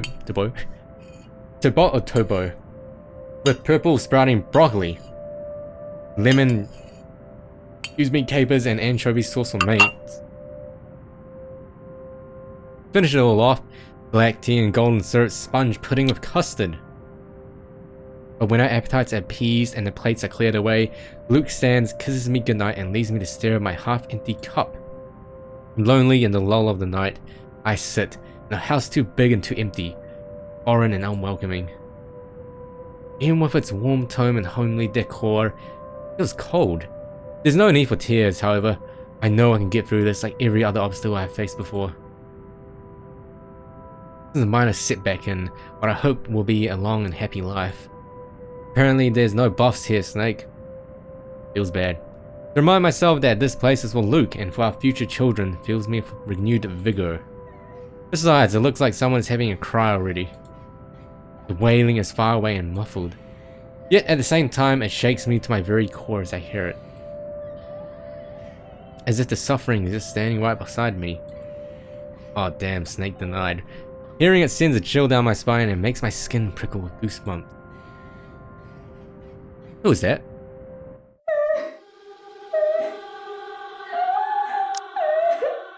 Immediately back to Monka S.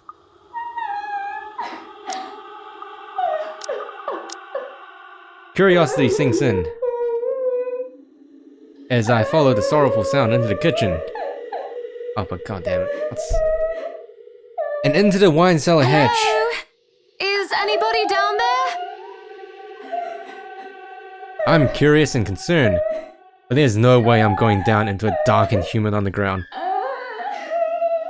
Monka Shake, I need to add Monka Shake, but I got no space left.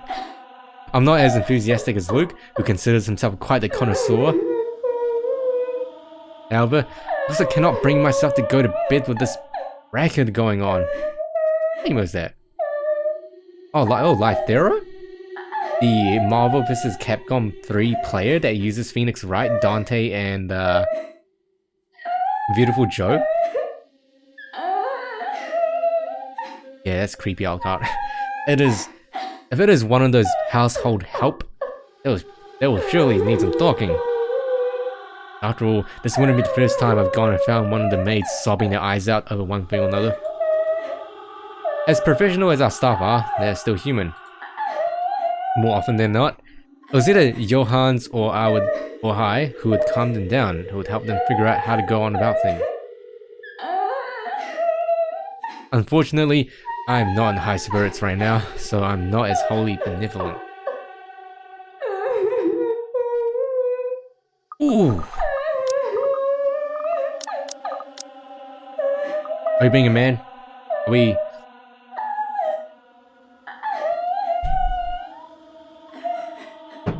Alright, Chad, we gonna be a man?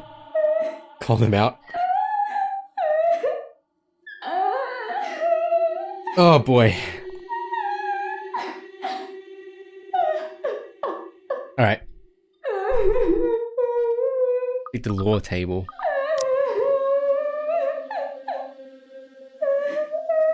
Almost done. Ooh. Okay, seems like open the hatch leads to a bunch of stuff. Is that a diff? Okay, there's a diff animation here. So we can either call them out. Ooh. You've been live for just over 4 hours. By this point in broadcast, you should have consumed at least 16 ounces of water to maintain optimum hydration. Oh, good point, Mark.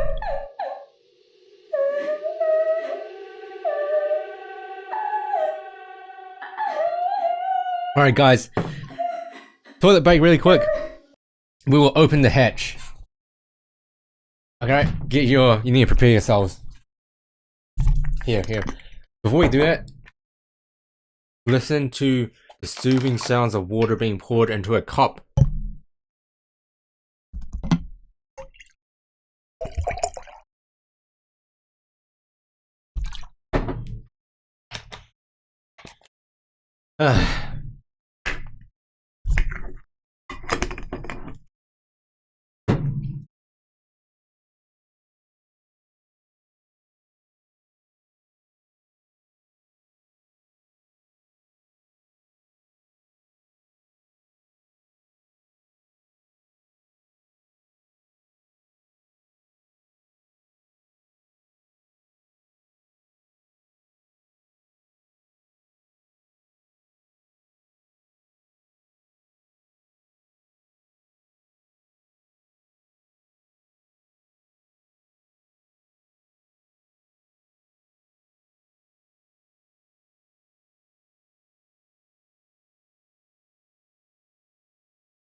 Alright, you guys ready?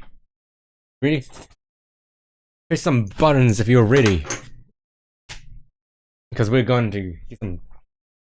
We're gonna be spooked really quickly, really soon. We're gonna be opening the hatch. Okay, so let's see, open the hatch. Okay, let's see, open the hatch, and then there's another branching way, which we can go up, and then go back down.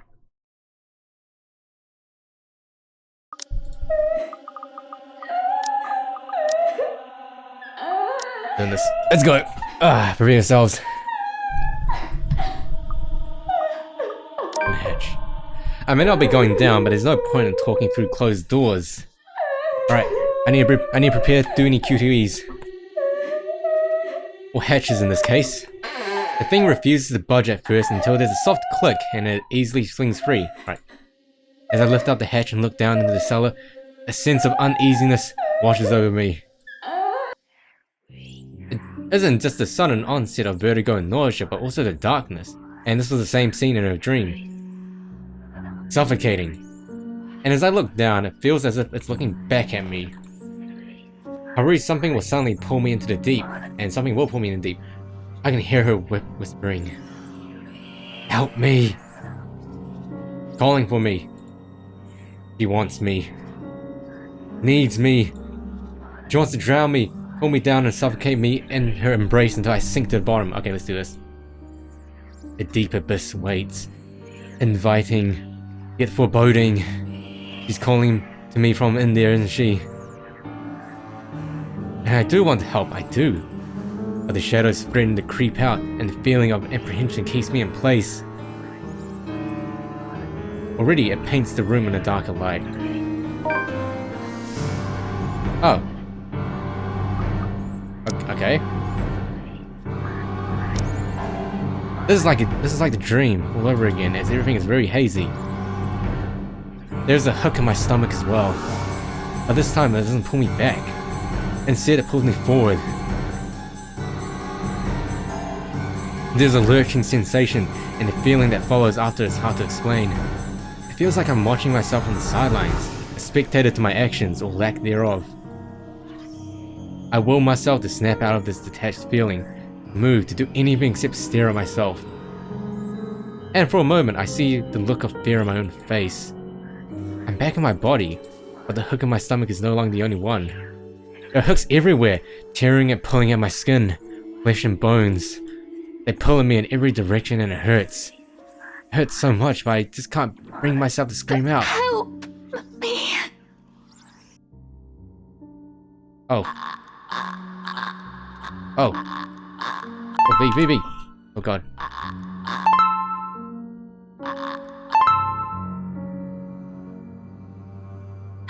Whew. Now, do we want to see the death?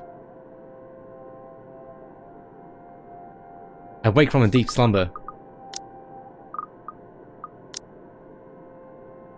It takes a while with the fog that has settled in my head and my heavy limbs.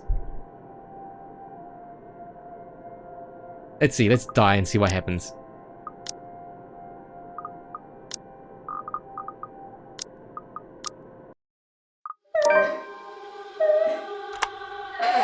Alright, babe.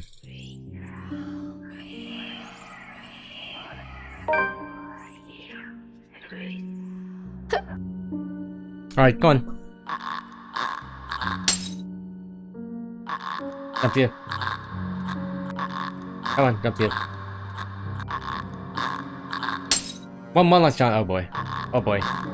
Okay, here we go. Deeper and deeper. I drown. Oh. Oh, that's it.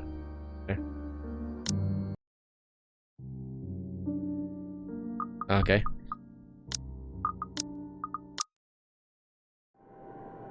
Okay, let's see anyway, I wake from a deep slumber. It takes a while, with the fog that has settled on my head and my heavy limbs. Calling out will just skip it, I'm pretty sure. Yeah, nothing happens. Game over. But soon enough, I managed to look around. I'm in our bedroom already, although I do not recall going here. Luke slumbers beside me, looking peaceful and angelic. It doesn't matter. I'm safe, and I feel better than ever. Tomorrow, better days will come. Luke was already gone by the time I rise. There isn't a single hide nor hair of him to be found, and trying to call him on his mobile is a bust, as it only goes straight to his voicemail. It's twice in a row he's gone on me. And for him to disappear today, 4 days, is every bit upsetting because of what's to come. That's okay, Frozen, you didn't really miss out on much. There's literally no spook. The morning is once again filled with a whirlwind of activity. Fortunately, I am much more refreshed as I took a break from my responsibilities. I haven't the faintest clue where Luke went yesterday. Today is going to be a busy day, although unlike Wednesday, the master of the house isn't here right now, absent once again from his duties. Hopefully he'll be back in time for the party. This is our house anyway. This is our house in the middle of a street. A grand housewarming party, the wonderful Wright Mansion. Every person of importance from Luxborn is invited, and there will be few guests flying in as well. Of course, there will be some people from the media, along with friends and acquaintances who are made no less important regardless of their status in society. Marianne and I discussed business and last minute touches to the house before finalizing everything. Not that there is much change from our original plans. Bar any huge additions to the property itself, the mansion is nearly 100% complete. You have certainly exceeded expectations, Marianne. Everything looks so marvelous, and in such a short time, too. Well, I can't take all of the credit. People have certainly been enthusiastic about the idea of working on the right mansion. Jesus Christ, Marianne, your voice is so loud. There won't be any more problems unless Mr. Wright has any more objections about the second bedroom. Luke and I had a small tiff about making the second bedroom into a child's playroom, which I insisted is completely practical. In the end, he had to acquiesces. I didn't give him any choice in the matter. I even bought this wonderful wooden crib on the antique stall yesterday, including some toys. Mute Luke, yeah, okay. Just in case anyone brings their baby, of course. Besides, we have little need for actual guest rooms. We hardly have guests who spend the night. We absolutely have to. We often choose to foot the bill for their visit on one of our hotels instead, always at Luke's own insistence. And on the off chance that we actually let someone stay, the bedroom in the opposite wing is still up to the task. Oh no. We proceed with that room as planned. I already agreed to him having his greenhouse and his vineyard and his stables. He may as well let me have this one thing. No, I did not agree to him having a helipad. Alright then. Well, do we have any other concerns? Anything we need to put on our agenda before the party commences? No, I don't think so. Not unless Luke has anything else to say. Is he around then? It'd be best if we can note down his request right away, considering the scope of his usual ones. Around? No. Where is he? Who knows where? Luke's probably dead.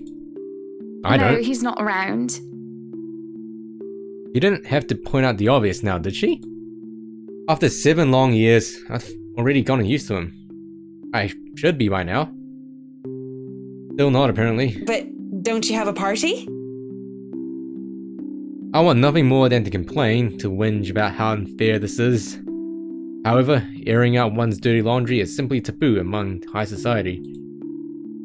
To do so will make you a ripe target for the next dinner party chit-chat. Vultures, a lot of them, really. Or most of them, at least. There are always good ones like Rochelle Lee. But put your trust in the wrong person, you'll find yourself eagerly picked apart. Yes. But Luke's just being a sweetie, you see. That friend he's visiting, he's having marital problems and he's just trying to cheer him up.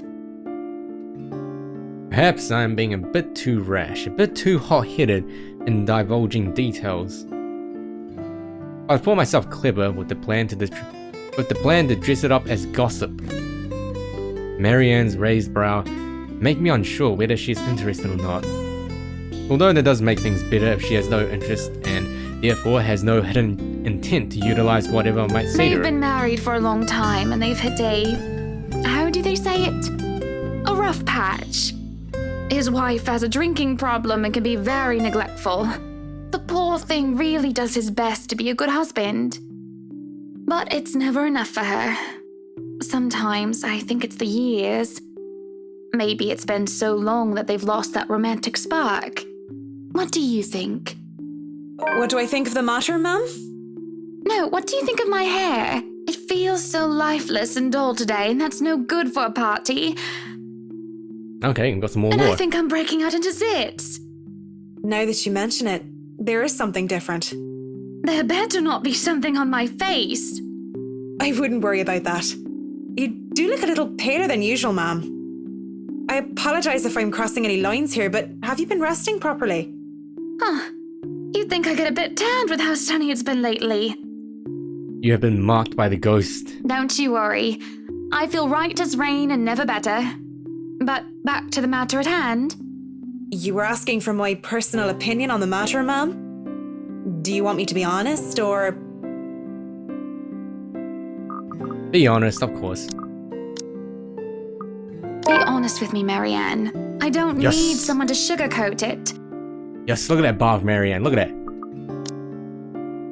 I'm not some fragile thing that I'm just going to break down at the slightest thing. She hesitates, taking a sip of her coffee while I stare into my own cup of tea. The silence stretches on, and I almost believe that she'll never answer my question. I suppose that I shouldn't blame her, putting her in a tight spot like this. Her hesitation is understandable though. Though I'd loathe to admit it, she simply wants this whole thing to stay professional. But then she speaks. If I'm going to be completely honest, I need to ask. This is about you and Mr. Wright, isn't it? It's my turn to hesitate now. I really didn't expect such a straightforward question. And to get to the heart of the matter? I suppose I'm not as clever as I'd like to think. Was it really that bad that an outsider can see our little marital troubles? Surely we aren't that obvious, are we? We put up the act of the perfect couple for years, although it hadn't always been an act. Marianne is just more keen than the average person, of course. It is a necessity to her career, and she's been working so closely with us. Yes, that's it. Suppose it is. What would you tell me? Then, I tell you it's none of my business. I tell you that I don't want to meddle. But, if the troubled husband with the neglectful wife asked me for my honest opinion, I'd say that he shouldn't base his happiness and his self-worth on someone else. Someone who won't even give him the time of the day. Maybe he should try being independent for a while. See what it's like when he isn't trying to please someone else and doing things for himself. Everyone's supposed to be their own man or woman, right? A bit of breathing room never hurt anyone. That's just my 2 pence worth, of course. So you're saying they should divorce? Nothing as drastic as that. Good words, Marianne. If they're afraid that it might lead to just that, then maybe that is what's meant to happen in the first place. We shouldn't let our fear control our lives. But it's just a short hiatus is all. Or, couples therapy? Look, I'm really not the best person to ask about relationships, so grain of salt and all that. Grain of salt? She trails off, having said her piece, and leaves nothing but the smell of coffee and Earl Greys between us. There's a calm despite the nature of what has just been discussed. It's not that hard to see through it. Yeah, I agree. Ooh, to say that her words make me start to think is an understatement. To say that I'm not considering her advice is a lie. And to say that this might just be the calm before the storm is a possibility. Others have had shorter marriages, yes, but plenty have celebrated long and happy ones as well. My own parents celebrated their choral anniversary before they passed away. 7 years? 7 years isn't a whole lot in the grand scheme of things. It isn't a whole lot of time to see what and where our relationship can bring us.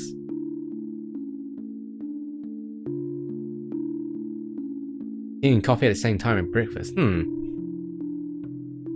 think to me that sounds alright. Sounds fine. But do you mean drinking coffee and drinking tea at like the same time? Weird taste of flavors? Well, it hasn't been entirely made up of unhappy years, has it? It won't last forever. It's not supposed to anyway. I just dread the thought that it might last for a very long time.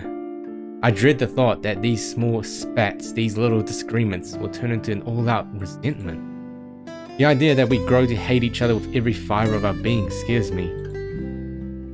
I can't even pinpoint the exact moment when our blissful union turned sour. Story, when did he start to seek other women, lacking any ulterior motives?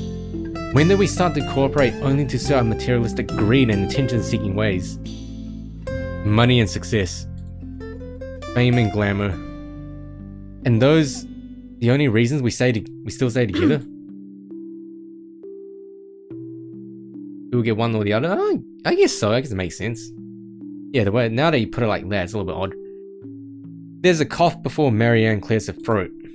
Must have been quiet for so long, and I move to apologize when she stands up. We both end up on our feet, unsure on how to proceed.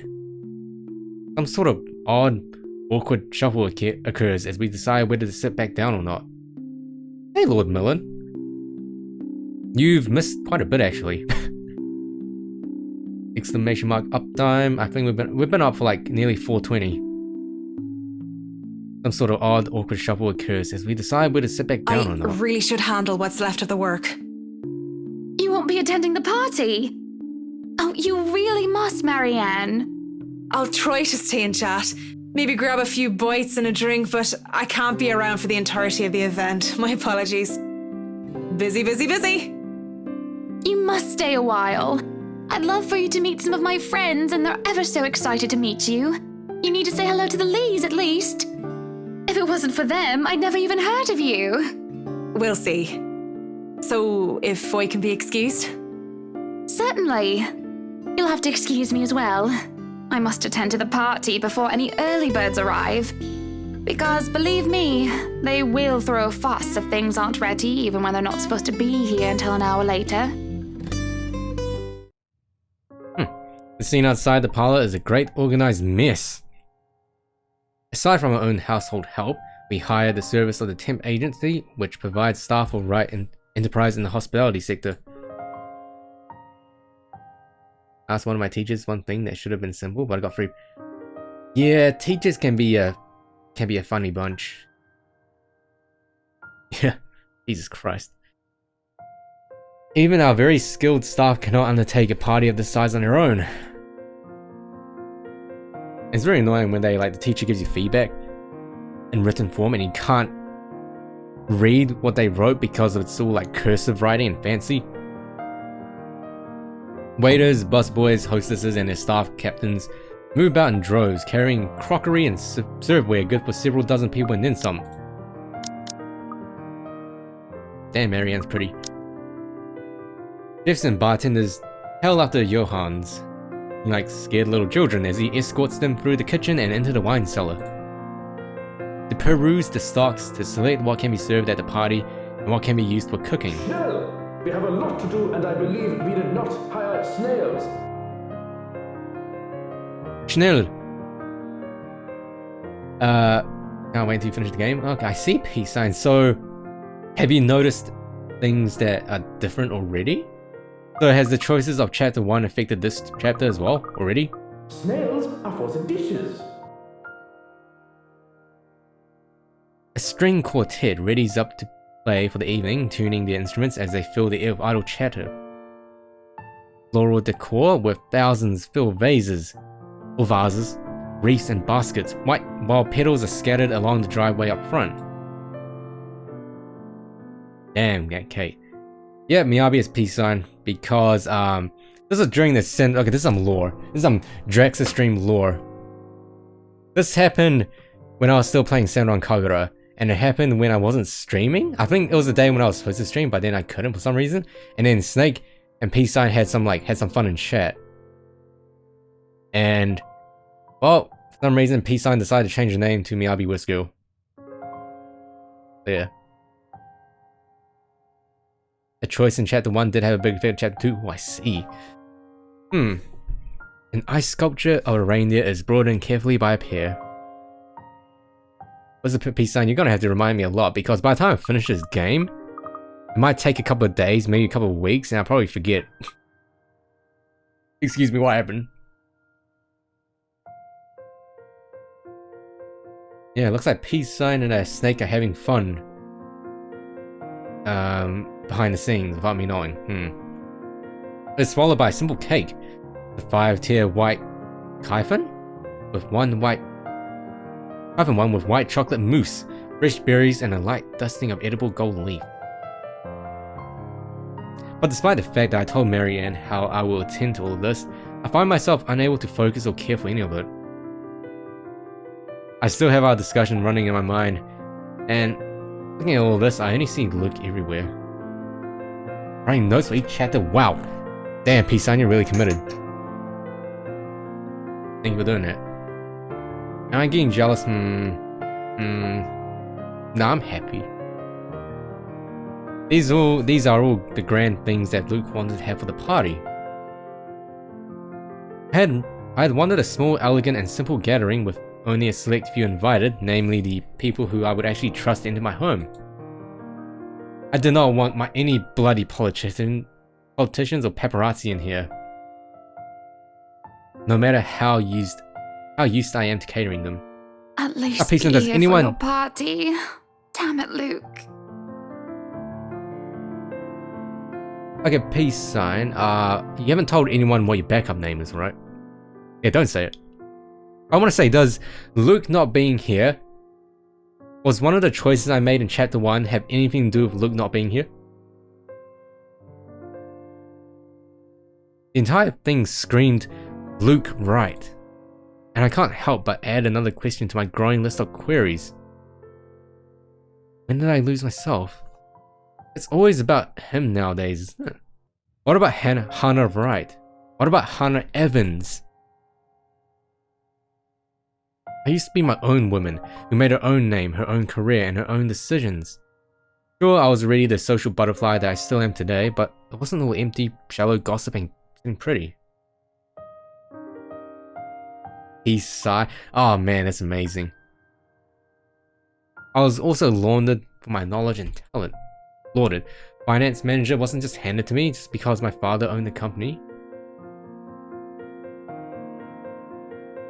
I had insisted that I start at the bottom, so I could work my way to the top and prove myself. I don't know about you guys, but I'm like so annoyed that the text is not center aligned. It's like slightly to the right. And I did. I worked numbers, managed budgets, money and accounts, analyzing the competition and market trends.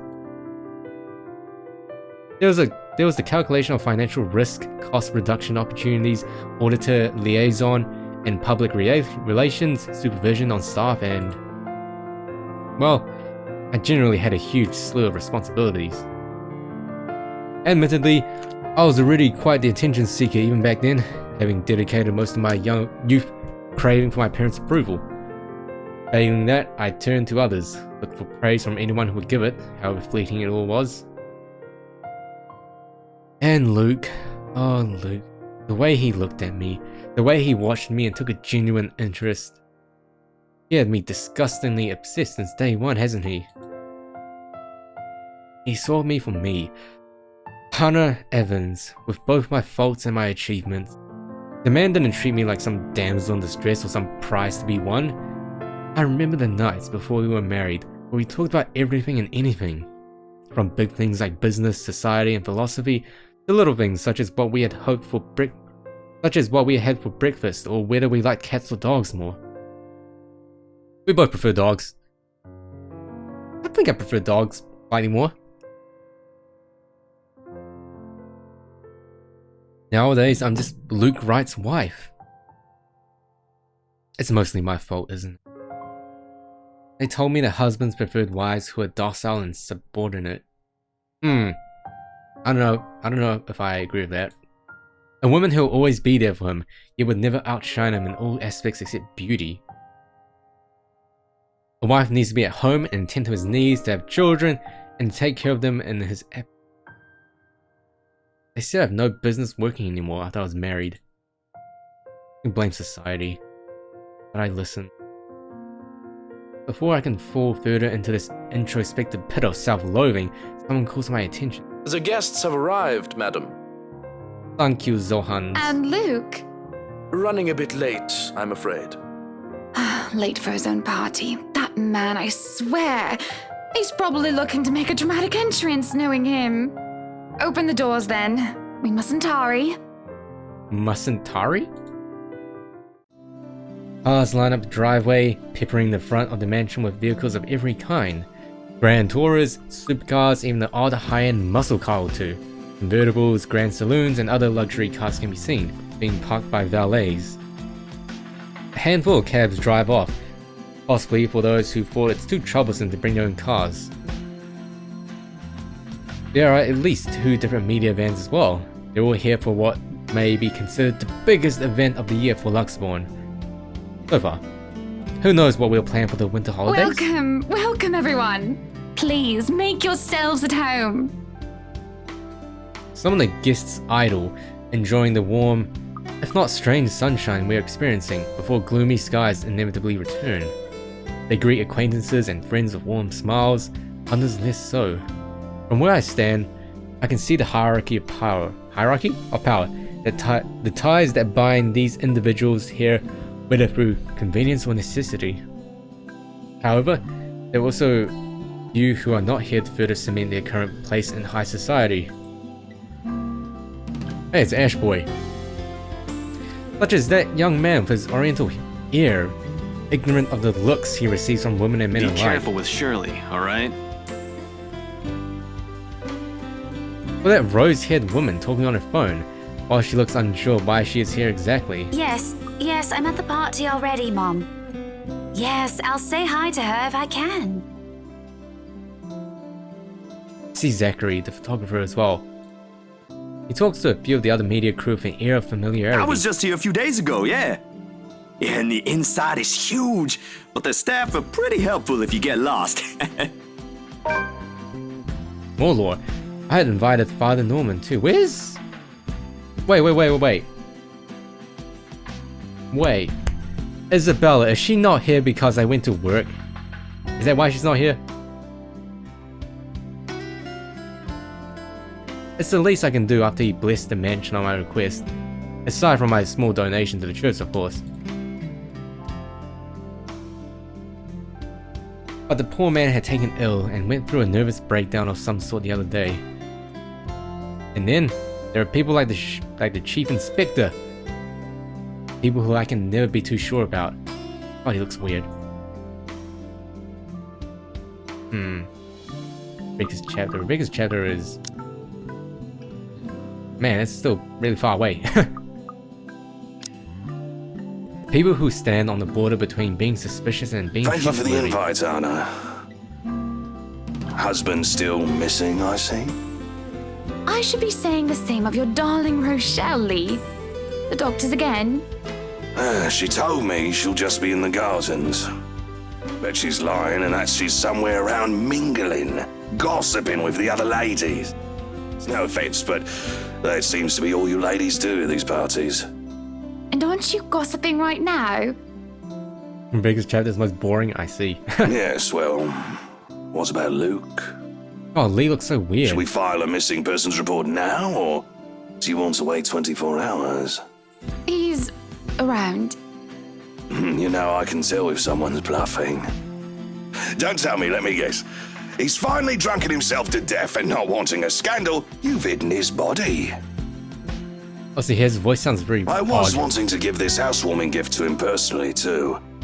It's a plate that holds a wine glass so he can stop killing himself with liquid lunches. Looks like it's too late for that. Hahaha, Luke, you're so funny. Nothing like that. Besides, this is a hardly polite conversation. Oh, relax, I'm just trying to be cheeky to lighten the mood. It's not like I want Luke dead. God, that face is so disturbing. God, you want Luke dead so you The can man remember. doesn't serve dodgy plonk like the others when I visit, and he pays his respects well enough. I could use a glass of wine or 3, actually.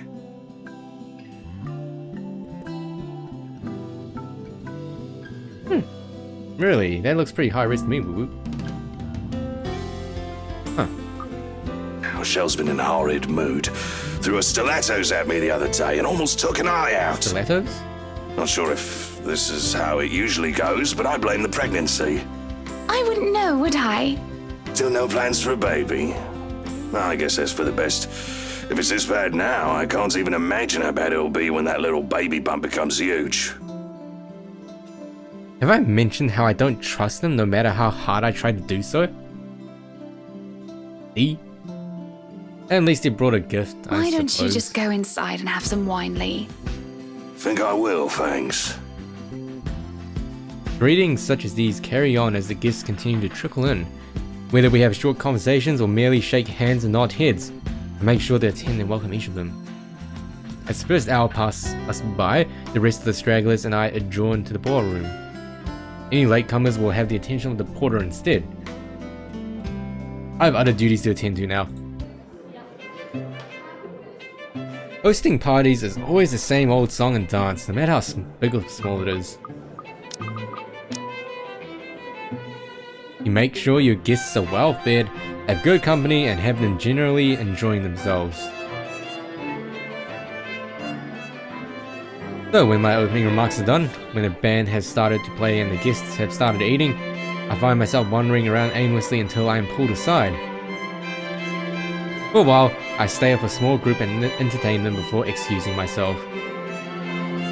And when they're not anymore watching me, I end up watching them. When they don't listen, I do. Yep, this one's this. Oh, right. Wow, that is really low res. Wow.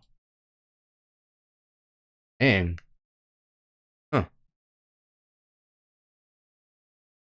A local banker is having trouble with his daughter. He wishes to marry her off, but she wants nothing more but to make music. One of our hotel managers worries about the stolen belongings of one of his patrons, a failing in security which should be brought up to higher authority soon. Our mayor? Well, his cat died. Oh, rip. Then there's that rose-haired woman once again. It is hard not to notice her with her distinctive looks. She also lacks the grace that the other ladies have, though that does not make her any less beautiful.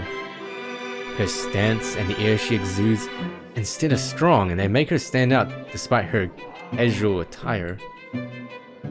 Many men have already given her their attention, though each invitation to dance has been turned down. I approach, intrigued, although it is no great mystery what occupies her own attention, with the glances she keeps sending towards the boy with the oriental hair. She remains unaware though, even as I stand beside her, pretending that I am there for a You drink. would catch his eye a lot better if you wore nicer clothes, don't you think? Didn't realize the housewarming was going to be this fancy. I would have gone with a nice dress if I knew. Oh, you're fine, dearie. It's only really the parvenu, those who climb, that come to these parties all dolled up. Quite the black-haired beauty, isn't he? The boy comes over, but I do nothing to speak any softer. He merely passes by, and it is a wonder he doesn't hear what I say. Ash? You know, you really shouldn't have turned down those offers. If I wasn't married, I'd happily go dancing with those young men. But you said a name. Ash. That's the exquisite lad you've been looking at all this time. I don't know him, and I'm the one hosting this party. That must mean you know each other. Is he your boyfriend then? Because that would explain those rejections. Ooh, damn. Oh. In all my life, I've never seen a face grow red so fast. It's a pretty red face. Mainly by the eyes though. The shade of her hair did not help as well. This is the most pink I've ever seen on a person, really. Headshot Hannah calling it. Wait, did they change the game on Steam? What? No, that's ridiculous. He isn't my boyfriend. Yeah, I see Bob's. Such a violent reaction. A simple no would have sufficed. Many here would be happy to hear it. And I haven't been looking at him. That's right. You've been staring. Quite heatedly, in fact. Although I'm not sure if you look like you want to kiss him or kill him. It's more the latter currently. Oh, she said black-haired beauty instead of oriental beauty. Wow, are we getting PG here? PC? Just don't go murdering him on my property. I don't want to walk into a room and suddenly find a body there. Is Rebecca a Tsun? I waver as I feel the burning of someone's stares. It is chilling, and though I am used to endearing the gaze of others, this one makes the hairs on the back of my neck stand up. Oh, what the... Okay? Hey girl, she's just like, hey, I want some of that drink. Like, hey, I'm here for the party, sorry I'm late. Don't mind me, I'm just a little bit, big-eyed here. Hey. My attention is pulled from the girl and I see a woman staring. Dark-haired and dirty. She looks more like a bigger than a guest, and I have half the mind to call the security at her when her mouth breaks out in a grin. Talking about boys. Yep. All I hear is her laughing.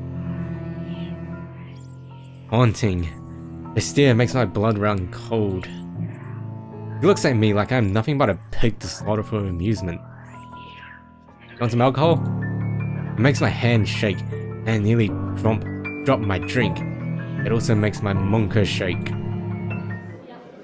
But in a blink, she's gone, and the buzz of the party returns. I'll keep that in mind, but are you alright? Yes, sorry. I just thought I saw something strange. It must be the trick of the light. Anyway, Honor right, as you must already know. Honor? Rebecca Gales. Gales. Hey, achieved my love reunion. The name is familiar, like a fond memory. I recall a kind lady, a private tutor who treated me like her own daughter when I was young. Wait, is Rebecca older than her? What?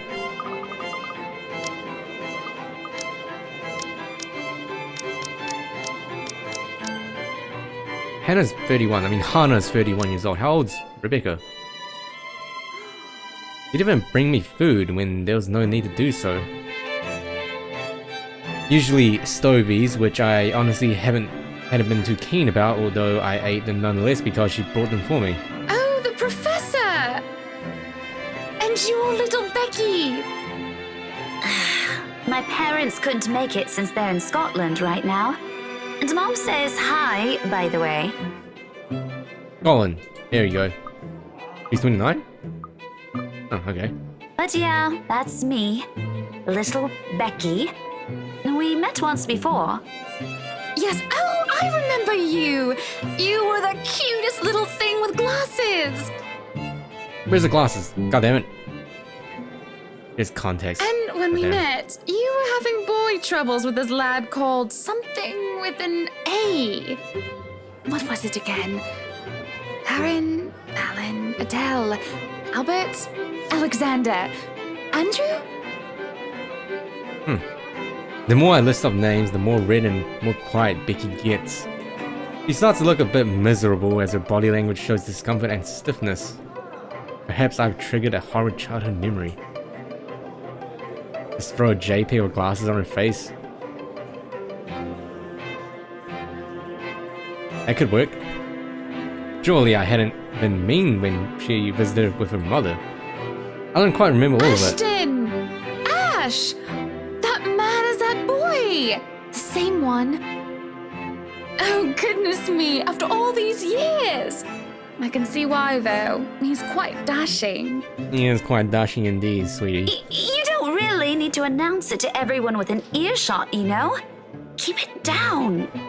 I'm so sorry, but it really is cute. And a tad bit sad.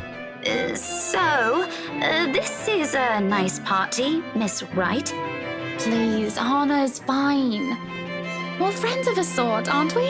We must be friends, seeing as I know about your little infatuation, Becky.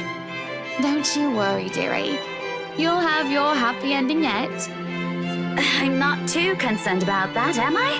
That's not what I'm looking for. Oh? And what makes you think that? Doesn't everybody want their happy ending? Man, this music really blurring. The idea of happy endings sounds like they're just for fairy tales. Cool for a massage parlor. And they are, sorta. I don't think you can just sit around, trapped in some tower and hope for the best. Is the way to see the most used emotes on the channel? I don't actually know. Apart from the fact that you can look at which emotes have been most used, like sub-emotes, but as for in general, I don't think there is. Unless I'm missing something. If you love them, you have to fight for it, right? You're not just going to sit there and hope that everything will just fix itself on its own. Like everything, you have to work at it. But what do I know? There's a grimace, although she starts to relax around my presence. How long has it been since we met as children? Certainly a long time. She was tiny back then, if I recall correctly. I'm sure the daughter of the two greatest professors I've ever known is smart enough to know what she's talking about. But have you told him how you feel? And it's been what? 20 years? 17, actually. But no, not yet. He can be a bit dense. Yeah, actually, I agree. How long is this? Wait, how long? Oh. Ooh. And we can either... They're pretty much right at the end. So we can either... There's three choices, and we can either pick the first two, which skips right to the end. Or we can pick the bottom one, which has so many branching... Huh. I was hoping that maybe he'd notice on his own and... Well, that won't do. What if you two become husband and wife? He's not to be dense when he's sworn himself to another person. Why, you might just as well consider leaving before the day's even begun. If that happens, I'll have to give him a good ear bashing, won't I? Whoever anyone ends up with, it's not going to be a perfect relationship anyway. There's going to be things you'll love and things you'll hate about the other person. We're just humans. It's funny. Here I am, trying to give you advice when you did the very same thing back then. I remember you giving me a makeover when we were still kids. And you were the first I told anyone about my... crush. There's a lot of talking in this chapter. So anyway, like yesterday, me and my sister watched a movie called Mom and Dad on... It wasn't on Netflix, it was on something else, but yeah, we watched that, and it pretty much has... It's called Mom and Dad, and it came out this year? Well, last year, and it's got Nicolas Cage in it. I do remember now that she mentions it. It's actually the shortest chapter? I guess so. Now I think about it. Had to give her that yellow summer dress with the pink blouse and petticoat. She must have kept some of what I said in mind. It was ridiculous remembering all of that years later. Talking about boys and how they go crazy with pretty girls. As if it's some gospel every woman should adhere to. It was so easy to say such things then, with me not knowing any better. Though, looking at her now, she must have kept some of what I said in mind. Perhaps I did say something good at that time, enough for her to take to heart. But all that didn't matter in the moment as I mull over what she just said in my head. What Becky told me is very different from what Marianne told me. There's no time to ponder over that, however, as a hush descends upon the once lively crowd. Oh. Stream elements would show, but your channel won't show. What's stream? Stream elements like a bot thing? Or is it kind of like Streamlabs? The music of strings and the chatter slows to a grinding halt as the doors from the foyer opens. The last of the latecomers should have arrived moments ago. And anyone else this late would simply be too embarrassed to show their face. What was it, Luke? So this can only be one person. Rather, one man. There's only one man who is audacious enough to arrive at his own party so Good evening, late. ladies and gents. Enjoying the party? Has a bot? Okay, I hope I'm not too late in welcoming you all to the right mansion. Unlike I, who was raised in the spotlight and simply grew used to its presence, he sought it out every chance he could, even when there was no spotlight that shone. And I'll never put it against him when he smiles like that. He did so quite brilliantly under the scrutiny when he channels his showmanship.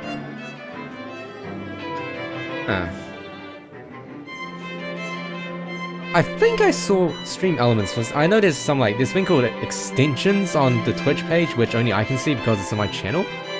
But they have a lot of extensions, and I think stream elements is one of them. He says it's overlay. Does that mean it'll show up on stream then? Constantly. I see stream elements.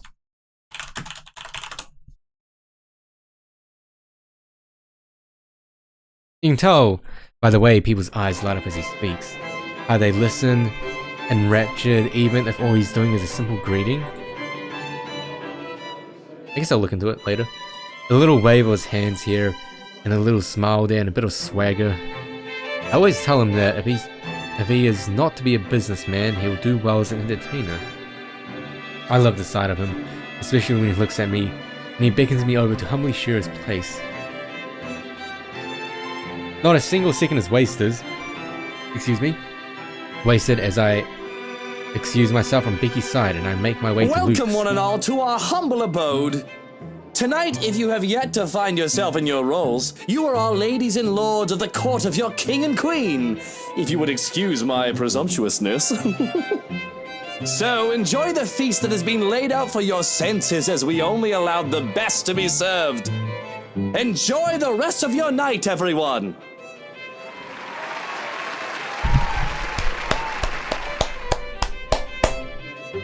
There's a round of applause, cheers, and even some hoots. Guests approach us left and right to shake Luke's hand and greet him personally, praises on their lips. It is because of that I do not see her. I do not see her until she is dangerously close, with fury in her eyes and she's already spitting venom. Oh. Oh damn. Johannes restrains her, taking care not to unnecessarily harm the pregnant woman. What? Have you been cheating on me, Luke? But that does little to deter her rage, and the man has no choice but to let her go, lest an unborn child is hurt.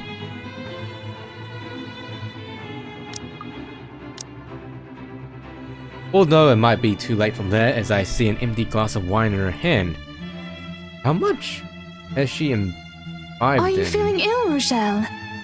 Perhaps you need to sit down and... Oh, that's Rochelle. No! Shut it, you monster!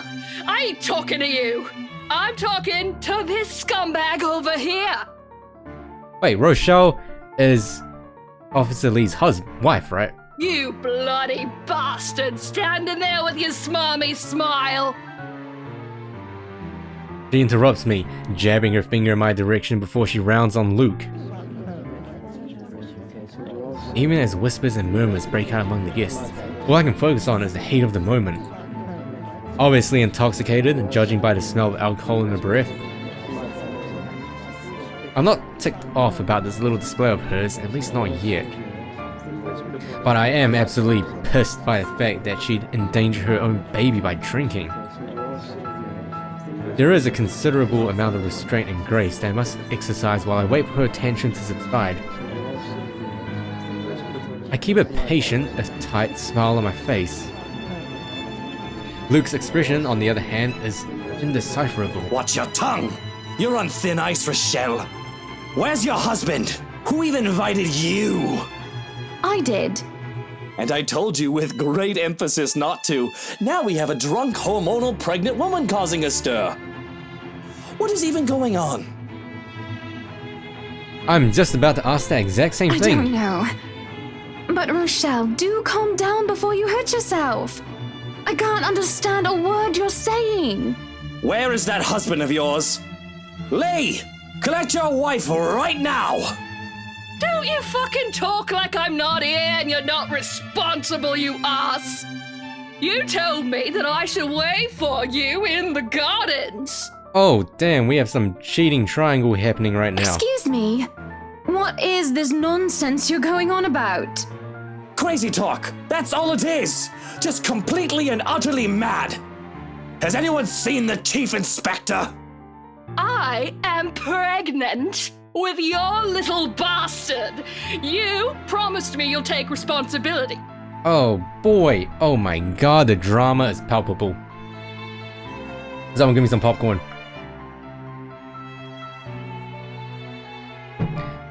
Uh-oh. God damn it, Luke! I finally got you to talk to me after months of silence, and you do this to me! I considered Rochelle one of her only friends and this happens here, holy hell. Feels bad, man. Or rather, Pepe hands. What? Nani? What do you mean you're pregnant with? Luke, is this true? Lies and slander, woman! Security! Johannes, take her out of here before she makes an even bigger fool of herself! No, you do not do this to me. I was so ready to leave my stupid oaf of a husband. I told you to leave that damn wife of yours. Look at her. Does she look like she wants a baby? Does she look like she could take care of a baby? Oh, damn. It is now that Johans returns to security, along with a concerned-looking Officer Lee. They surround her and move to escort the hysterical woman. Judging by his pale face, he has heard the whole thing, and I feel nothing but pity for the man. Not that I believe Rochelle. Luke will never... He will never go as far as to sleep with another woman, right? I'm so sorry for her behavior. She's been under a lot of stress, and the alcohol. Talking nonsense, that's all it is. You're not allowed to drink because of the baby, Shelley. What are you thinking? Nothing to see here, people. Move along. Is there really nothing here but the ramblings of a drunk? Of course there's nothing but ramblings of a drunk. He's just jealous. Jealous of this wonderful marriage, this happily ever after that I've had with my prince. Take that trollop out of here immediately! Oh, she called her a trollop. What does that even mean? A sexually disreputable or promiscuous woman. Damn. And see to it that she isn't allowed here or anywhere we hold any authority in Luxbourne. Friendship is now ruined. To be banned from anything with the right name on it is basically social suicide. We practically own half of Luxbourne, and there isn't a single establishment of repute that isn't under our patronage one way or another. This is mercy. I can do much more worse to her. At least this way, she can just move out of the city and never, ever return. I have stayed my hand in the face of her grievous fault, her bold-faced lies, when she deserves so much more. I can take away her business, have her factories shut down. It's too easy to ruin her life until she has nothing. And it is oh so tempting. I can only see red. The tension is thick in the air, and the silence that embraces the room is nearly deafening. There are worried and almost fearful glances from some of the guests, yet at the same time I can still hear them whispering. As long as they hold their tongues and don't interfere, none of those matter to me. Especially when my darling looks at me with a different shine in his eyes. It almost seems as if he's proud of what I have done, and it spurs me on more than Everyone, anything. please go back to enjoying the party. Stream elements statistic, is it like an overlay you can see on stream? I'm guessing it is, right? Don't let that mess of a woman ruin your night. Is T-Dog Trigger the one with Sif with the angry eyebrows? You heard her! Strike up the band, maestro, and let us dance like fireflies in the night! It takes a bit for the crowd to stir again in the face of all that. But like most problems of the elite, it is brushed under the rug and forgotten in favor of merriment. He offers his hand to me with a small smirk and a bow. Well, that was a mess, wasn't it? And you handled it magnificently. It happens. We are very important people, are we not? Milady, would you like to dance? Milady? Miss Fedora? With pleasure, my prince. Yes, he does. No one is going to get between me and my darling husband. Oh, it's the fish.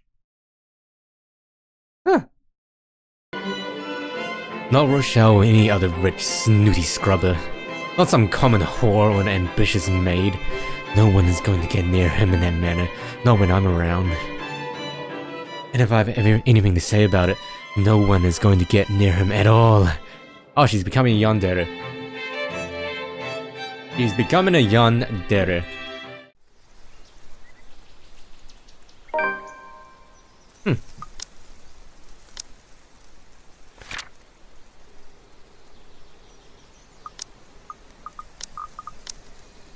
The day after proved to be a difficult task.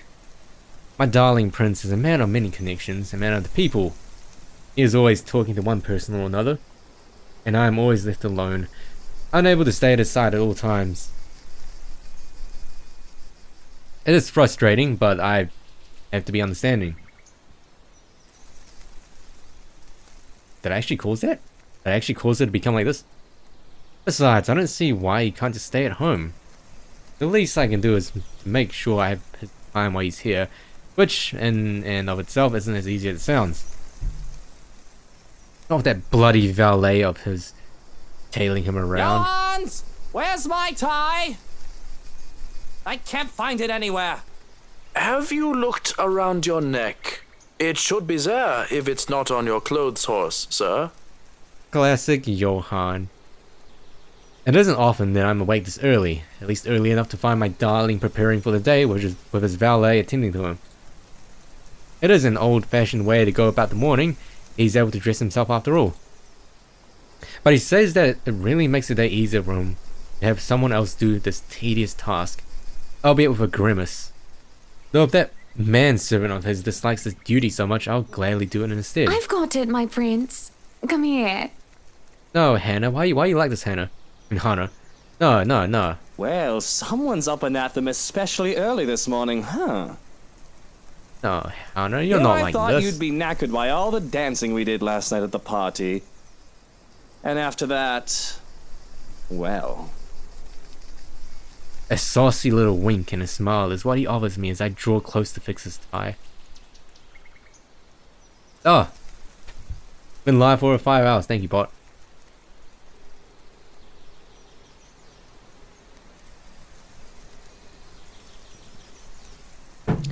Whew.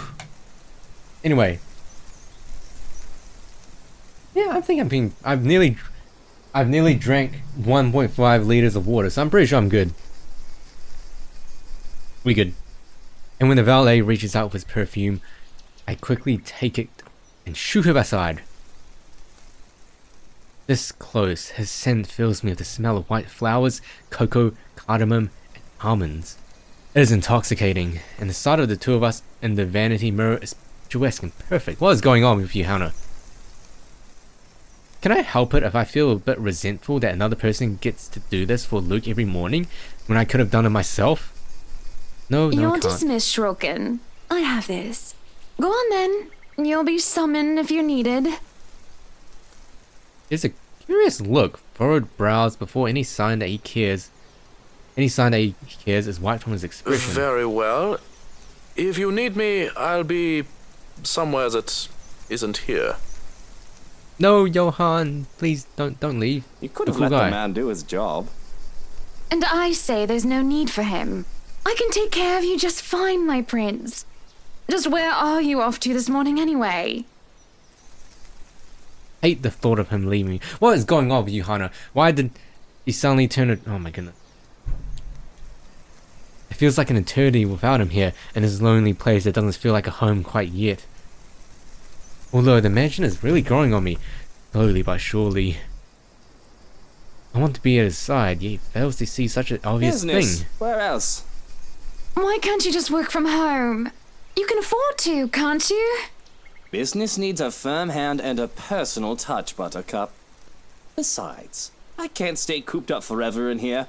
I'll go mad. Like Hannah has gone mad. Well, Jesus you'll come Christ, back why? home as soon as possible, won't you? It's so awfully lonely here without you, my prince. I could. I don't see why I should, though. This hasn't been a problem before. You know I'll come home when I come home. Just get home as soon as you can. For me, won't you? No promises. It's business after all. That is true, Alcott. Rochelle changed her. I can't just stand up in the middle of the meeting and tell them the wife wants me home. Then forget those peasants. Stops and stares, looking perturbed for a moment before shaking his head. He's feeling ill? That's more reason for him to stay here with me, doesn't it? I'm just being a good wife, worrying about my husband-in-law. Be good, dear. And stay safe. There's been all sorts of dodgy characters seen about the property. I'll be leaving Johann's with you, just in case you need anything, and to be on the safe side, okay? But I don't need a valet. I need you here with me. I'll be closing a big deal with a pharmaceutical company soon, if things go according to plan. Maybe, after that, I can take a breather for a bit. No maybes. You have to promise me. Hannah, why? Why, Hannah, why? I only need him. I'm going to be late, Hannah. The longer this takes, the later I'll get home. Fine. Shall I see you out? If that's what you want.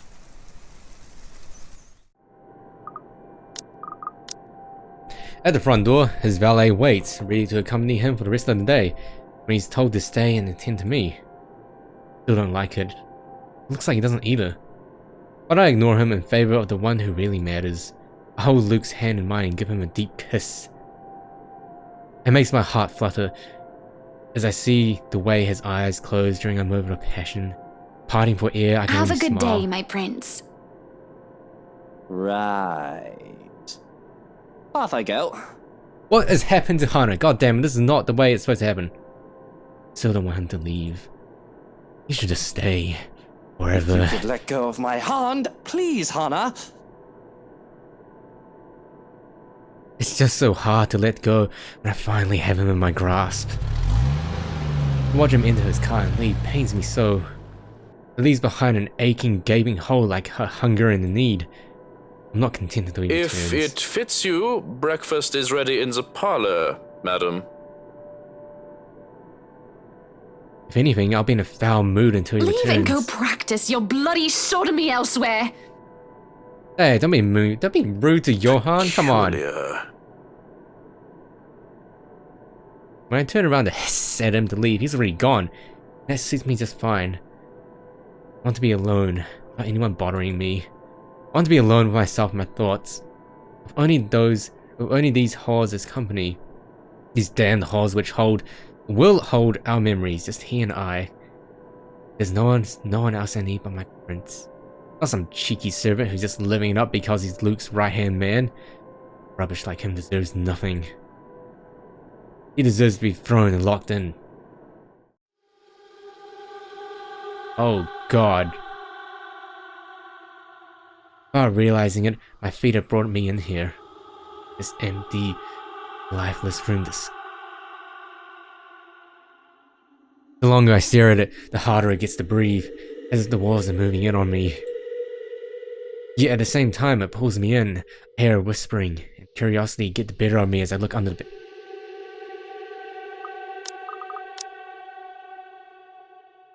There on the far corner, a loose floorboard.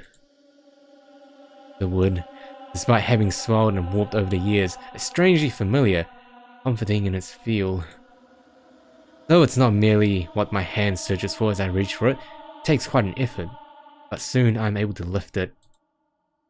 And inside, underneath the dust and cobwebs, lies a pendant, warm and familiar. What does the kanji say? God damn it. One second, everyone.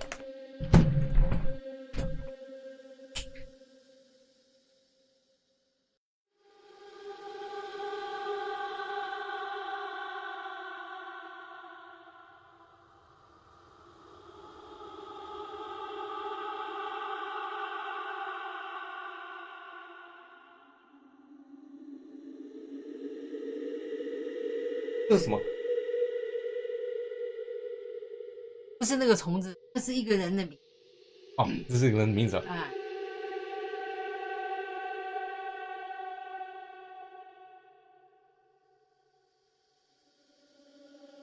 孩子的。孩子的。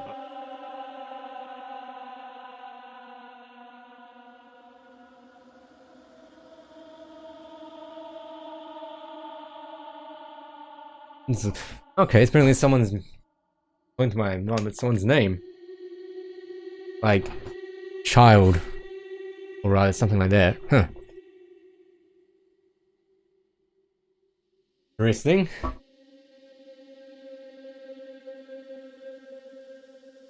And I swear, if I just close my eyes, I can feel it beating in my palm. I feel a thrill. Though I also feel like a thief for taking this. That was my mom. Yeah, I had to like... I went to go ask her what like the characters read. Apparently it's someone's name. Like a child person. I feel a thrill. But I also feel like a thief for taking this. But it's mine. So, without delay, I hide it in our room. What is going on? Is she possessed? What? What? Huh.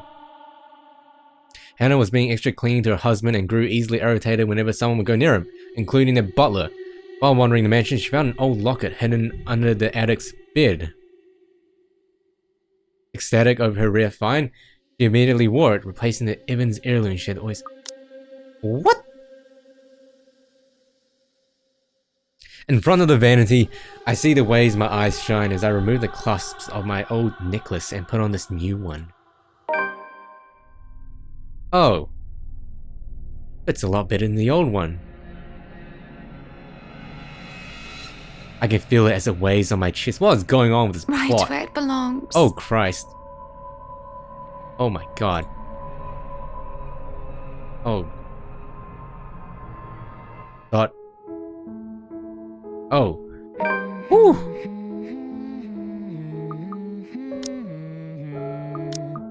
Zachary. No, wait. No, my choices. My choices. Where's this branching path? Oh.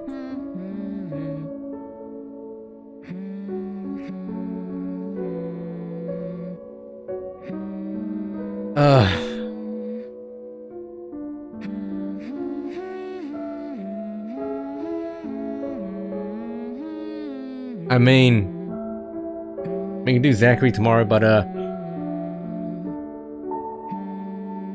where did I screw up? That branching path is caused by past choice, not direct. God damn it! How far back? Is it from chapter 1?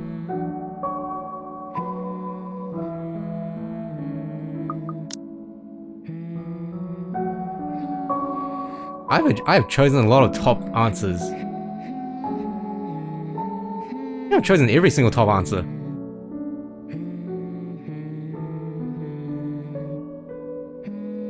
Jeez. Oh wow. Huh.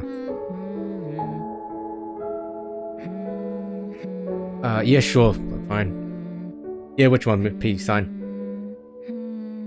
God damn it.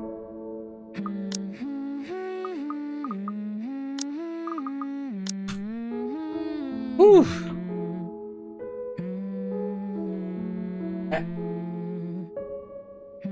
God damn it. Of course.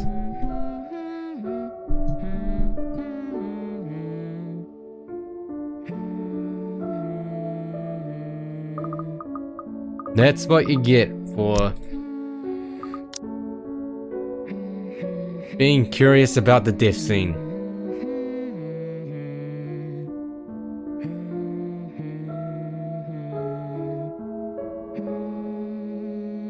The thing is, chat, we can save Scum. I have a save file back to that choice, but nah, we won't do it.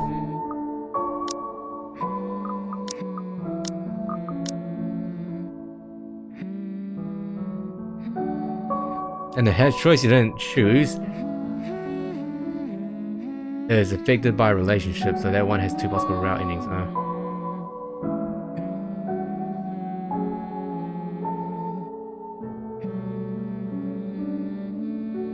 Oh, right, I see. So is that why... Oh, right, so my relationship with Luke was really bad. So is that why she was acting all more creepy, because I had a bad relationship with Luke?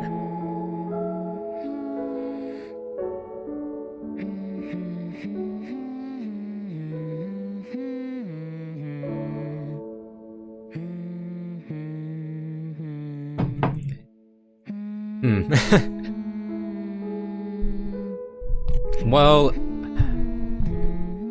here's the thing, chat. It seems like... If you open the hatch, you only have possession in with Hannah. Oh, so you mean... Oh, right. Okay. it seems like from the choices so far that we're gonna have a horrible ending and everyone's going to die.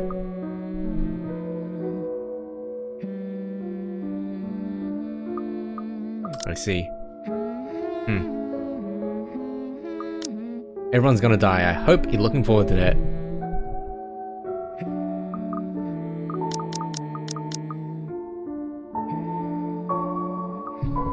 Well, it's a shame. I kind of liked Hannah all the way through.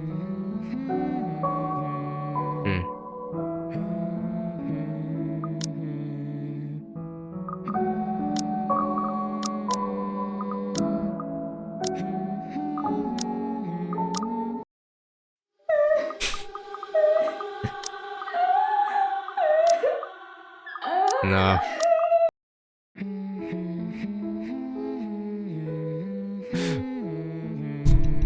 Technically got a good hand considering your choices, eh?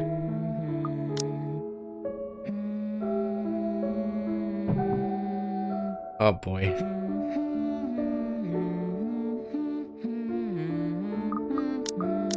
I guess it's a huge spoiler if I ask if we can still make Hannah normal.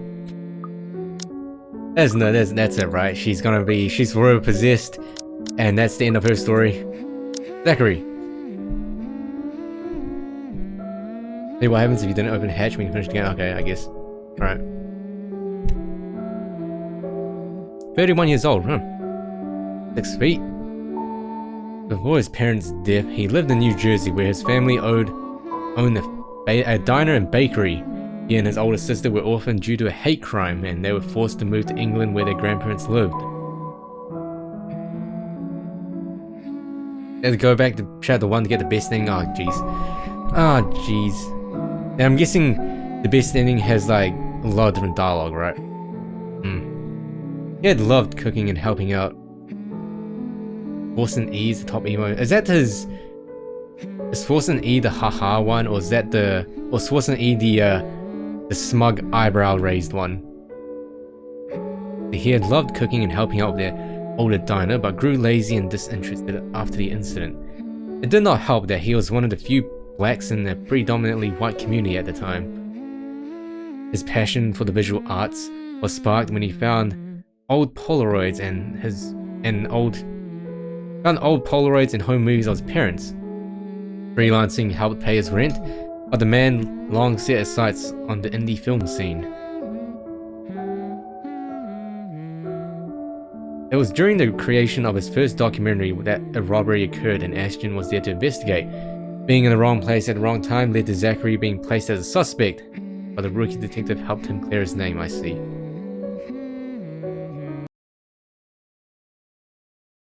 Yeah, that one, that emote.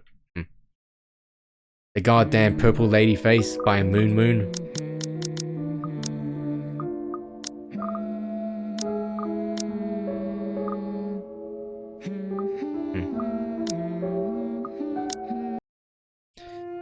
Well, that was the letter.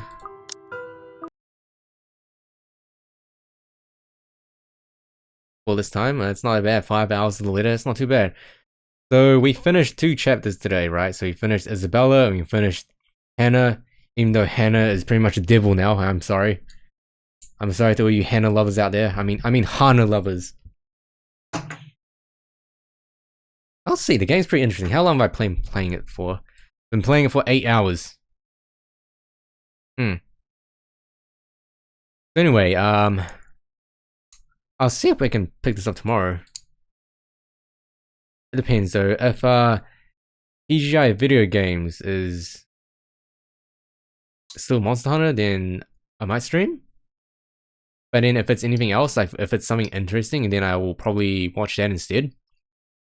But at this rate,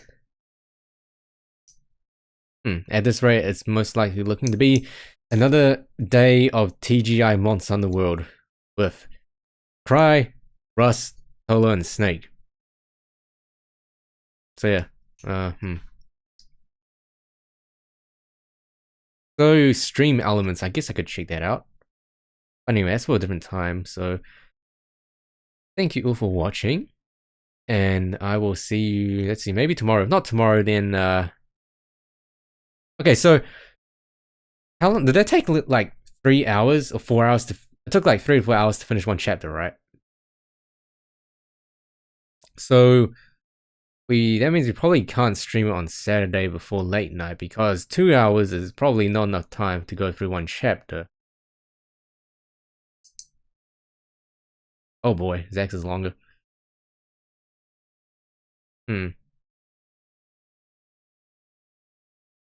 Chapters start getting long now. Oh, I see. It's kind of like Corpse Party, how the chapters get really long, especially at the end.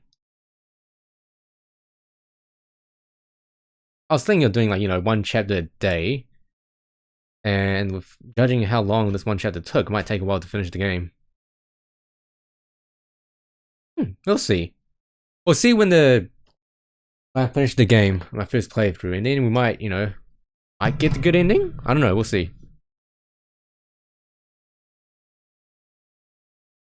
But anyway, excuse me.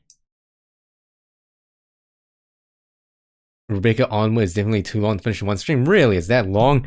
Oh my god. I don't even think we'll get to finish it before I have to start school. So, wow. Oh, wowee. Okay, so, well, thank you everyone for watching, and thank you, Peace Sign, for your knowledge bomb. And... oh, Jesus Christ, you have homework to do. Frozen, I'm so sorry. I'll see you guys maybe maybe tomorrow TGI, depends on what's happening in TGI video games. And Sunday I'll see. Anyway, yeah. I'll see. Maybe we'll do it again. Maybe we'll leave on a cliffhanger. Anyway, thank you for watching and good night. Don't forget to drink water.